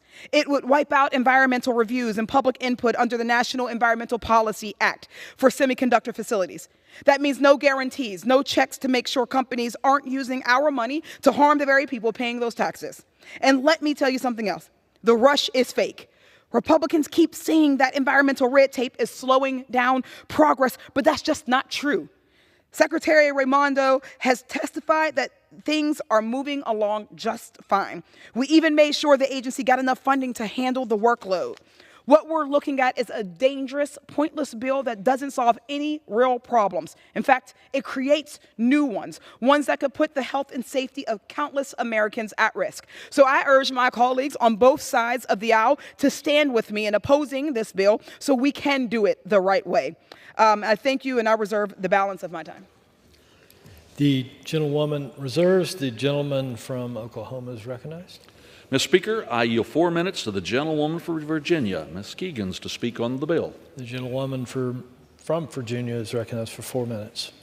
Thank you, Mr. Speaker. I rise today in support of Senate Bill 2228, the Building Chips in America Act, the Senate version of bipartisan legislation I introduced last year to bring semiconductor manufacturing back to the United States. Last year, 120 members of Congress signed a letter to the House and Senate leadership urging its inclusion into the National Defense Authorization Act. Semiconductors go in everything from cell phones to innovative technologies that support American energy, powerful new AI tools, and key weapons systems keep Americans safe at home and abroad. The list goes on. Despite this, the U.S. is only home to only 10% of global semiconductor production. Thankfully, the 2022 CHIPS and Science Act authorized nearly $40 billion in grant funding to reshore this critical manufacturing capability, which we have historically relied almost entirely on China. This monumental investment in our domestic industry has spurred companies up and down the semiconductor supply chain to start bringing new manufacturing projects to our shores. However, existing requirements by the National Environmental Policy Act, NEPA, threaten to delay semiconductor projects already underway and discourage future investment in domestic semiconductor manufacturing. A recent study from Georgetown University found that the United States builds semiconductor fabs at a slower rate than the rest of the world.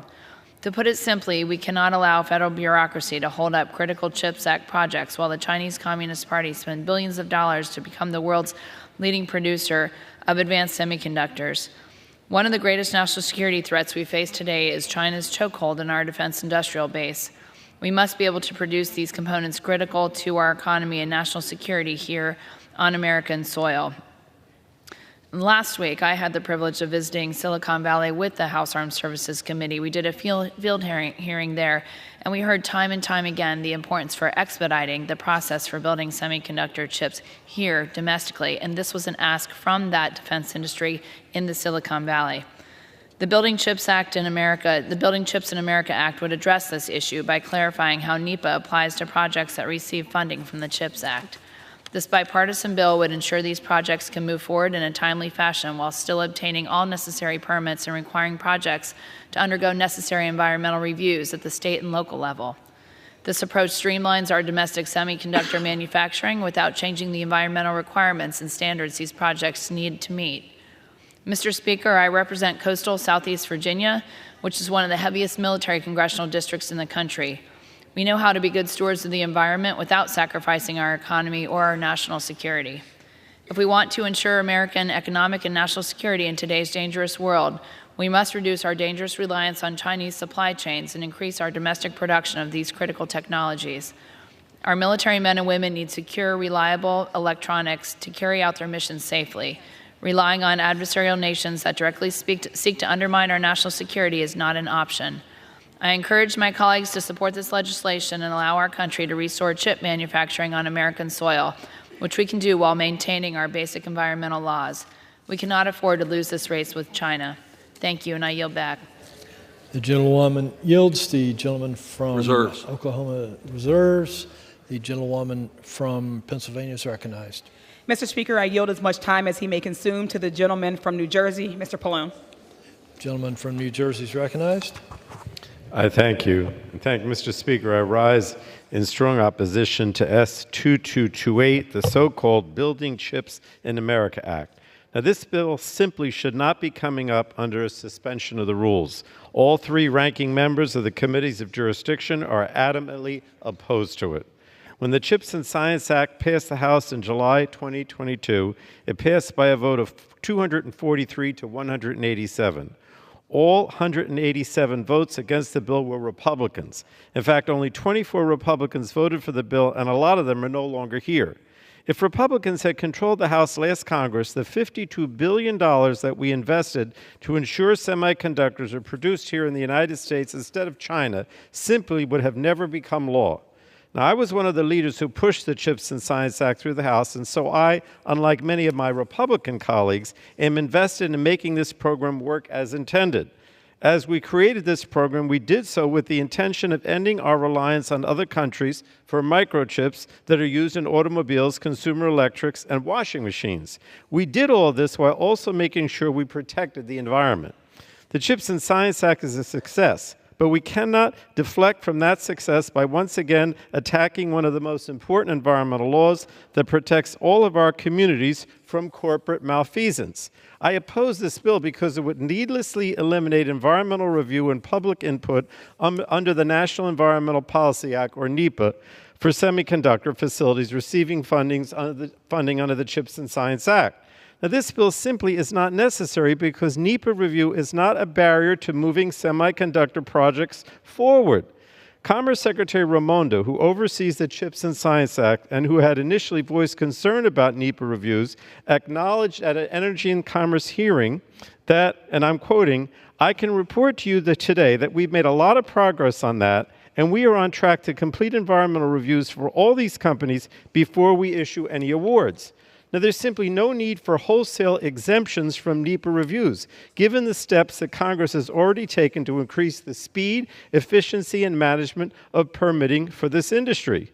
We made semiconductor manufacturing eligible for the abbreviated permitting process under the FAST-4, or FAST-41 Act. And this ensured that reviews do not drag out for the most serious environmental impact statements. We also, under the Fiscal Responsibility Act, eliminated NEPA review for loans, loan guarantees, or other forms of financial assistance for similar activities, and we gave the Department of Commerce the ability to adopt categorical exclusions from other agencies. So this is really, Mr. Speaker, a bill that is a solution in search of a problem that doesn't exist. And now Republican leadership is bypassing regular order to ram through an anti-environment bill that didn't go through any of the committees here in the House before being rushed to the House floor on the suspension calendar. The phenomenal work of the CHIPS office is a cause for celebration, and the program has produced critical wins for countless domestic industries worth highlighting. It is clear that NEPA reviews are not a barrier to moving these projects forward. So fundamentally, NEPA requires us to look before we leap, which is just common sense, and failing to do so could create many new problems for our environment. My colleague mentioned the Superfund sites in Silicon Valley. Do we want those again? This affects our water supply, our worker safety, our communities, and ignoring these impacts is not going to make them disappear, Mr. Speaker. So I want to thank the ranking members, Lofgren from the Science Committee, Grijalva from the Natural Resources Committee, for joining me in leading the effort to oppose this bill. And I strongly urge all of my colleagues to vote no. And I yield back the balance of my time. The gentleman yields. The gentlewoman from Pennsylvania is recognized. I reserve. The gentlewoman reserves. The gentleman from Oklahoma is recognized. Mr. Speaker, I yield 2 minutes to the gentleman from Texas, the chairman of the House Rules Committee, Dr. Burgess. The gentleman is recognized for 2 minutes. And I thank the gentleman for yielding. I do want to rise today in support of S-2228, the Building Chips in America Act. Last week, members of the Texas delegation sent a letter to our leadership requesting that we prioritize this crucial piece of legislation. So I certainly want to thank, of course, Chairman Lucas, as well as Speaker Johnson, Majority Leader Scalise, for considering bringing the Building Chips in America Act to the floor this week. We've heard over and over how semiconductors are necessary for some of the most vital technology we have today. But let's also be clear, the NEPA process is valuable.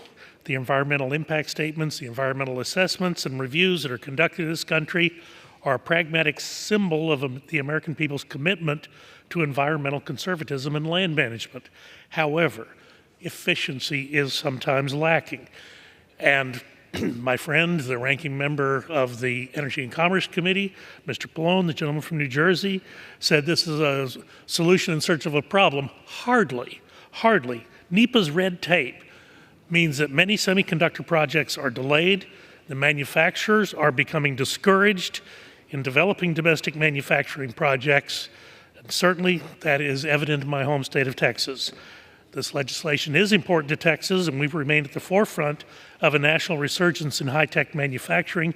Streamlining the NEPA process will help companies in the semiconductor industry bring great economic prosperity to our state. I thank the gentleman for yielding, and I'll yield back. The gentleman yields. The gentleman from Oklahoma is recognized. Reserves balance of my time, Mr. Speaker. The gentleman reserves. The gentlewoman from Pennsylvania is recognized. Mr. Speaker, I yield 2 minutes to the gentleman from Arizona, Mr. Stanton. The gentleman from Arizona is recognized for 2 minutes. Thank you very much. I rise in support of S2228, the Building Chips in America Act. 2 years ago, Congress wisely passed the Chips and Science Act, bringing about a resurgence in domestic manufacturing, particularly in my home state of Arizona. Some of the world's leading semiconductor companies have invested hundreds of billions of dollars in Arizona to build new fabrication plants or fabs, creating thousands and thousands of high-wage jobs. Many of these projects have already broken ground. If you drive around my district in Arizona, cranes dot the skyline, the clearest sign of America's advanced manufacturing boom.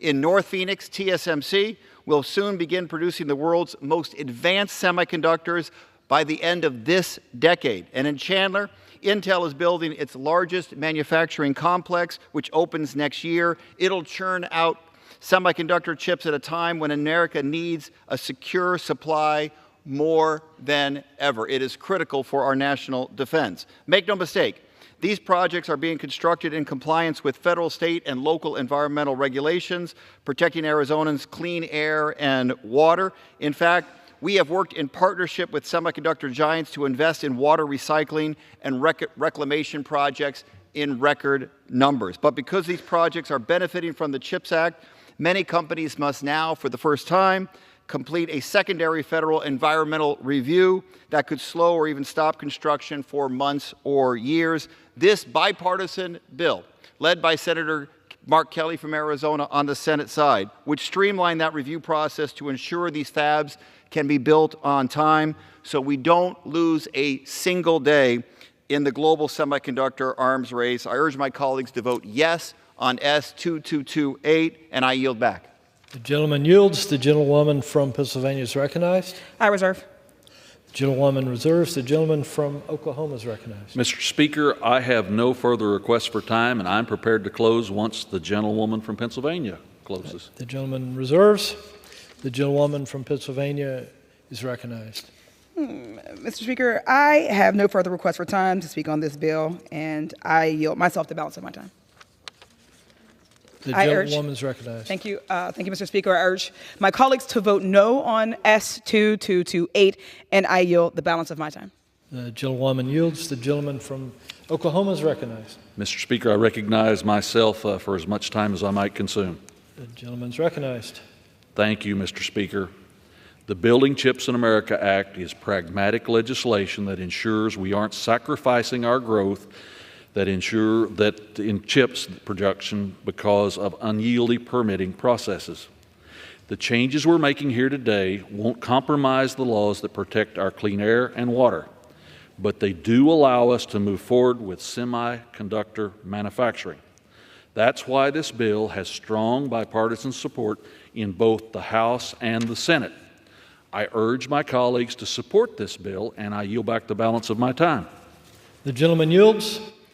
The question is, will the House suspend the rules and pass Senate 2228? Those in favor say aye.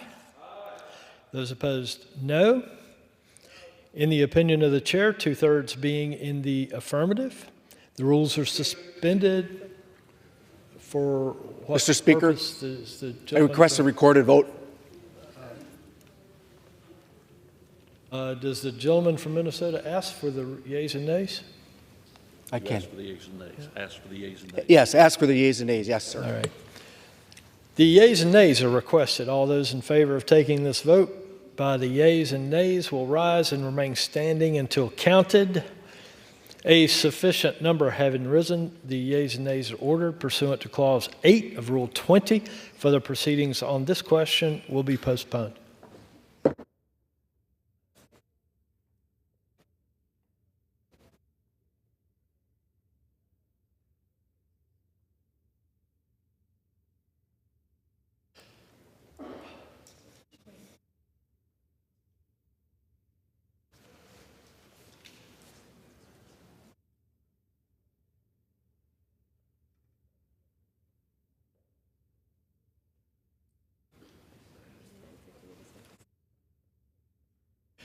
For what purpose does the gentleman from Oklahoma seek recognition? Mr. Speaker, I move to suspend the rules and pass the bill H.R. 8958, the NASA Reauthorization Act of 2024, as amended. The clerk will report the title of the bill. H.R. 8958, a bill to reauthorize the National Aeronautics and Space Administration and for the purposes. Pursuant to the rule, the gentleman from Oklahoma, Mr. Lucas, and the gentlewoman from North Carolina, Ms. Fouché, each will control 20 minutes. The chair recognizes the gentleman from Oklahoma. Mr. Speaker, I ask unanimous consent that all members have 5 legislative days to revise and extend their remarks and to include extemporaneous material on H.R. 8958, the bill now under consideration. Without objection. Mr. Speaker,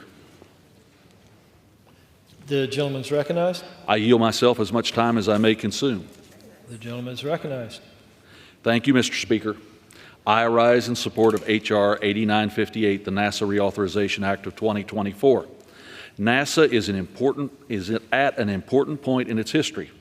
Through the Artemis program, it is currently leading a team of commercial and international partners to return astronauts to the moon for the first time in over 50 years. It also seeks to continue operations in low Earth orbit and accomplish impressive feats of scientific exploration to better understand the universe in which we live.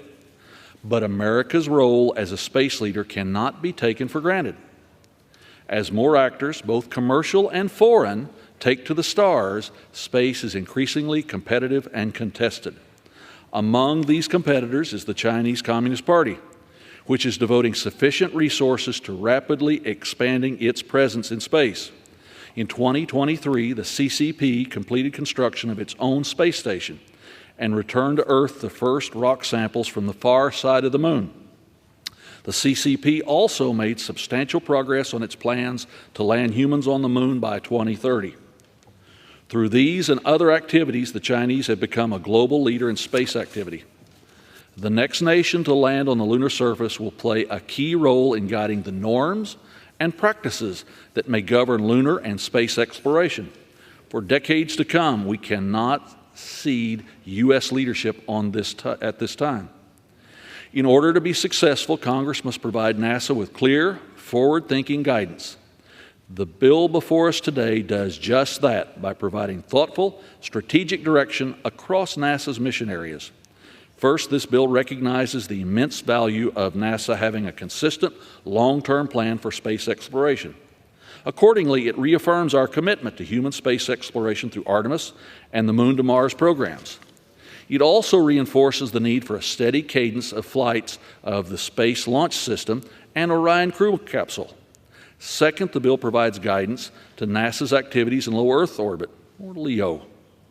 While ISS is the world's premier microgravity laboratory, after over 24 years of operation, the station is aging.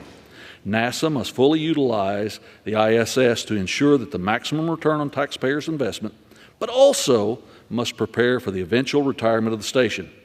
To that end, this bill authorizes NASA to procure capacities that will be needed to safely deorbit the ISS at the end of its lifespan. It also authorizes NASA to support the development and use of private LEO platforms. Next, the bill addresses NASA's science programs. NASA's science missions reveal groundbreaking discoveries that help us understand our place in the universe, that can ultimately improve life here at home. However, throughout this Congress, the Science Committee has heard concerns from the affected cost and schedule overruns are having on the agency's portfolio of science missions.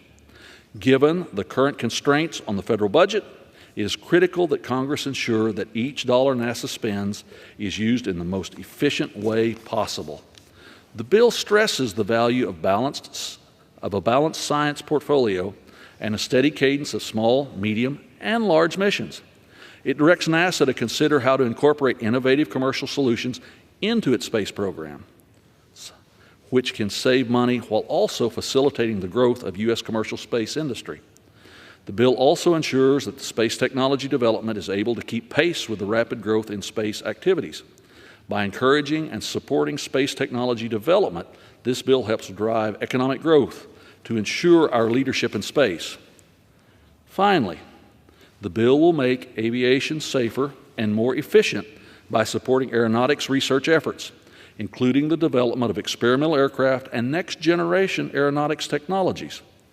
All told, it is a strategic bill that positions the U.S. to remain the global leader in space. This legislation is the product of months of bipartisan work, and I'd like to thank Ranking Member Lofgren for working with me to create a thoughtful bill that addresses our shared priorities. I urge all of my colleagues to support this bill, and I reserve the balance of my time, Mr. Speaker. The gentleman reserves. The gentlewoman from North Carolina is recognized. Mr. Speaker, I yield myself as much time as I may consume. The gentlewoman is recognized. Mr. Speaker, I rise in support of the NASA Reauthorization Act of 2024. And I want to thank the chairman of the Science Committee, Mr. Lucas, for his leadership of this bipartisan bill, of which I am an original co-sponsor. I am pleased that we are able to continue our committee's long history of bipartisanship when it comes to supporting NASA and our nation's preeminent science and technology enterprises. I also want to thank the many members of the Science Committee for their constructive contributions and amendments that made needed improvements to this legislation.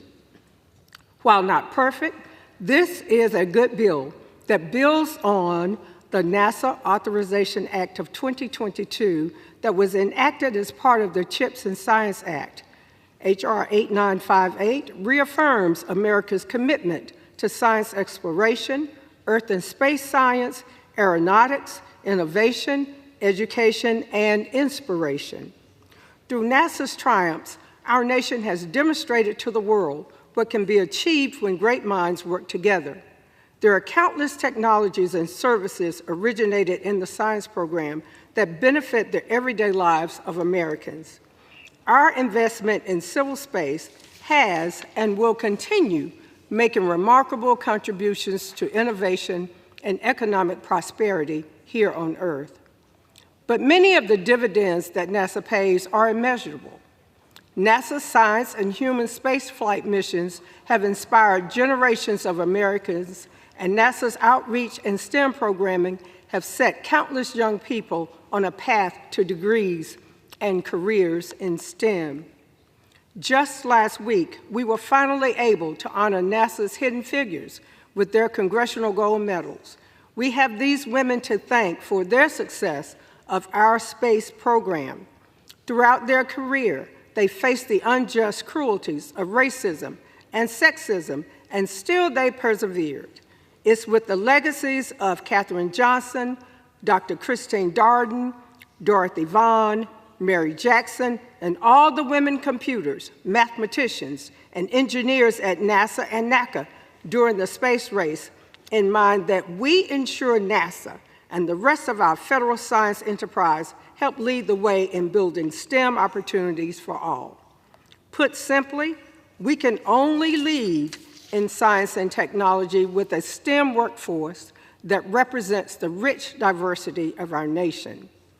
It's with the legacies of these trailblazing women in mind that this legislation supports NASA's STEM education portfolio, including the Minority University Research and Education Project. I am pleased this bill provides continuity of policy and purpose for human exploration, the Moon to Stars program, and provides for NASA's continued use of low Earth orbit to advance science and reduce exploration risks. The bill directs NASA to both prepare for the safe deorbiting of the International Space Station at the end of its operational life while also planning for a robust and resilient architecture for the future of low Earth orbit. This legislation also supports NASA's science and aeronautics portfolios under which essential work is done. For example, NASA's Earth science satellites and research are critical to understanding and responding to global climate change. Under this bill, we will also improve our ability to detect large methane emission events and monitor greenhouse gases. And close to home for me, the NASA Ames Research Center does important aeronautical work to improve aerial responses to wildfires, including by developing and testing drone technology and aerial operations for wildland fire response. I appreciate and commend the constructive input of NASA and the space and aerospace community as this bill came together. I thank Chairman Lucas and Babin for their staff for their hard work, cooperation, and consideration of our recommendations. I want to give special thanks to Ranking Member Sorensen for his leadership on the Space and Aeronautics Subcommittee, and to Pam Whitney and Ashley Wilkins on the Democratic staff of the committee. I urge my colleagues to support this legislation and pass the NASA Reauthorization Act of 2024. Thank you, and I reserve the balance of my time. The gentlewoman reserves. The gentleman from Oklahoma is recognized. Mr. Speaker, I yield 3 minutes to the gentleman from Texas, the subcommittee chairman of jurisdiction, Dr. Babin. The Speak on the bill. gentleman from Texas is recognized for 3 minutes. Thank you, Mr. Chairman. I rise today, Mr. Speaker, in support of H.R. 8958, the NASA Authorization Act of 2024. I'm honored to represent the Johnson Space Center and privileged to chair the Space and Aeronautics Subcommittee. And as an original co-sponsor of this bill, I can share with you that it is the result of a lot of work, hard work. We were able to reach a bipartisan consensus that keeps NASA on track to return to the moon, maintain our leadership role in low Earth orbit, continue to explore our solar system and universe, and push the boundaries of flight. All too often, changes in the administrations lead to upended plans at NASA. While ever-changing goals and priorities challenge all agencies, it is particularly problematic for NASA, which undertakes extremely complex programs that literally take decades to accomplish. The bill before us today provides the necessary guidance and support to ensure that NASA's success will happen and meet the rising challenge that the Chinese Communist Party poses to the United States in space. I hope that the other chamber will seize this opportunity to take up this important piece of legislation before the end of this year so that NASA will have the certainty that it needs to carry out the bold activities that we've tasked it with. I'd also like to thank the chairman of the Science Committee, my friend Frank Lucas from Oklahoma, for his support in drafting this legislation, as well as his leadership on the committee over the past 6 years. I'd also like to thank ranking members Lofgren and Sorensen for their collegiality through this process and for their important contributions to this bill. And finally, I'd like to thank the staff for their tireless work. Charlie Scales, Kelsey McBaron, Vishal Amin, Brent Blevins, and Tom Hammond from the majority staff, and Pam Whitney and Ashley Wilkins from the minority staff all put in a lot of time to get us where we are today. And so I thank them as well. So with that, Mr. Speaker, I yield back the balance of my time. The gentleman yields. The gentleman from Oklahoma is recognized. Reserve the balance of my time, Mr. Speaker. The gentleman reserves. The gentlewoman from North Carolina is recognized. Mr. Speaker, I have no request for time to speak on this bill, and I am prepared to close, and I yield myself the balance of my time. The gentlewoman is recognized. I reserve. Does the gentlewoman wish to reserve? I reserve. Gentlewoman reserves. The Gentleman from Oklahoma is recognized. Thank you, Mr. Speaker. I yield 3 minutes to the gentleman from California, Mr. Garcia, to speak on the bill. Gentleman from California is recognized for 3 minutes. Thank you, Mr. Speaker, and thank you, Chairman Lucas and the rest of the Science Committee staff for your leadership on this very important bill. Mr. Speaker, you can't tell the story of my district without also telling the story of NASA, whether it's Chuck Yeager breaking the sound barrier in the X-1 about 77 years ago, or Pete Knight setting the record as the fastest man ever in his X-15 in 1967. The development and first flights of the space shuttle in the 70s and 80s, and now the upcoming first flight of the X-59, which is a commercial supersonic aircraft that will bring supersonic flight back to the United States for the commercial industry. NASA's DNA is simply ingrained in the Antelope Valley, or as we call it in my district affectionately, the Aerospace Valley. That's why I'm so proud to rise in support of the NASA Reauthorization Act of 2024. This bill advances the Artemis program, returning Americans to the moon for the first time in nearly 50 years. It supports our still emerging commercial space economy, which is essential for Artemis, national security, as well as our scientific interests. And it includes my bill, the Acero Act, to support work already underway at NASA to integrate unmanned aerial vehicles and ground systems into wildfire responses, which will help stop fires before they spread. We need to ensure that our firefighters are equipped like combat war fighters are on the battlefield, with cutting-edge technology to keep them safe and help them accomplish the mission as quickly as possible and put the fires out as quickly as possible. These UAVs will act as a force multiplier for firefighters to help protect communities like those in my district and usher in the next generation of firefighting technology so that our firefighters are assured that they come home safely at night. This bill is about the next chapter for NASA, a chapter that starts in the Aerospace Valley and reaches all the way out to the edges of our solar system. I'm proud to support this bill, and I encourage my colleagues from both sides of the aisle to do the same. And with that, I yield back the balance of my time. The gentleman yields. The gentleman from Oklahoma is recognized. Mr. Speaker, I have no further requests for time, and I'm prepared to close once the gentlewoman from North Carolina closes. The gentleman reserves. The gentlewoman from North Carolina is recognized. Mr. Speaker, I have no request for time to speak on this bill, and I am prepared to close, and I yield myself the balance of my time. Gentlewoman is recognized. I urge my colleagues to vote yes on H.R. 8958, and I yield back the balance of my time. The gentlewoman yields. The gentleman from Oklahoma is recognized. Mr. Speaker, I yield myself as much time as I might consume. The gentleman is recognized. Thank you, Mr. Speaker. NASA has long been a driving force in space exploration. But as I've said previously, we cannot take the decades of American leadership in space for granted. This is especially true as a growing interest in space drives greater activity and competition into the domain, particularly from the Chinese Communist Party. An effective and efficient NASA is a key to maintaining U.S. space leadership. Congress must provide NASA with clear, forward-thinking guidance. This is why one of my top priorities on the Science Committee this Congress is passage of the bill currently before us. I fully support the thoughtful guidance this bill provides to NASA. It ensures NASA continues making progress towards returning humans to the moon, developing the best strategy for NASA's future operations in LEO, and promotes a range of scientific research and technological development activities.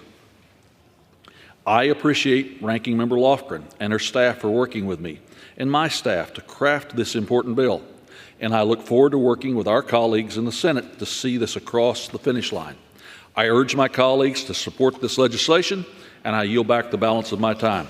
The gentleman yields. The question is, will the House suspend the rules and pass the bill H.R. 8958 as amended? Those in favor say aye. Aye. Those opposed, no.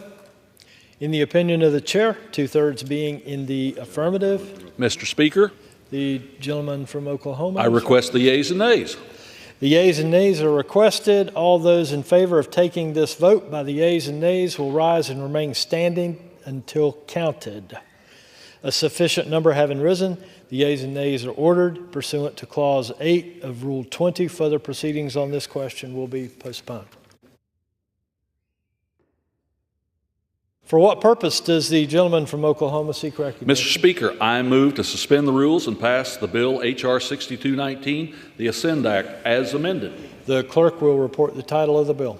H.R. 6219, a bill to require the Administrator of the National Aeronautics and Space Administration to establish a program to identify, evaluate, acquire, and disseminate commercial Earth remote sensing data and imagery in order to satisfy the scientific, operational, and educational requirements of the administration and for other purposes.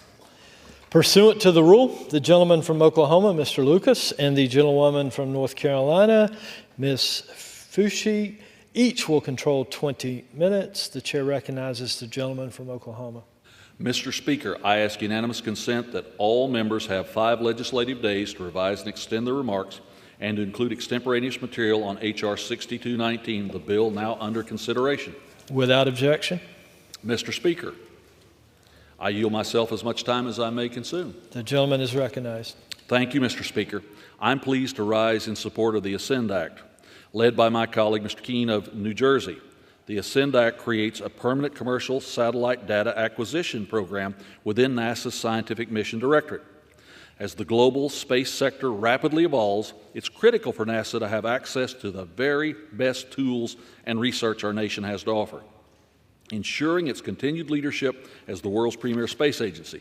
This bill supports those efforts by enabling NASA to procure remote sensing data from commercial providers under the new acquisition program.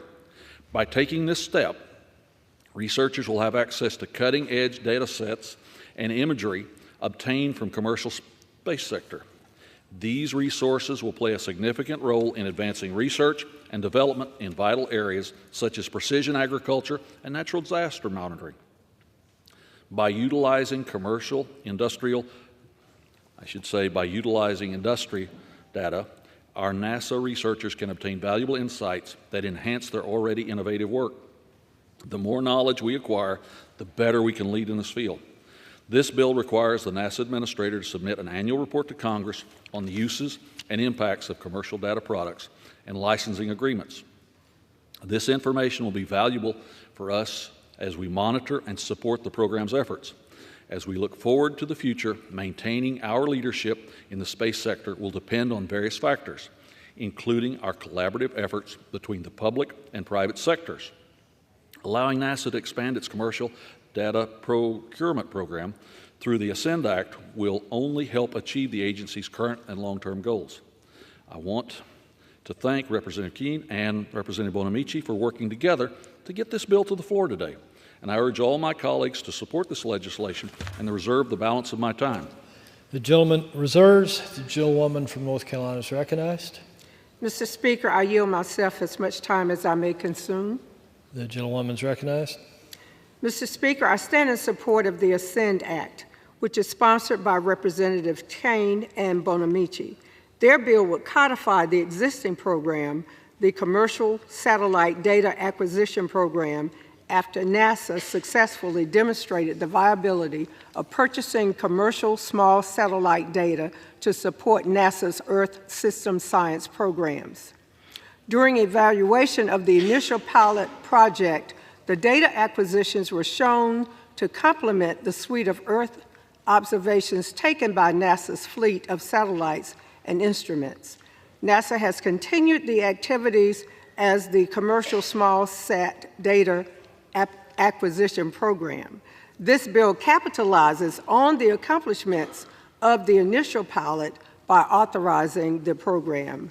It also authorizes the administrator in carrying out the program to procure commercial Earth remote sensing data and imagery from the commercial vendors to establish or modify in-use license terms and conditions to allow the use of the procured data and imagery by individuals other than NASA-funded users. The bill includes measures to support data publication and transparency, reporting to Congress on the program, and the widest possible use of the data procured under the program consistent with program goals. Again, I thank the bill's sponsors for their work on the Ascend Act, and I urge my colleagues to join me in supporting it, and I reserve the balance of my time. Woman reserves. The gentleman from Oklahoma is recognized. Mr. Speaker, I yield as much time as he may consume to the gentleman from New Jersey, Mr. Keene, to speak on his bill. The gentleman from New Jersey is recognized. Thank you, Mr. Speaker. I rise today to express my gratitude to the Speaker's office, Majority Leader, Chairman Lucas, and my colleagues for their collaborative efforts in addressing the urgency of passing my bill, H.R. 6219, the Accessing Satellite Data to Enable New Discoveries, the ASCEND Act.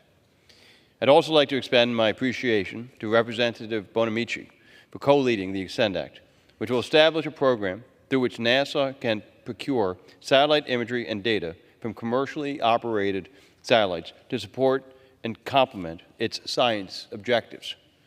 Space, once dominated by government actors, is now home to a growing variety of commercial operators.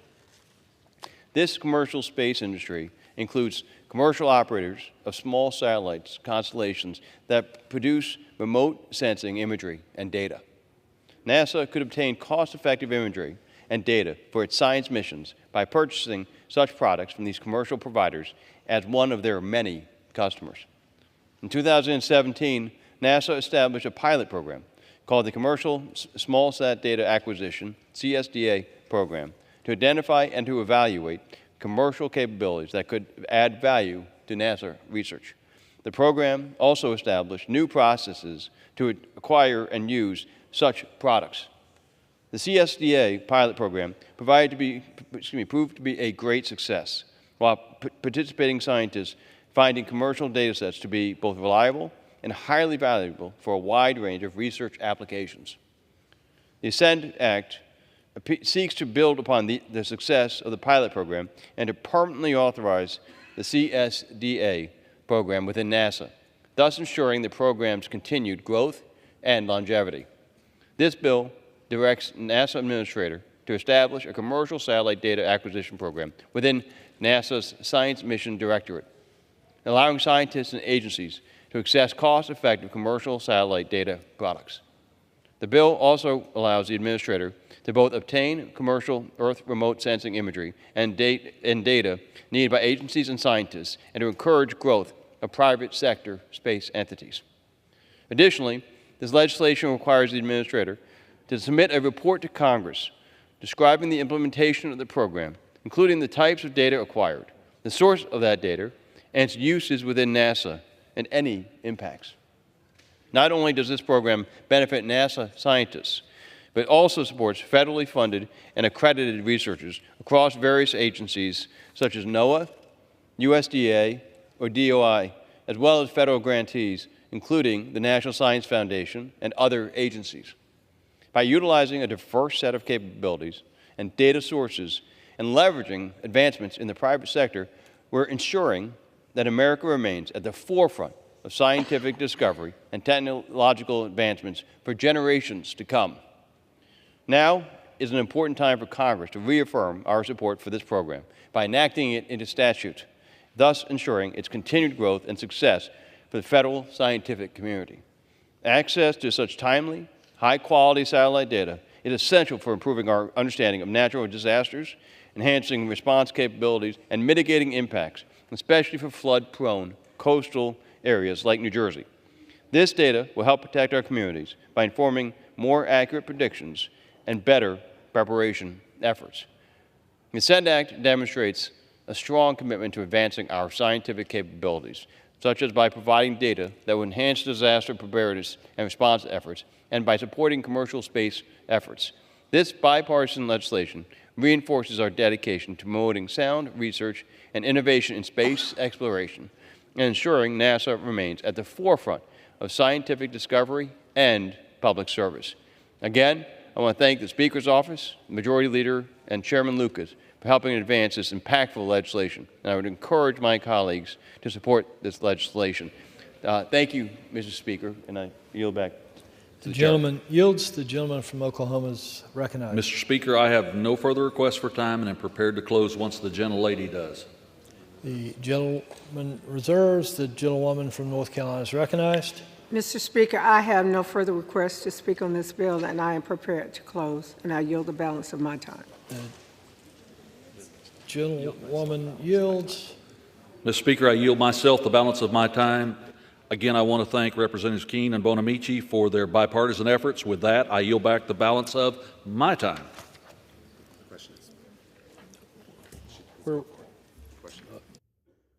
Question is, will the House suspend the rules and pass the bill H.R. 6219 as amended? Those in favor say aye. Those opposed, no. In the opinion of the chair, 2/3 being in the affirmative, the rules are suspended, the bill is passed, and without objection, the motion to reconsider is laid on the table.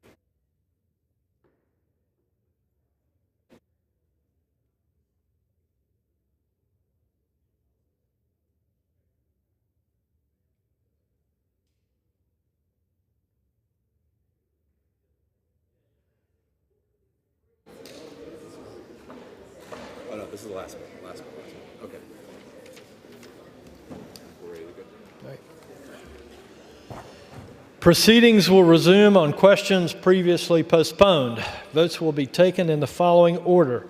Motions to suspend the rules and pass Senate 2228, H.R. 8958, and Senate 3764. The first electronic vote will be conducted as a 15-minute vote. Pursuant to Clause 9 of Rule 20, remaining electronic votes will be conducted as 5-minute votes. Pursuant to Clause 8 of Rule 20, the unfinished business is the vote on the motion of the gentleman from Oklahoma, Mr. Lucas, to suspend the rules and pass Senate 2228, on which the yeas and nays are ordered. The clerk will report the title. Senate 2228, an act to amend the William M. Mack-Thornberry National Defense Authorization Act for fiscal year 2021 to clarify the scope of a major federal action under the National Environmental Policy Act of 1969 with respect to certain projects relating to the production of semiconductors and for other purposes. The question is, will the House suspend the rules and pass the bill? Members will record their votes by electronic device. This is a 15-minute vote.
On this vote, the yeas 255, the nays 124.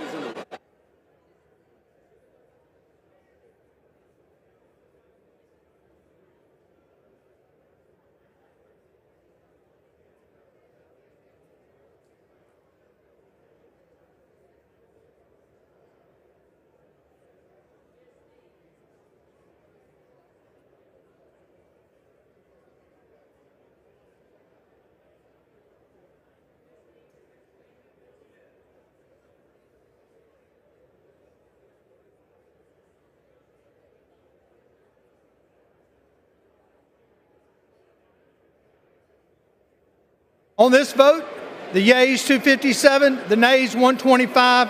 Record as present, 2/3 being affirmative. The rules are suspended. The bill is passed, and without objection, the motion to reconsider is laid on the table.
That staffer of yours.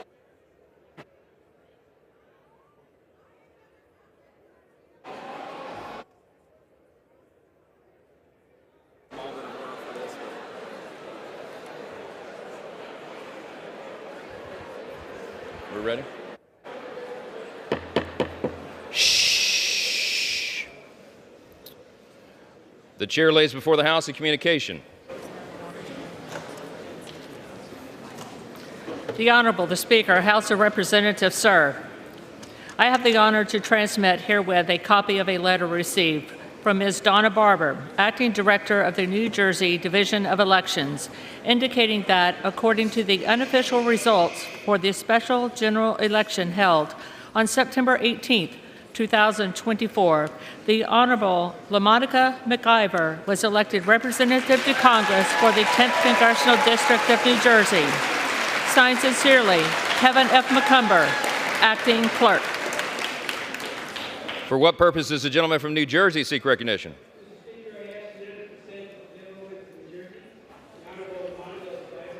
To take an oath of office today. Her certification of election has not arrived, but there is no contest and no question whatsoever has been raised with regards to her election. Without objection. Will Representative-elect McIver and members of the New Jersey delegation present themselves in the well? All members will rise, and the representative-elect will please raise her right hand.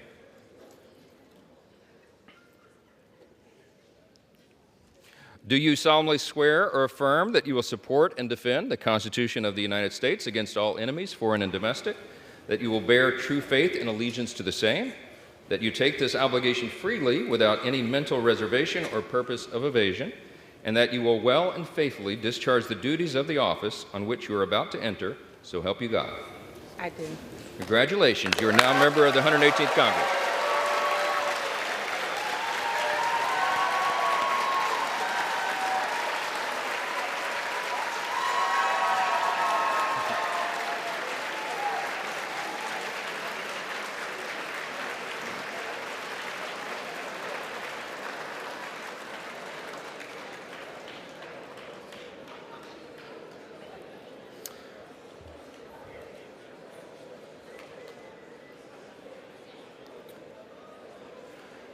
Without objection, the gentleman from New Jersey, Mr. Smith, is recognized for 1 minute. Thank you, Mr. Speaker. Mr. Speaker, my colleagues, especially from New Jersey, rise today to congratulate and welcome our newest colleague, LaMonica McIver from New Jersey's 10th Congressional District.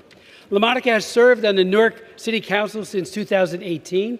She served as the council president, and I think, as many people know, Newark is the largest city in the state of New Jersey. It is also the same council where our good friend and distinguished colleague, former Donald Payne, had served with great distinction. Since 2022, she excelled, let me just point out, in Newark Public School System and graduated from Bloomfield College before going on to receive her master's degree from Seton Hall University, everything in New Jersey. Before running for office, she worked in human resources across several public school districts, including personnel director for Montclair Public Schools. She also worked as a public affairs manager for PSE&G, one of New Jersey's major utility companies. We offer on both sides of the aisle our warmest welcome to her. Look forward to working with her in the coming days and weeks. I yield to my good friend, Frank Pallone. Thank you, Chris. I just want you all to know that LaMonica has experienced a series of firsts. First, she was the youngest person elected to the Newark City Council in 2018. She then was elected council president in 2022, and she's the youngest woman ever elected to Congress from the state of New Jersey.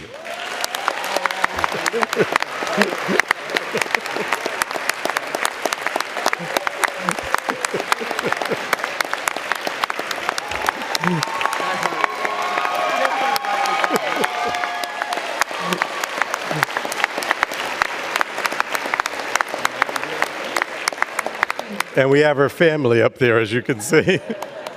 Also, she's been a tremendous mentor for young women in particular. She founded an organization called the Newark Gals, I'm going to say G-A-L-S, Gals Inc., which is an organization that has empowered over 3,000 young women throughout the state of New Jersey. So we're so proud of her. She's really, more than anything else, a community activist, really. That's what she's all about. So, you know, she's going to continue in that tradition here, being an advocate for so many important issues.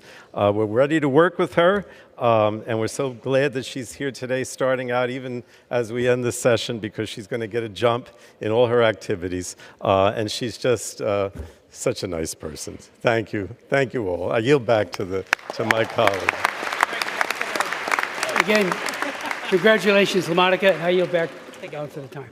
Good job, Frank. Does the gentleman yield to the new member?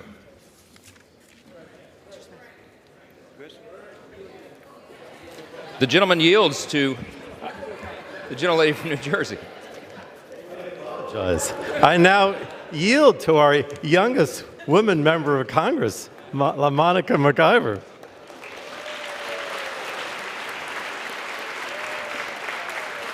Thank you. Thank you so much. Thank you. Thank you.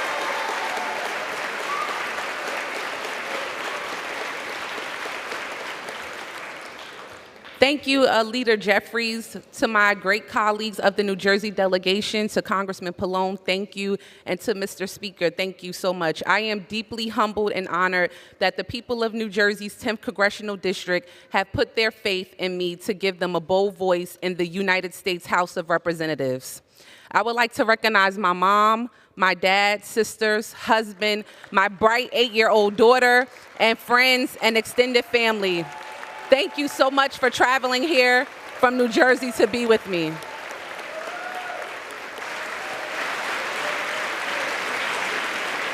I would like to express my deepest gratitude to those who have provided mentorship and guidance throughout my career. A few of those folks are here today, like my New Jersey State Chairman, Leroy Jones, who's here watching tonight.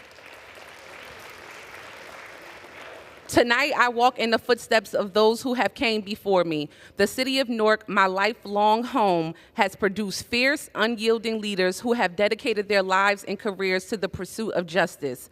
My predecessor, Congressman Donald M. Payne, Jr., embodied the vibrant spirit of our city and the people he faithfully served. He was an example to many of us. As I stand before you tonight, I pay tribute to him and both deeply feel and will always miss his presence and his leadership.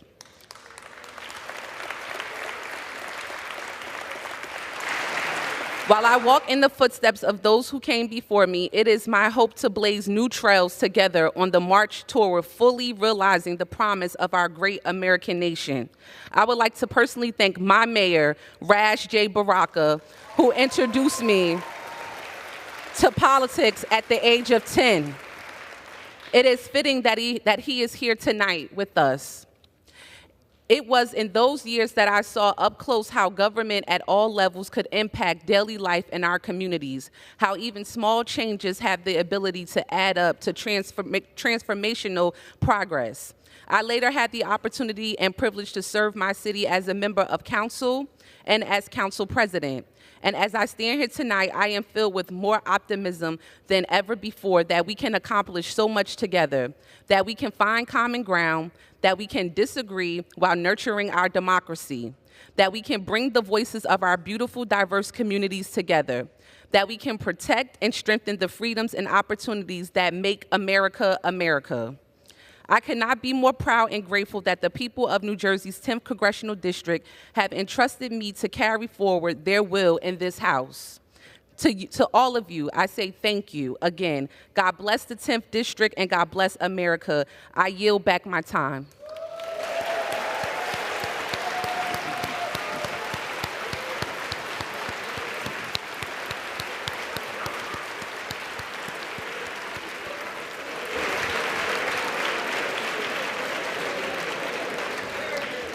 Under Clause 5D of Rule 20, the chair announces to the House that in light of the administration of the oath to the gentlewoman from New Jersey, the whole number of the House is now 432. Pursuant to Clause 8 of Rule 20, the unfinished business is the vote on the motion of the gentleman from Oklahoma, Mr. Lucas, to suspend the rules and pass H.R. 8958 as amended, on which the yeas and nays are ordered. The clerk will report the title. H.R. 8958, a bill to reauthorize the National Aeronautics and Space Administration and for other purposes.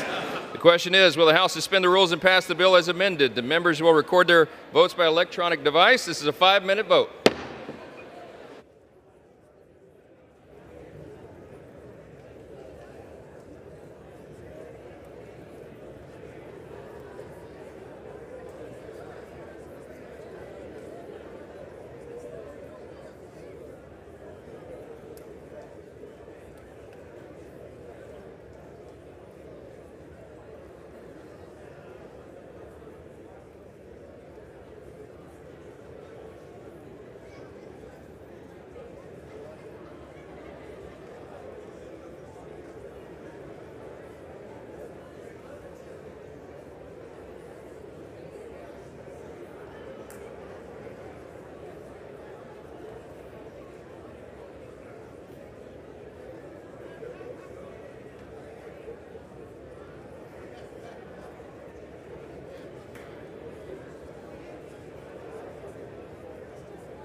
On this vote, the yeas are 366, the nays are 21. Two-thirds of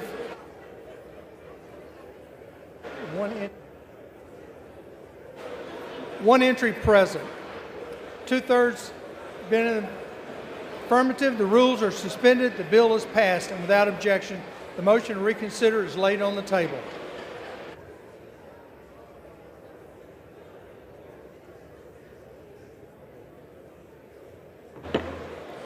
Pursuant to Clause 8 of Rule 20, the unfinished business is a vote on the motion of the gentlewoman from American Samoa, Ms. Rattlewagon, to suspend the rules and pass Senate 3764.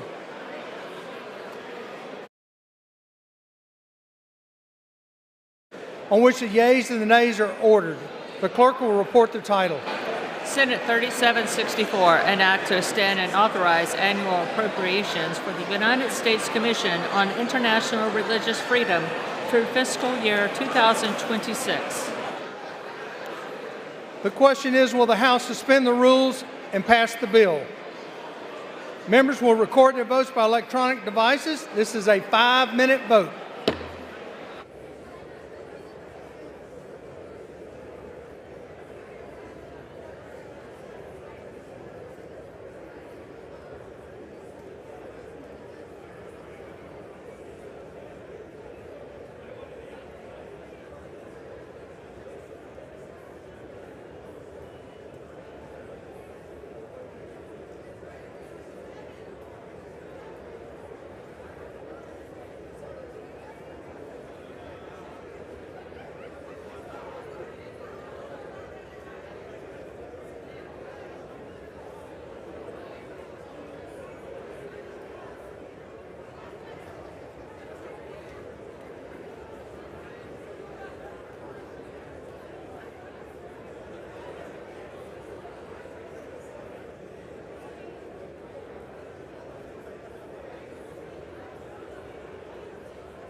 1 minute.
Have all members voted? Does any member wish to change their vote?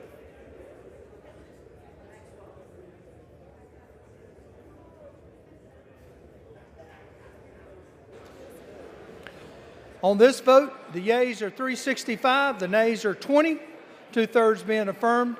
The rules are suspended and the bill is passed without objection. The motion to reconsider is laid on the table.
For what purposes does the gentleman from Wisconsin seek recognition?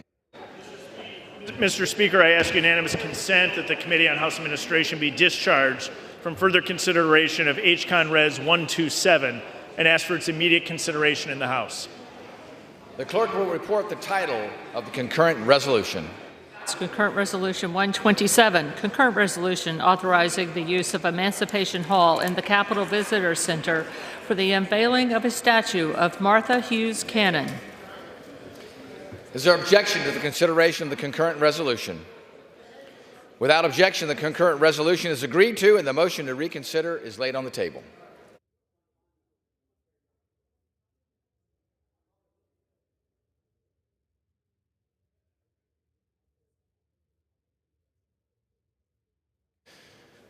For what purpose does the gentleman from Kentucky seek recognition? Mr. Speaker, I move that the House suspend the rules and pass the bill H.R. 8057.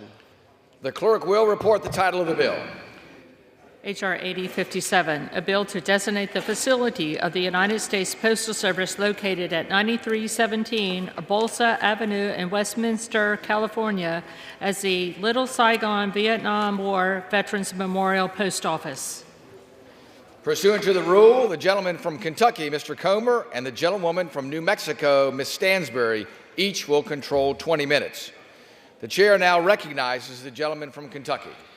Mr. Speaker, I ask unanimous consent that all members have 5 legislative days in which to revise and extend their remarks and include extraneous material on this measure. Without objection. I yield to the gentlelady from California as much time as she needs. The gentlelady is recognized. Thank you. Mr. Speaker, I rise to urge passage of H.R. 8057, my legislation to designate the U.S. Post Office in Westminster as a Little Saigon Vietnam War Veterans Post Office. This recognition honors our nation's heroes who sacrificed everything to serve our country in Vietnam. Their sacrifice will never be forgotten. Millions of Americans served in our armed forces during the Vietnam War, and 58,000 American soldiers tragically lost their lives.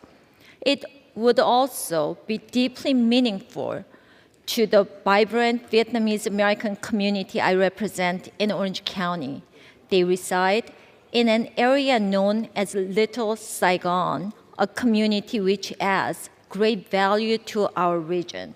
The Vietnamese American community is deeply patriotic, committed to American ideals of freedom and opportunity.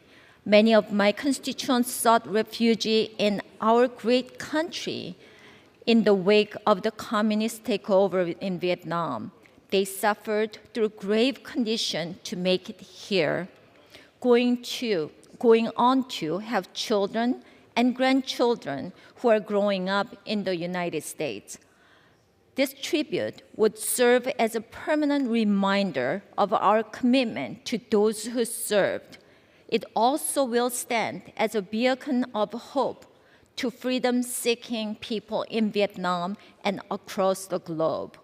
I am so proud to represent and fight for Vietnamese American community. I love representing this patriotic community in Congress. I thank committee and House leadership for working with me to advance this legislation. I urge all of my colleagues to vote yes. Thank you. I yield back. Reserve.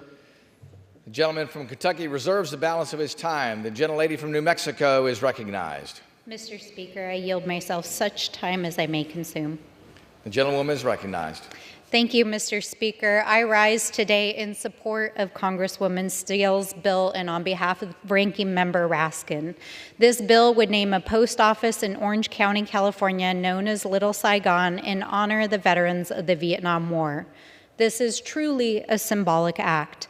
Little Saigon is a home to an estimated 140,000 members of the Vietnamese community, one of the largest and most vibrant Vietnamese communities outside of Vietnam and in the United States. Many of its residents came here to the U.S. during the Vietnam War to build a better life for themselves. The Vietnam War has left an indelible mark on our country and the servicemen and women who served there.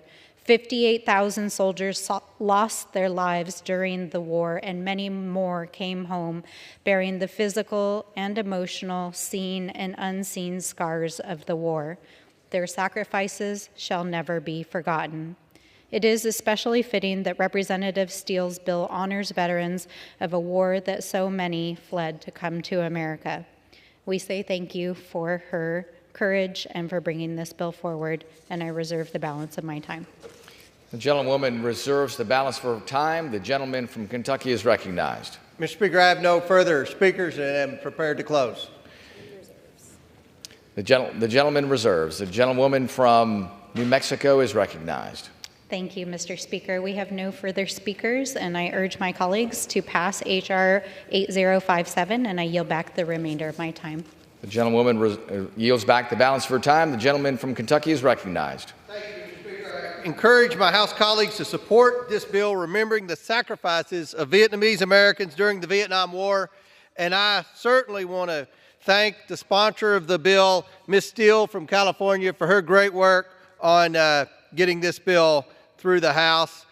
With that, I yield the balance of my time. The gentleman yields back. The question is, will the House suspend the rules and pass the bill? H.R. 8057. Those in favor say aye. Those opposed, no. In the opinion of the chair, two-thirds. I ask for the yeas and nays. The yeas and nays have been requested. All those in favor of taking this vote by the yeas and nays will rise and remain standing. Sufficient number have risen. The yeas and nays are ordered. Pursuant to Clause 8 of the House rule, further proceedings on this question will be postponed.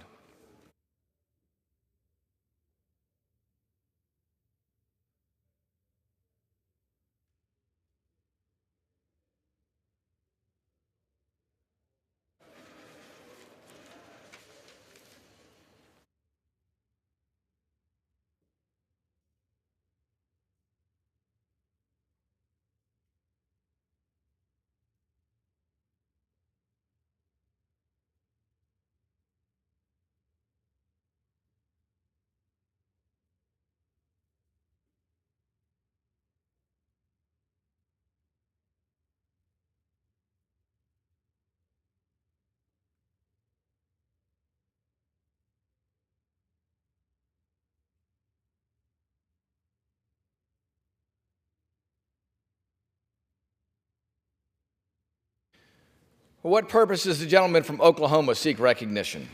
Mr. Speaker, I move to suspend the rules and pass the bill H.R. 7630, the Anchor Act, as amended. The clerk will report the title of the bill.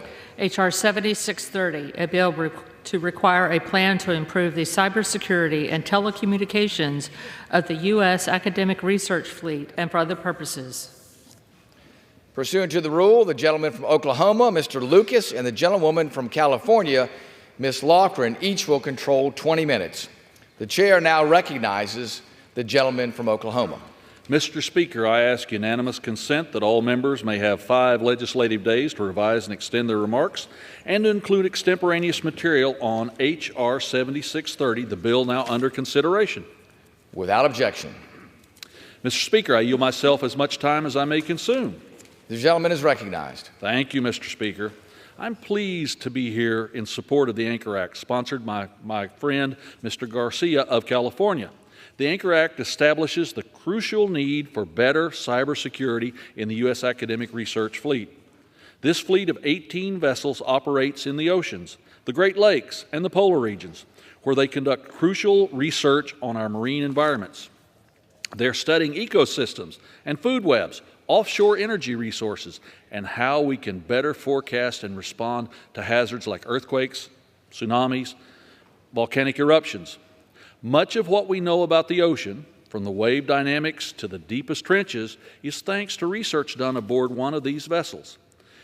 We operate a wide range of specialized equipment. They do, I should say, including deep towing cameras, state-of-the-art acoustic sensors, and seafloor mapping systems. They do all this all over the globe, often sailing to remote locations far from land.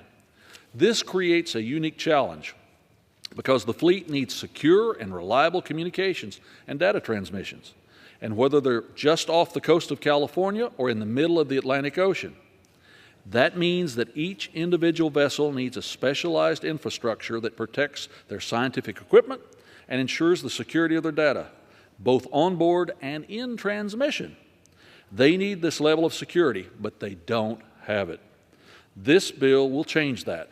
The Anchor Act directs the National Science Foundation to submit a plan for much-needed upgrades to our academic research fleet to improve cybersecurity and modernize telecom equipment. We're directing the NSF to take into account the types of research done on each vessel, where they operate, their specialized equipment, and the necessary bandwidth for communication. This plan is necessary to protect the taxpayer-funded research that's being performed by our academic research fleet. My fellow representatives have often heard me talk about the threat to our research and intellectual property from the Chinese Communist Party. We've taken strong steps to protect research done at our federal agencies and in partnership with academic institutions. Now we must take the next step and secure the research being done off our coast. I appreciate Representative Garcia's work on this issue and his commitment to strengthen our research enterprise and give it the protection it deserves. I urge my colleagues to vote for this bill, and I reserve the balance of my time, Mr. Speaker. From Oklahoma reserves the balance of his time. The gentlewoman from California is recognized. Thank you, Mr. Speaker. I rise in support of the Anchor Act and yield myself such time as I may consume. The gentlewoman is recognized. The U.S. academic research fleet is made up of an impressive array of marine research assets consisting of large and small oceanographic vessels, sophisticated submersibles, and high-tech autonomous vehicles. More impressive is the invaluable research conducted by this fleet. It supports critical ocean environmental science that leads to a deeper understanding of our Earth systems, improved and continuous assessments of our nation's marine natural resources, and serves national security interests as well. This diverse fleet is managed and operated by a diverse group. That includes NSF, the Office of Naval Research, Federal Research Labs, U.S. universities. These various entities bring with them assorted cyber infrastructure and networking challenges and vulnerabilities as well. This technological struggle has had real detrimental impacts, and it's hindered the production of needed scientific outputs and has placed important, expensive projects at risk. This legislation directs NSF to collaborate with other appropriate agencies and ARF operators on the creation of a networking and cybersecurity improvement plan that could address these challenges by assessing equipment and personnel costs and time requirements for upgrading the fleet and developing a proposal for funding these upgrades. The Senate companion to this bill, led by California's own Senator Padilla and Sullivan, recently passed out of the Senate Commerce Committee. So we have a real opportunity to get this bill passed and begin the process of closing this unfortunate gap so that the science gets done. I want to thank the bill's sponsors, Mr. Garcia and Ms. Stevens, for their work on the Anchor Act, and I want to thank the chairman for his continuing bipartisanship on the committee. We have made tremendous progress this year. I urge everyone to join me in supporting the act, and I reserve the balance of my time. The gentlewoman from California reserves the balance of her time. The gentleman from Oklahoma is recognized. Yield as much time as he may consume to the gentleman from California, Mr. Garcia, to speak on his bill. The gentleman from California is recognized. Thank you, Mr. Speaker, and I rise in support, and I want to thank Chairman Lucas and the committee staff for their support as well of H.R. 7630, the Anchor Act, which protects our scientific infrastructure from CCP espionage. I also want to thank my colleague from across the aisle, Ms. Stevens, for her support and co-sponsoring this bill as well. As I said during the markup of this very important piece of legislation, the U.S. is the proud home to some of the best minds of the world, minds that keep our nation on the cutting edge of scientific research, driving our national security, our economy, our health care, and so much more. But those advantages would immediately disappear if we allow lapses in our research security to occur. The NSF currently owns 17 ships that make up the academic research fleet. This fleet enables scientists across the nation to conduct complex research on the ocean, the seafloor, the Great Lakes, remote polar regions, and throughout our nation's borders, maritime regions. Unfortunately, this fleet is also aging and has become susceptible to cyber espionage from the CCP. According to the Wall Street Journal in 2019, the fleet was the largest target to more than 24 cybersecurity attacks by the CCP as part of an elaborate scheme to steal research about maritime technology being developed for military use. Following these attacks, Mr. Speaker, the NSF ordered an independent advisory group to provide recommendations for strengthening the cybersecurity capabilities of the academic research fleet. The Anchor Act implements these recommendations to protect the fleet and is the tool that the taxpayers will fund to research, to make sure that the research they conduct is secure and protected. We can't afford to wait, and we can't let China continue to rob us of precious American innovations paid for by our constituents.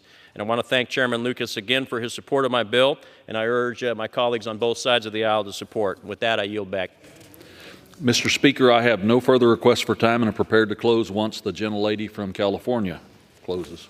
I also have no requests for time, so I yield back the balance of our time. Very good. The gentleman from Oklahoma reserves. The gentlewoman from California yields back the balance for time. The gentleman from Oklahoma is recognized. Yield myself as much time as I have remaining to close to simply say thank you, Congressman Garcia. Thank you, Congressman Stevens. Thank you, my colleague, the ranking member from California. This is a good piece of legislation. Let's vote for it. Yield back. The gentleman from Oklahoma yields back the balance of his time. The question is, will the House suspend the rules and pass the bill, H.R. 7630? Those in favor say aye, as amended. Those opposed, no.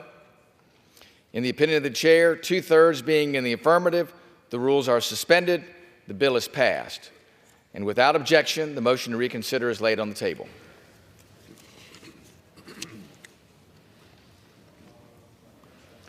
For what purposes does the gentleman from Oklahoma seek recognition? Mr. Speaker, I move to suspend the rules and pass the bill H.R. 7073, the Next Generation Pipelines Research and Development Act, as amended. The clerk will report the title of the bill. H.R. 7073, a bill to improve public-private partnerships and increase federal research, development, and demonstration related to the evolution of next-generation pipeline systems and for other purposes. Pursuant to the rule, the gentleman from Oklahoma, Mr. Lucas, and the gentlewoman from California, Ms. Lofgren, will each control 20 minutes. The chair recognizes the gentleman from Oklahoma. I ask unanimous consent that all members have 5 legislative days to revise and extend their remarks and to include extemporaneous material into the record on the bill now under consideration, including exchange of letters with the Committee on Transportation and Infrastructure. Without objection. Mr. Speaker, I yield myself as much time as I may consume. The gentleman is recognized. Mr. Speaker, I rise in support of H.R. 7073, the Next Generation of Pipelines Research and Development Act, which I'm proud to co-sponsor. The United States pipeline network consists of nearly 2.8 million miles of pipeline, enough to wrap around the world at the equator more than 112 times. Yet, 50% of the nation's pipeline system is more than 60 years old, and the Department of Energy estimates that as many as 96,000 miles of new pipeline will be needed to handle carbon dioxide capture from power plants and directly from the air. As the representative of Cushing, Oklahoma, the pipeline crossroads of the world, I see firsthand the importance of pipeline infrastructure, not just for our energy security, but for economic growth in America. This infrastructure that must be maintained now and well into the future. A new and modern emphasis on science collaboration, as well as increased industry involvement and public-private demonstration projects, will be required to meet our future energy demands and ensure the continued safety and efficient use of our pipelines. Not only do pipelines carry the oil and natural gas that currently fuel our economy, but they're also critical in transporting the next generation fuels like hydrogen, carbon dioxide, and methane. H.R. 7073 enables that by invigorating federal research focused on improving pipeline safety and technology. The bill establishes a demonstration initiative to advance research undertaken by DOE and the Pipeline and Hazardous Materials Safety Administration.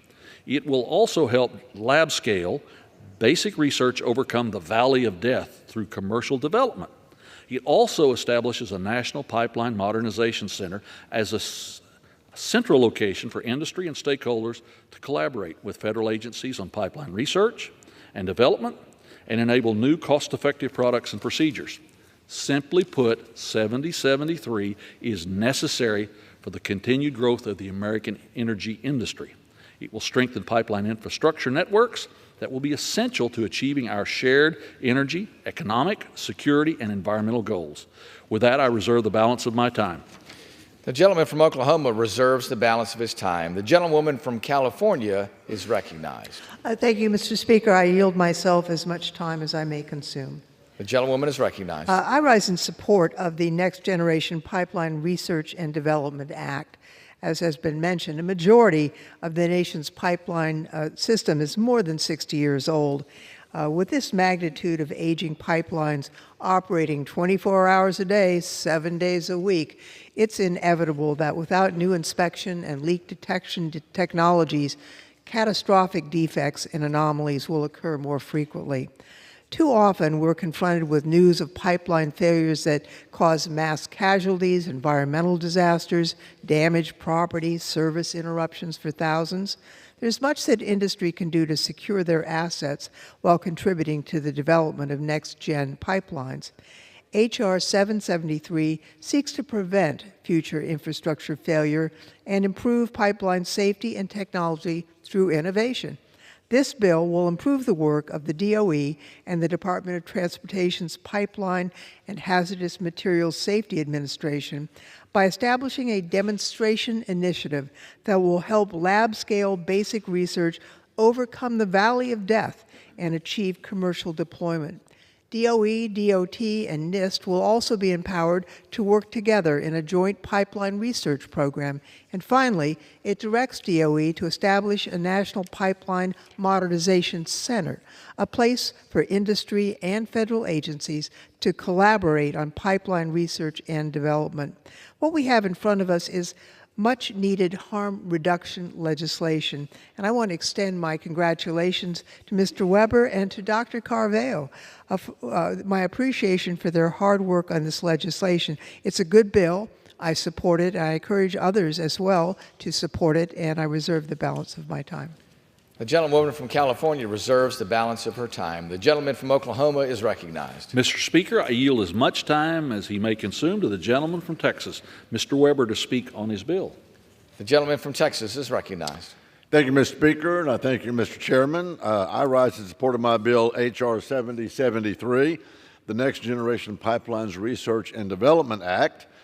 You know, I introduced this important piece of legislation earlier this year to direct the Department of Energy toward a new and more modern approach to pipeline research and development. The chairman talked about over 2 million something miles of pipelines in the United States. Well, I'm from the great state of Texas, which has over 500,000 miles of gas and liquid pipelines. So that's about a fourth of the whole pipelines in the United States if my high school math is holding up. This creates $374 billion with the B dollars in total economic output for my state. That's because pipelines deliver oil and gas safely, reliably, efficiently. However, as the chairman mentioned, half of all U.S. pipelines are over 60 years old. So we can expect defects and anomalies to occur more often. It's just a fact of the wear and tear they're under. Imagine driving a car that was over 60 years old and yet it had never been tended to. Unbelievable. Now, that's not to say that pipelines are dangerous, Mr. Speaker. Actually, the truth is quite the opposite. As pipelines safely deliver oil and gas without incident, check these numbers out, 24/7, 99.99% of the time. That's a pretty good safety record, Mr. Speaker. As new energy sources emerge, like hydrogen, carbon dioxide, and methane, we can expect pipelines to be the primary source of transportation to American energy independence into the future. H.R. 7073 encourages new public-private projects in maintenance of our current pipeline infrastructure and in supporting next-generation systems. Through the technological innovation directed by this legislation, the American energy sector will actually see a strengthened focus on material behavior, on leak detection capabilities, as well as multi-fuel transportation. The Next Generation Pipeline R&D Act also brings together industry stakeholders. It brings together academia and federal agencies to collaborate and coordinate on vital pipeline research needs. It ensures that the Department of Energy focuses on basic research that is actually too low on the technological readiness level for industry to conduct. At the same time, this bill enables industry to be involved and ready to run with the innovation that does come from that kind of research. Lastly, this bill codifies and updates a multi-agency research agent that includes the Department of Energy, the National Institute of Standards and Technology, and the Department of Transportation. This language updates and builds upon the original Memorandum of Understanding that was put in place way back in 2004. H.R. 73 is a good government bill with bipartisan support, as you've heard here tonight. It strengthens U.S. leadership in oil and natural gas research and actually provides a good return on investment for the American taxpayer. I'd like to thank Representatives Carveo and Obernolte, as well as Chairman Lucas and our ranking member across the aisle for co-sponsoring and being great workers on this bill. I urge all of my colleagues to support it. Mr. Speaker, I yield back. Reserve the balance of my time, Mr. Speaker. The gentleman from Oklahoma reserves the balance of his time. The gentlelady from California is recognized. Thank you, Mr. Speaker. We are fortunate indeed to have Dr. Caraveo as a member of our House with her keen intellect and her pragmatic approach to solving America's problems. So I would like to yield to Dr. Caraveo such time as she may consume. Well, thank you, The gentlewoman is recognized. Thank you, Ranking Member Lofgren. Mr. Speaker, in Colorado, we know how critical pipelines are, whether they are for carrying different types of energy sources or even delivering water to communities from places that are miles away. In fact, according to the Office of Pipeline Safety, there are more than 45,000 miles of pipeline in Colorado. As one of the leading energy producers in the country, my district is home to miles of oil and hazardous liquid lines and natural gas transmission lines. However, we are also no stranger to experiencing accidents like a leak or break. We need to be doing what we can to ensure this important piece of our energy infrastructure remains safe and effective for years to come. That is why I am proud to lead the Next Generation Pipeline Research and Development Act with Representative Weber, which would invest in R&D for our aging pipeline infrastructure while also leveraging public-private partnerships to do so.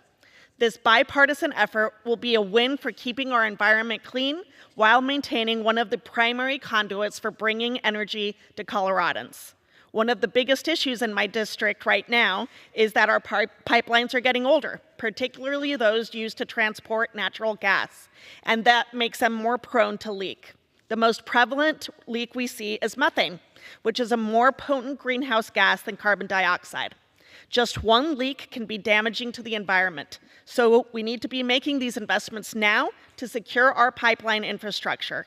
This will also be important as we begin to use pipelines not just for traditional energy sources like natural gas, but for newer sources like hydrogen.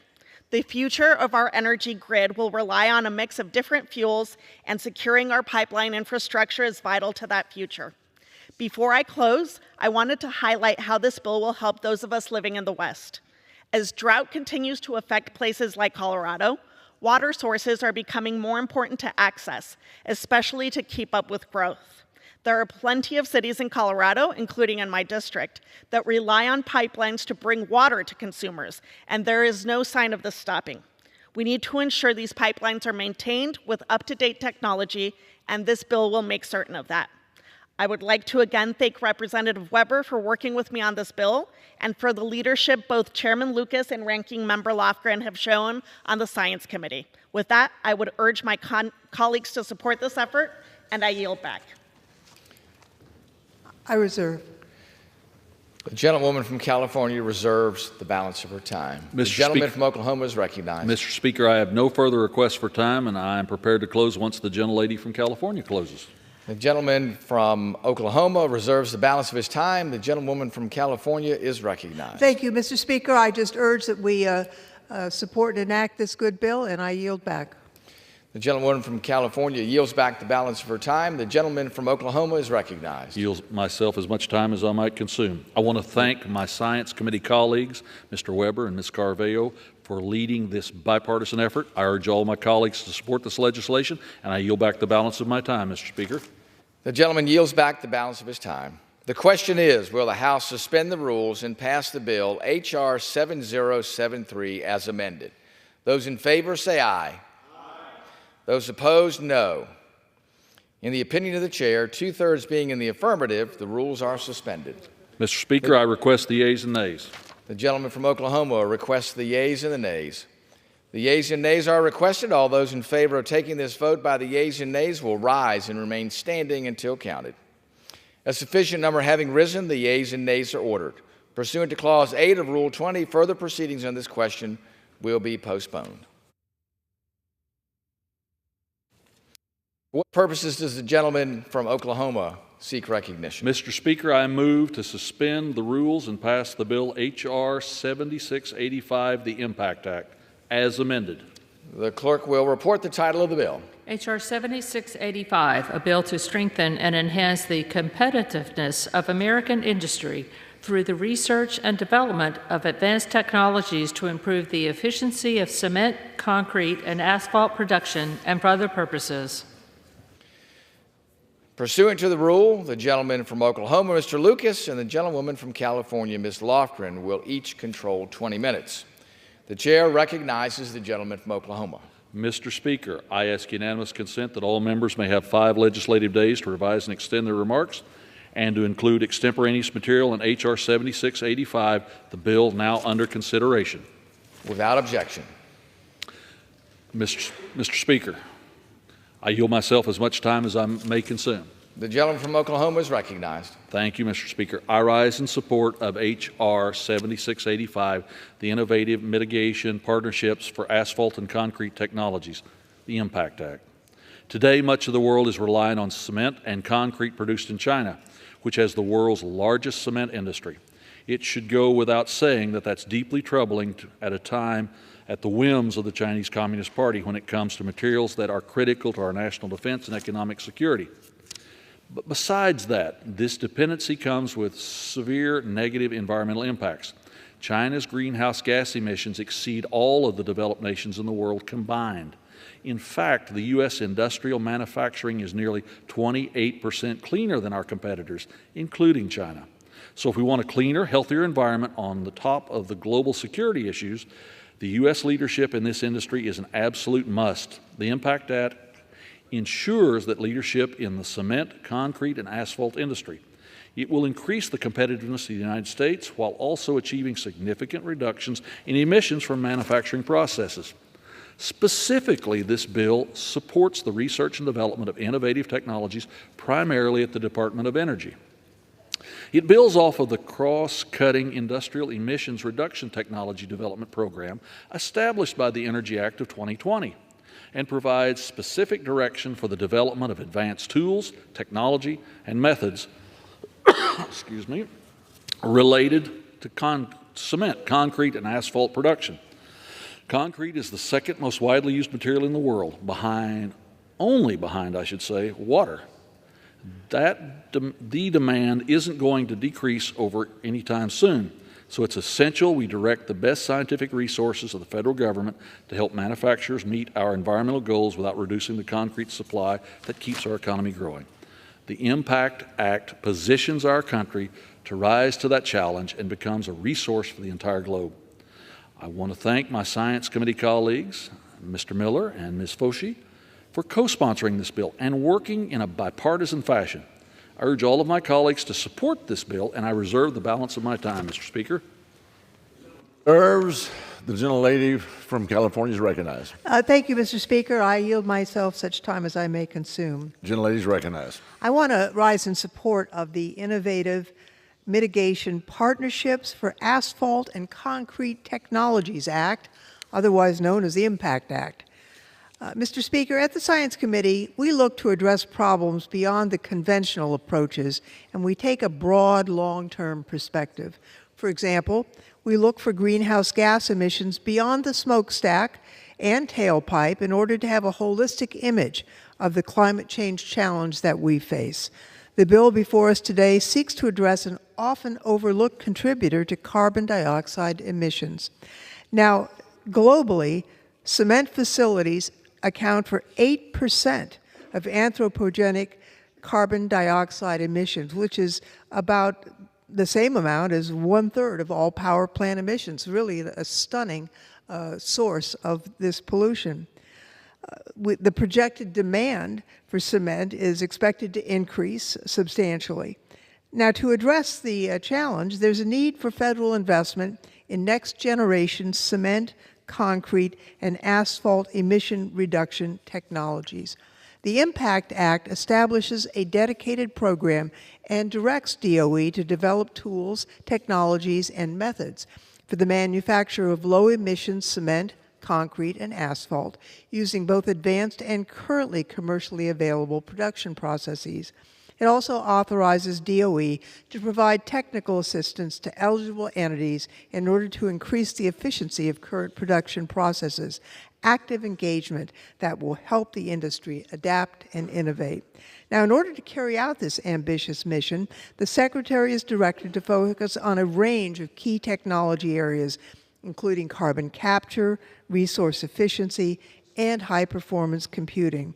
This is actually an exciting bill, and it has the potential to strengthen and enhance the competitiveness of American manufacturing while at the same time reducing a major greenhouse gas contributor.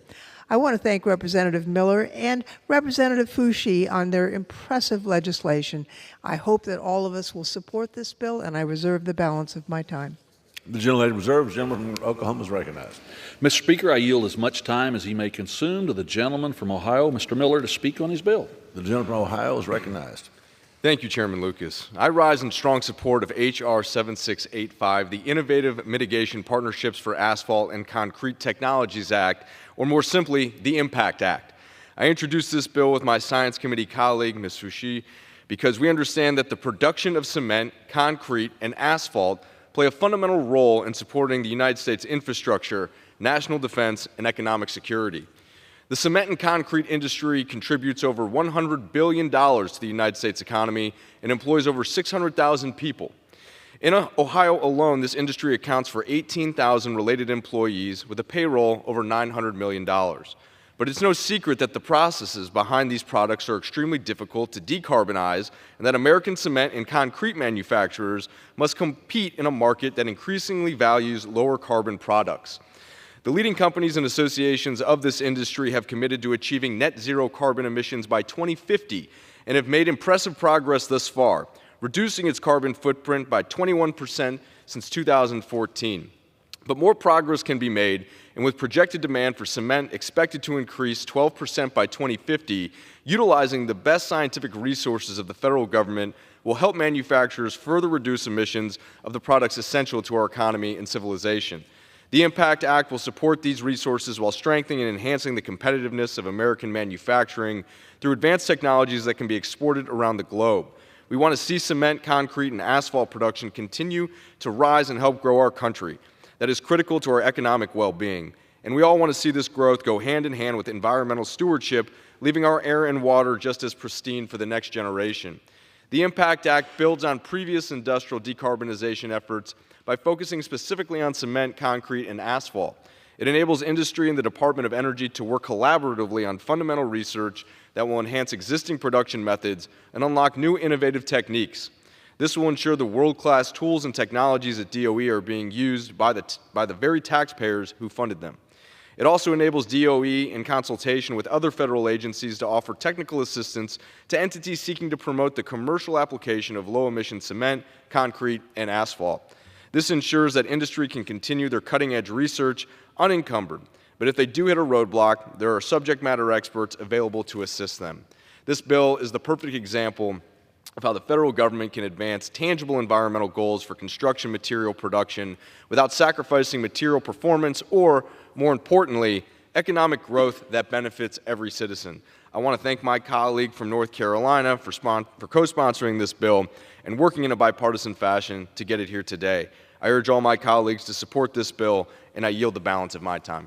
Gentleman yields back. Gentleman from Oklahoma's reserves. Gentlelady from California is recognized. Thank you, Mr. Speaker. We are fortunate that Representative Foushee is a member of this body and a member of the Science Committee. She is a new member to Congress, but she is an experienced legislator, and I think that background allows her to successfully craft complex but practical and important legislation. I would like to yield to her such time as she may consume. The gentlelady is recognized. Thank you, Ranking Member Lofgren. Mr. Speaker, I rise today in support of H.R. 7685, the Bipartisan Innovative Mitigation Partnerships for Asphalt and Concrete Technologies Act, or the IMPACT Act, which will boost the competitiveness of American manufacturing through innovation and development of technologies to decarbonize and improve the efficiency of cement, concrete, and asphalt production. The climate crisis is one of the most pressing issues of our lifetime, and it is critical that we continue to take significant strides to reduce harmful greenhouse gas emissions across all sectors.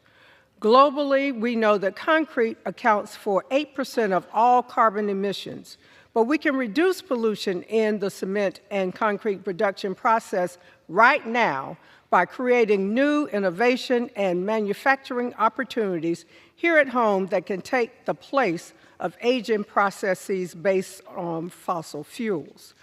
This bill marks a critical step forward to innovate and decarbonize America's concrete and asphalt sectors and will enable partnerships between industry, innovators, and the U.S. government to enhance existing production methods, unlock new and innovative techniques, and offer technical assistance to entities seeking to promote the application of low-emission cement, concrete, and asphalt.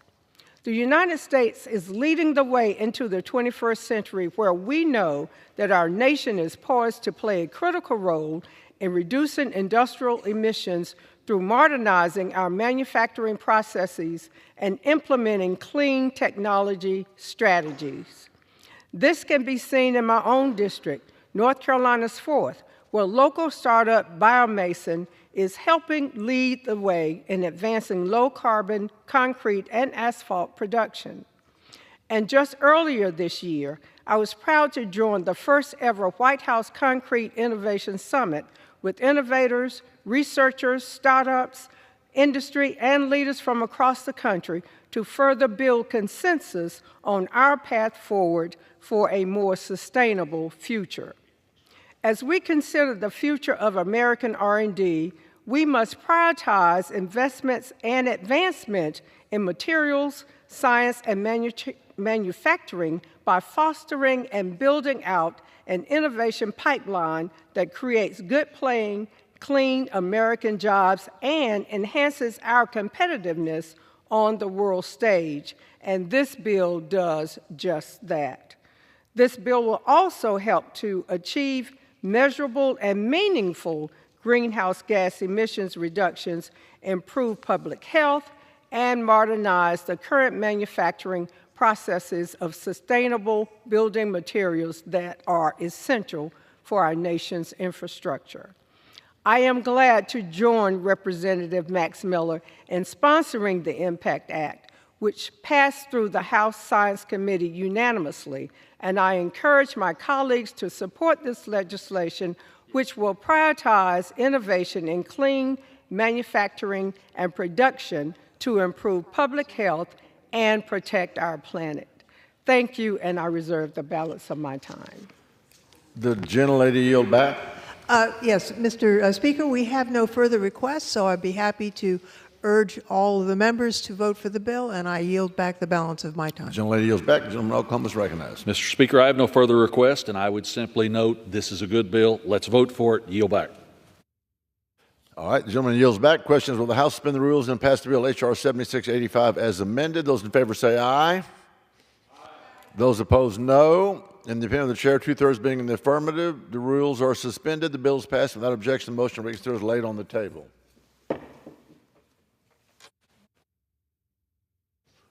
For what purpose does the gentleman from Oklahoma seek recognition? Mr. Speaker, I move to suspend the rules and pass the bill H.R. 1735, the Mathematical and Statistical Modeling Education Act, as amended. The clerk will report the title of the bill.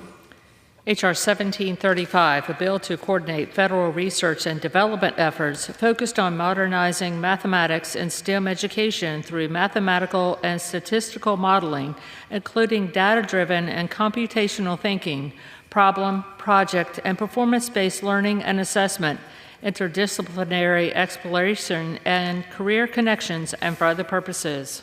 Pursuant to the rule of the gentleman from Oklahoma, Mr. Lucas, and the gentlewoman from California, Ms. Lofgren, each will control 20 minutes. The chair now recognizes the gentleman from Oklahoma.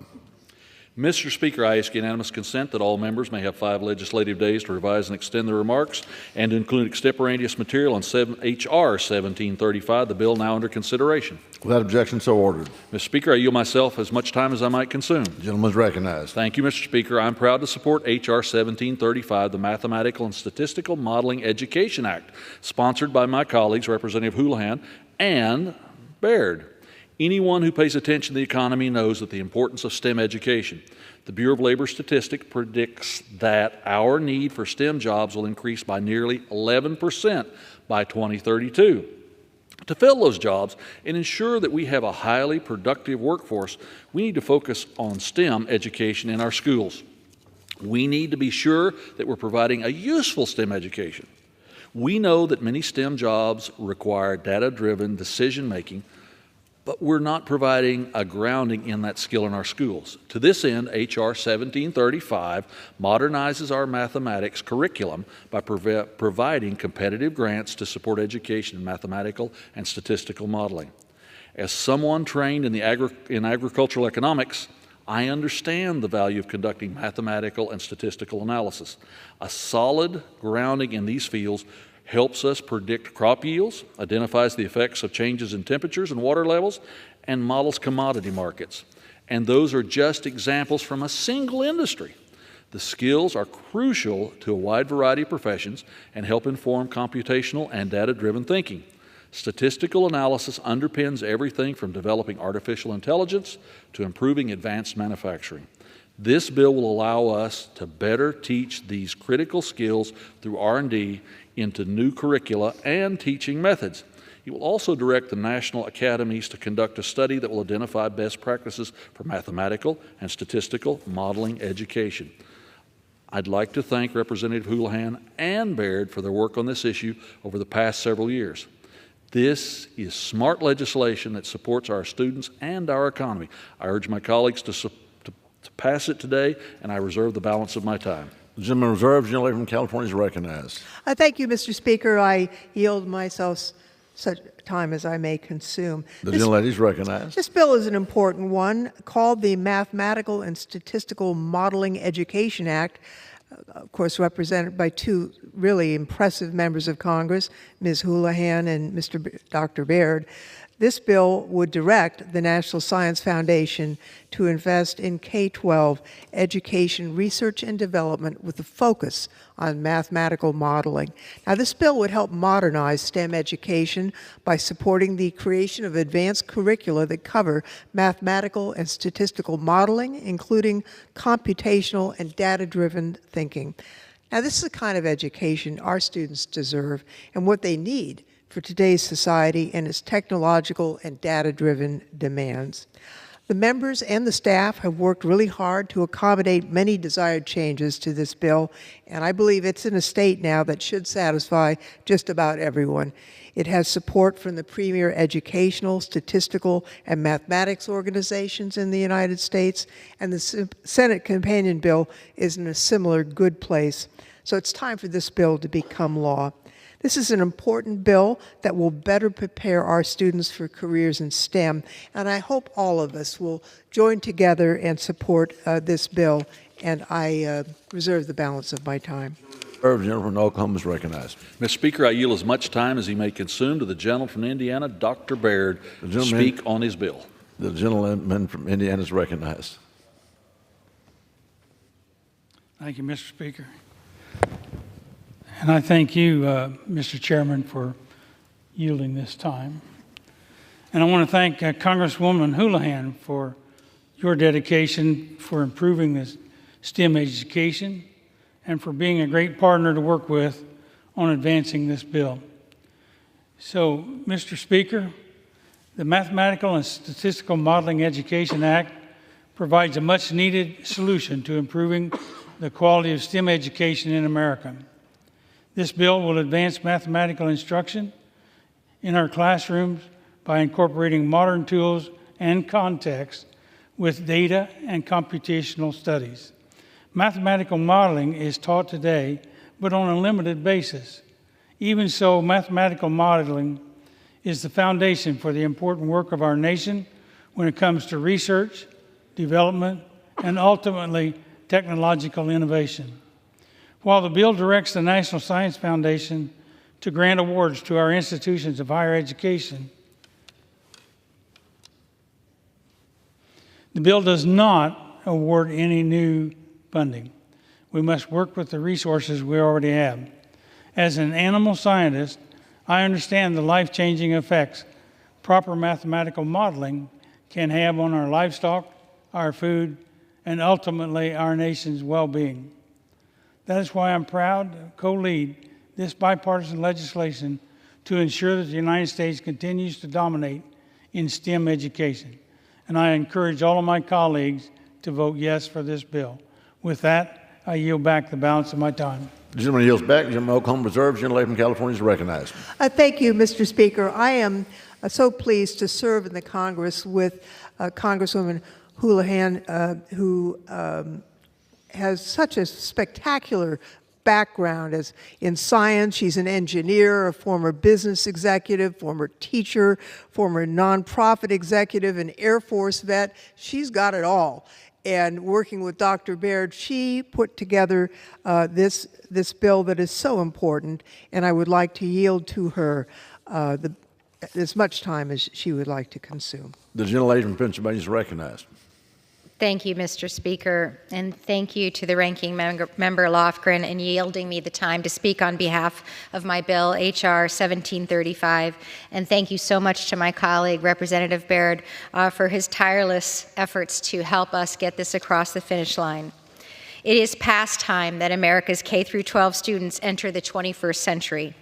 And this Mathematical and Statistical Modeling Education Act is a bipartisan bill that will help with that, and will direct $10 million in funding, importantly, funding that's already appropriated to the National Science Foundation toward grant programs, and it will support the modernization of mathematical and statistical modeling education across this fine nation.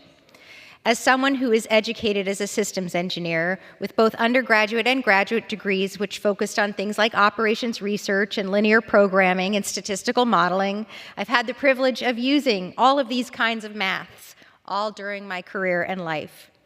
And also as a former chemistry teacher, high school chemistry teacher, I had the privilege and disfortunate sometimes to see firsthand that many of my students struggled because they lacked the basic foundations in math that are necessary to succeed in the sciences and, frankly, to succeed in our economy.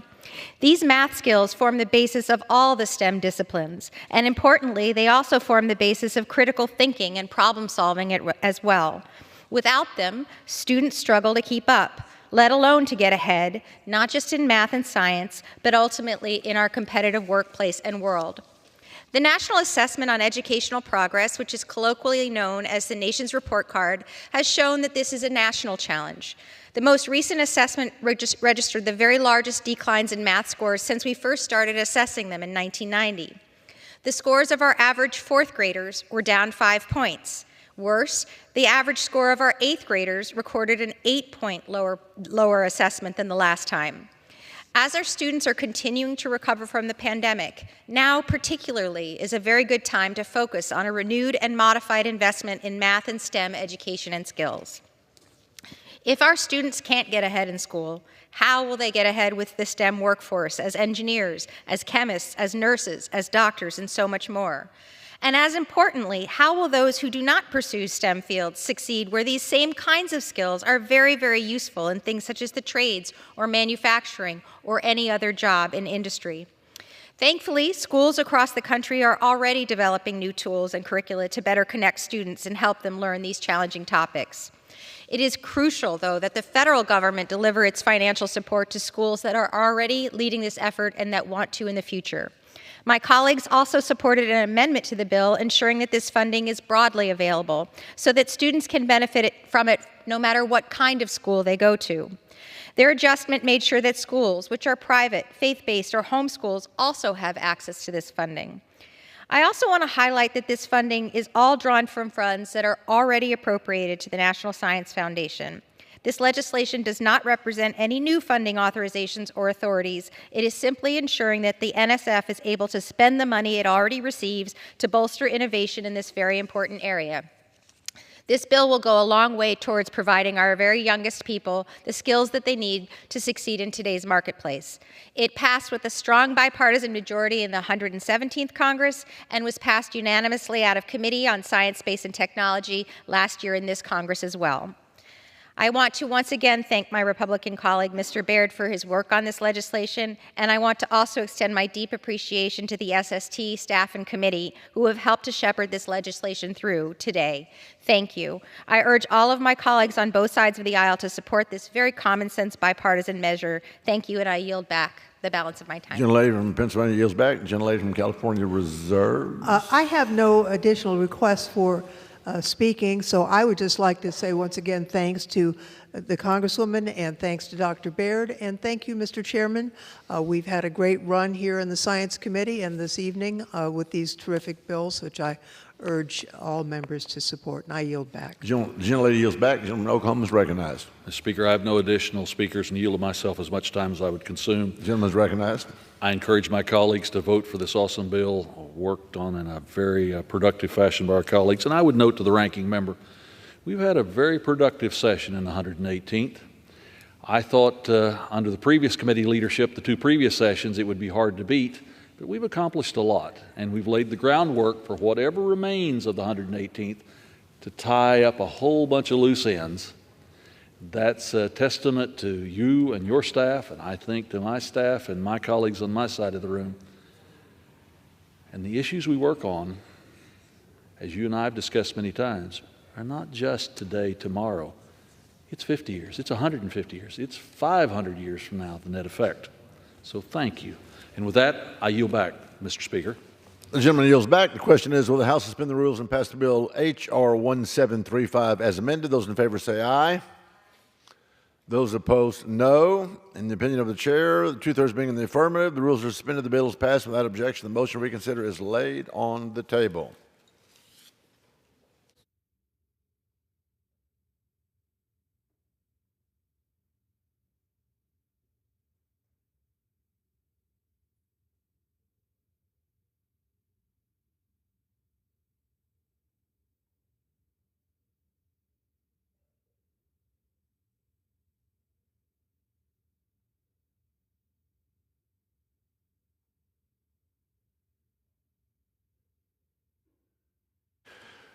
For what purpose does the gentleman from Wisconsin seek recognition? Mr. Speaker, I move to suspend the rules and pass H.R. 7764 to establish a commission to study the potential transfer of the Weizmann National Museum of American Jewish History to the Smithsonian Institution and for other purposes as amended. The clerk will report the title of the bill. Union Calendar Number 578, H.R. 7764, a bill to establish a commission to study the potential transfer of the Weizmann National Museum of American Jewish History to the Smithsonian Institution and for other purposes. Pursuant to the rule, the gentleman from Wisconsin, Mr. Stile, and the gentleman from New York, Mr. Morelli, each will control 20 minutes. The chair recognizes the gentleman from Wisconsin. Mr. Speaker, I ask unanimous consent that all members may have 5 legislative days to revise and extend their remarks and submit extraneous material on Bill H.R. 7764. Without objection, so ordered. Mr. Speaker, I yield myself such time as I may consume. The gentleman is recognized. Mr. Speaker, pervasive anti-Israel bias has infected our country. Anti-Semitism is on the rise and threatens the safety of all communities and institutions. Let me be clear. Anti-Semitism has no place in America. Israel is in a fight for its very existence from the terrorist threat of Hamas, Hezbollah, and Iran. I strongly support our ally Israel and our Jewish friends. In the Middle East, our friends in Israel need our support. The Anti-Defamation League has cited nearly 8,900 anti-Semitic incidents in the United States that occurred last year. Now more than ever, we must ensure that as Americans, as many as possible, that we're informing Americans about the many contributions of Jewish Americans and their history. Today, the House can pass H.R. 7764, the commission to study the potential transfer of the Weizmann National Museum of American Jewish History to the Smithsonian Institution Act. The legislation creates a commission to study the transferring of the Weizmann National Museum of American Jewish History to the Smithsonian Institution. This legislation establishes logistical details to make this transfer a reality, including a fundraising plan. The bill could not be more important than right now. I urge my colleagues to vote in favor of H.R. 7764, and I reserve the balance of my time. The gentleman reserves. The gentleman from New York is recognized. Thank you, Mr. Speaker. I yield myself such time as I may consume. The gentleman is recognized. Thank you, Mr. Speaker. I rise today in strong support of H.R. 7764 as amended. And I want to thank the distinguished gentleman from Wisconsin, my friend, Chairman of the Committee on House Administration, Mr. Stile, for his great work and the work of the staff. This bipartisan bill will establish a commission to study the potential transfer of Philadelphia's Weizmann National Museum of American Jewish History to the Smithsonian Institution.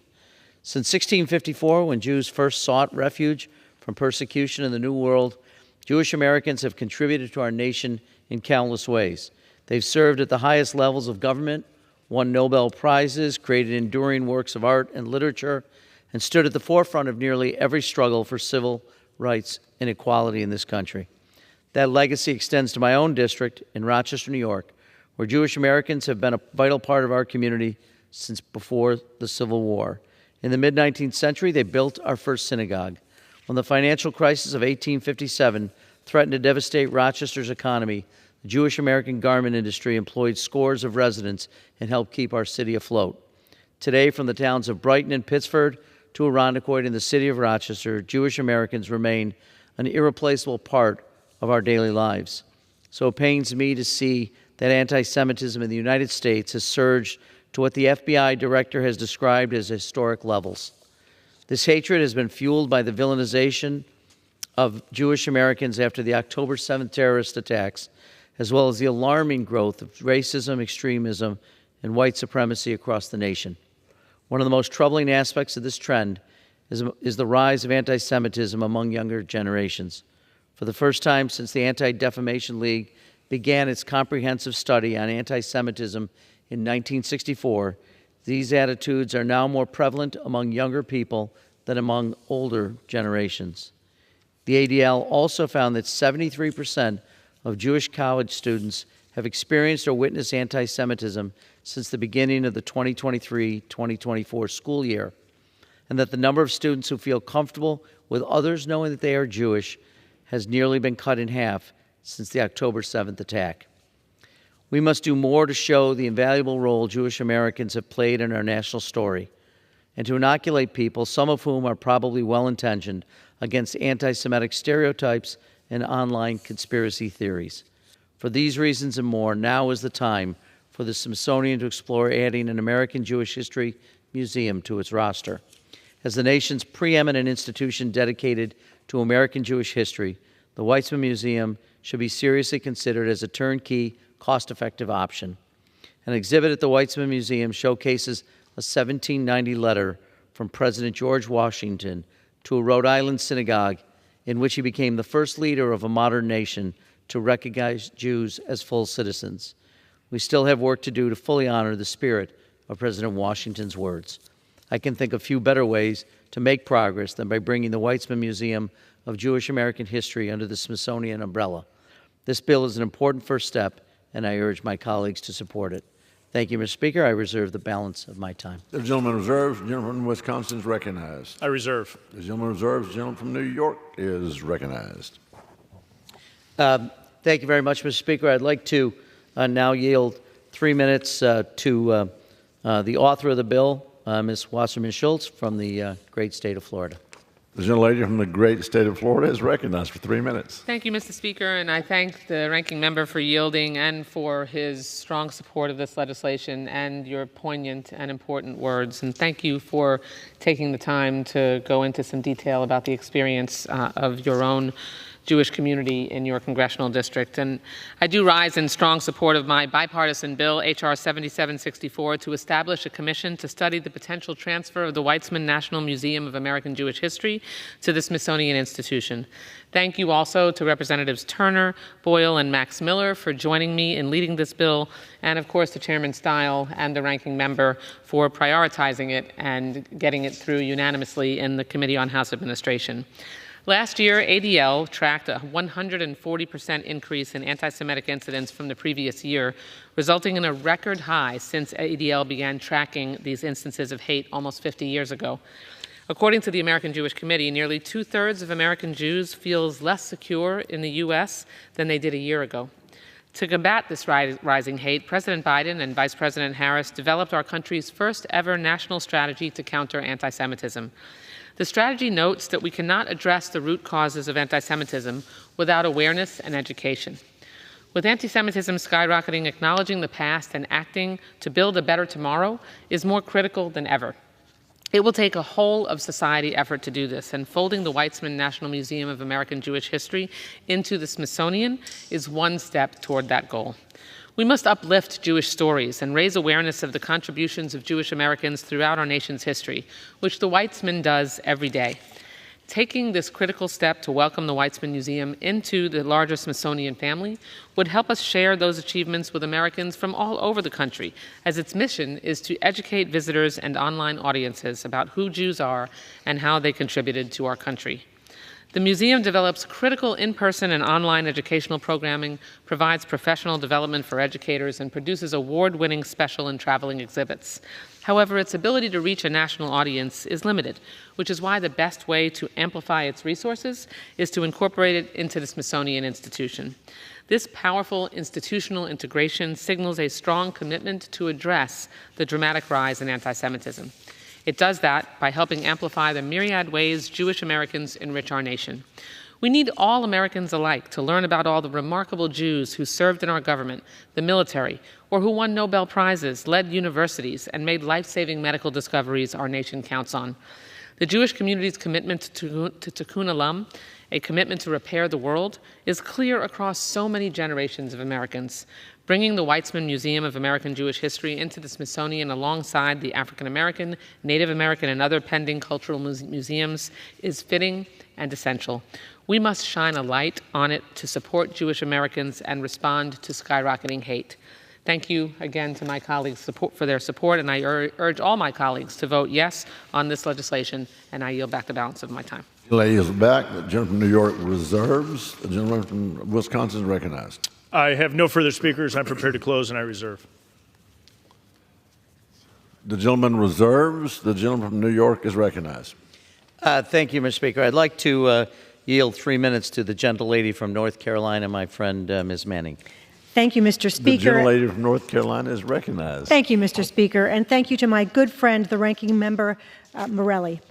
I rise today in strong support of H.R. 7764, and I want to recognize my dear friend, Representative Wasserman Schultz, for her leadership on this effort. Mr. Speaker, the National Museum of American Jewish History tells the story of American Jews and their myriad contributions to every facet of American life, from science and medicine to education and technology to music, theater, philanthropy, civil rights, and the pursuit of justice. Jewish citizens were critical to building the textile industry in my hometown of Greensboro, North Carolina, and have contributed to so many other facets of our life, from civil rights to the arts, healthcare, and so much more. American Jews have worked hard to build our great country. Their story is the American story. Today, we face a frightening rise in anti-Semitism. The FBI's 2023 hate crime statistics show that Jews are the victims of 68% of religiously motivated hate crimes, despite being just 2% of the population.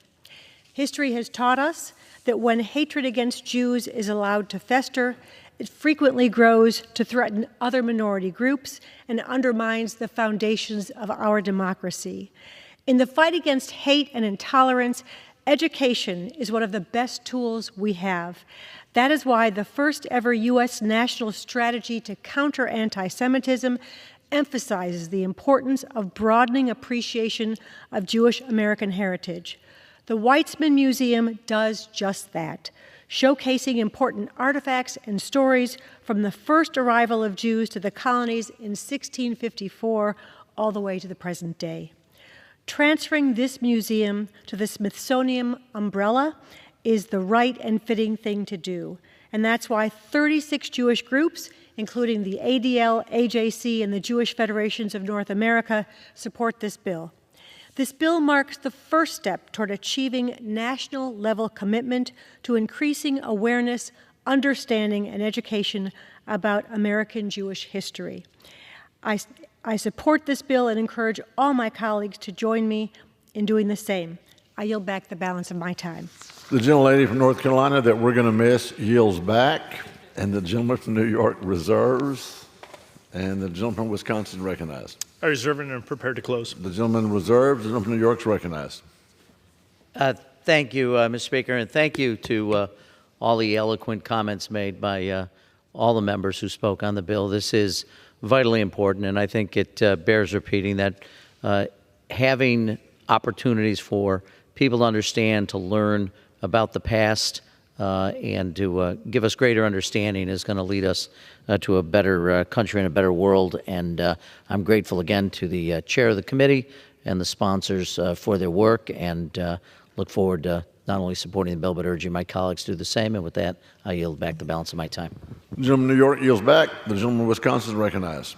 I'd like to thank my colleague, the ranking member, for his work on the bill, as well as the sponsors of this legislation.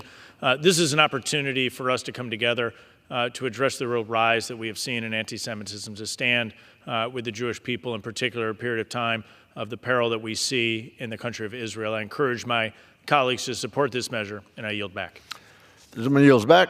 The question is, will the House suspend the rules and pass Bill H.R. 7764 as amended? Those in favor say aye. Those opposed, no. Independent of the chair, 2/3 being in the affirmative, the rules are suspended. The bill is passed, and without objection, the motion to reconsider is laid on the table.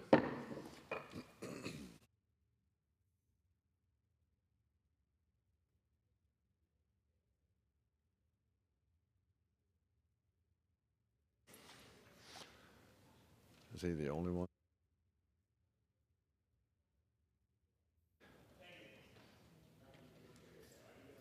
The chair will now entertain requests for 1-minute speeches. For what purpose does the gentleman from California seek recognition? Mr. Speaker, I request unanimous consent to address the House for 1 minute and revise and extend my remarks. Without objection, the gentleman from California is recognized for 1 minute. Is this working? It is.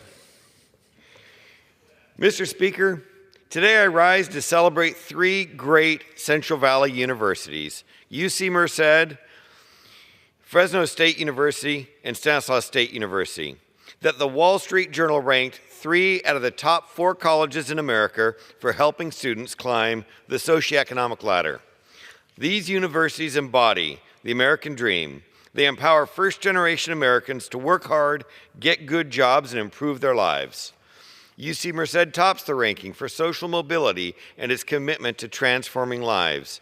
The same values are echoed up and down the valley by Cal State Stanislaus at number 2 and Cal State Fresno at number 4. These schools do more than provide good education at a reasonable price. They open the door to the American dream. Going to these Valley schools is more than an education. It's an opportunity for Valley kids to dream big, work hard, and build a better life for themselves and their families. Sending a student to one of these schools is a dream for so many families in the Valley because we know how they change lives. Today on the House floor, we honor their impact, their dedication, and their relentless pursuit of excellence. Congratulations, and I yield back the balance of my time. The gentleman yields back. For what purpose does the gentleman from Tennessee seek recognition? Cut hogs, Mr. Speaker. It's getting kind of cold in here. Let me turn the heat up. Mr. Speaker, I would seek unanimous consent to address the House for 1 minute and advise and extend my remarks. The gentleman is recognized for 1 minute. Thank you, Mr. Speaker. I rise to honor the life of my good friend, Bill Baxter, who passed away recently at 71 years old. Bill was well known as a brilliant business owner and a very charitable man. He joined his dad's industrial gas business, Holston Gases, in 1980 after he graduated from the University of Tennessee Law School. Since then, the business grew from 1 location in Knoxville to 42 branches operating across 10 states. He also bought the Wart Hotel in Wyoming in 2004 and helped the hotel earn a 4-diamond designation from AAA in 2008.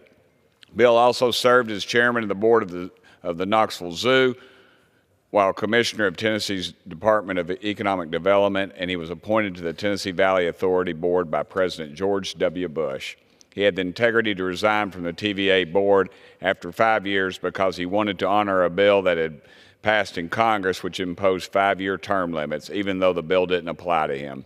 I want to offer my condolences to Bill's wife of 45 years, Ginger, his sister Jennifer, and her husband Frank, his 4 children, their spouses Elizabeth and Rick, Jennifer and Jonathan, Joe and Emily, and John and Vivian, as well as 9 grandchildren and everyone else who knew and loved Bill. On a personal note, Mr. Speaker, he actually he tried to talk me out of running for office, and I often wonder where my life would be if I took his advice. I'm kind of glad I didn't, though, Mr. Speaker. And Bill's a dear friend, and he will be missed. Thank you, Mr. Speaker, and I yield the remainder of my time. The gentleman yields back. For what purpose does the gentleman from Tennessee seek recognition? Mr. Speaker, I move the House do now adjourn. Those in favor say aye. Those The question is on the motion to adjourn. Those in favor say aye. Those opposed, no. The ayes have it. The motion is adopted. Accordingly, the House stands adjourned until 10 a.m. tomorrow for morning hour debate.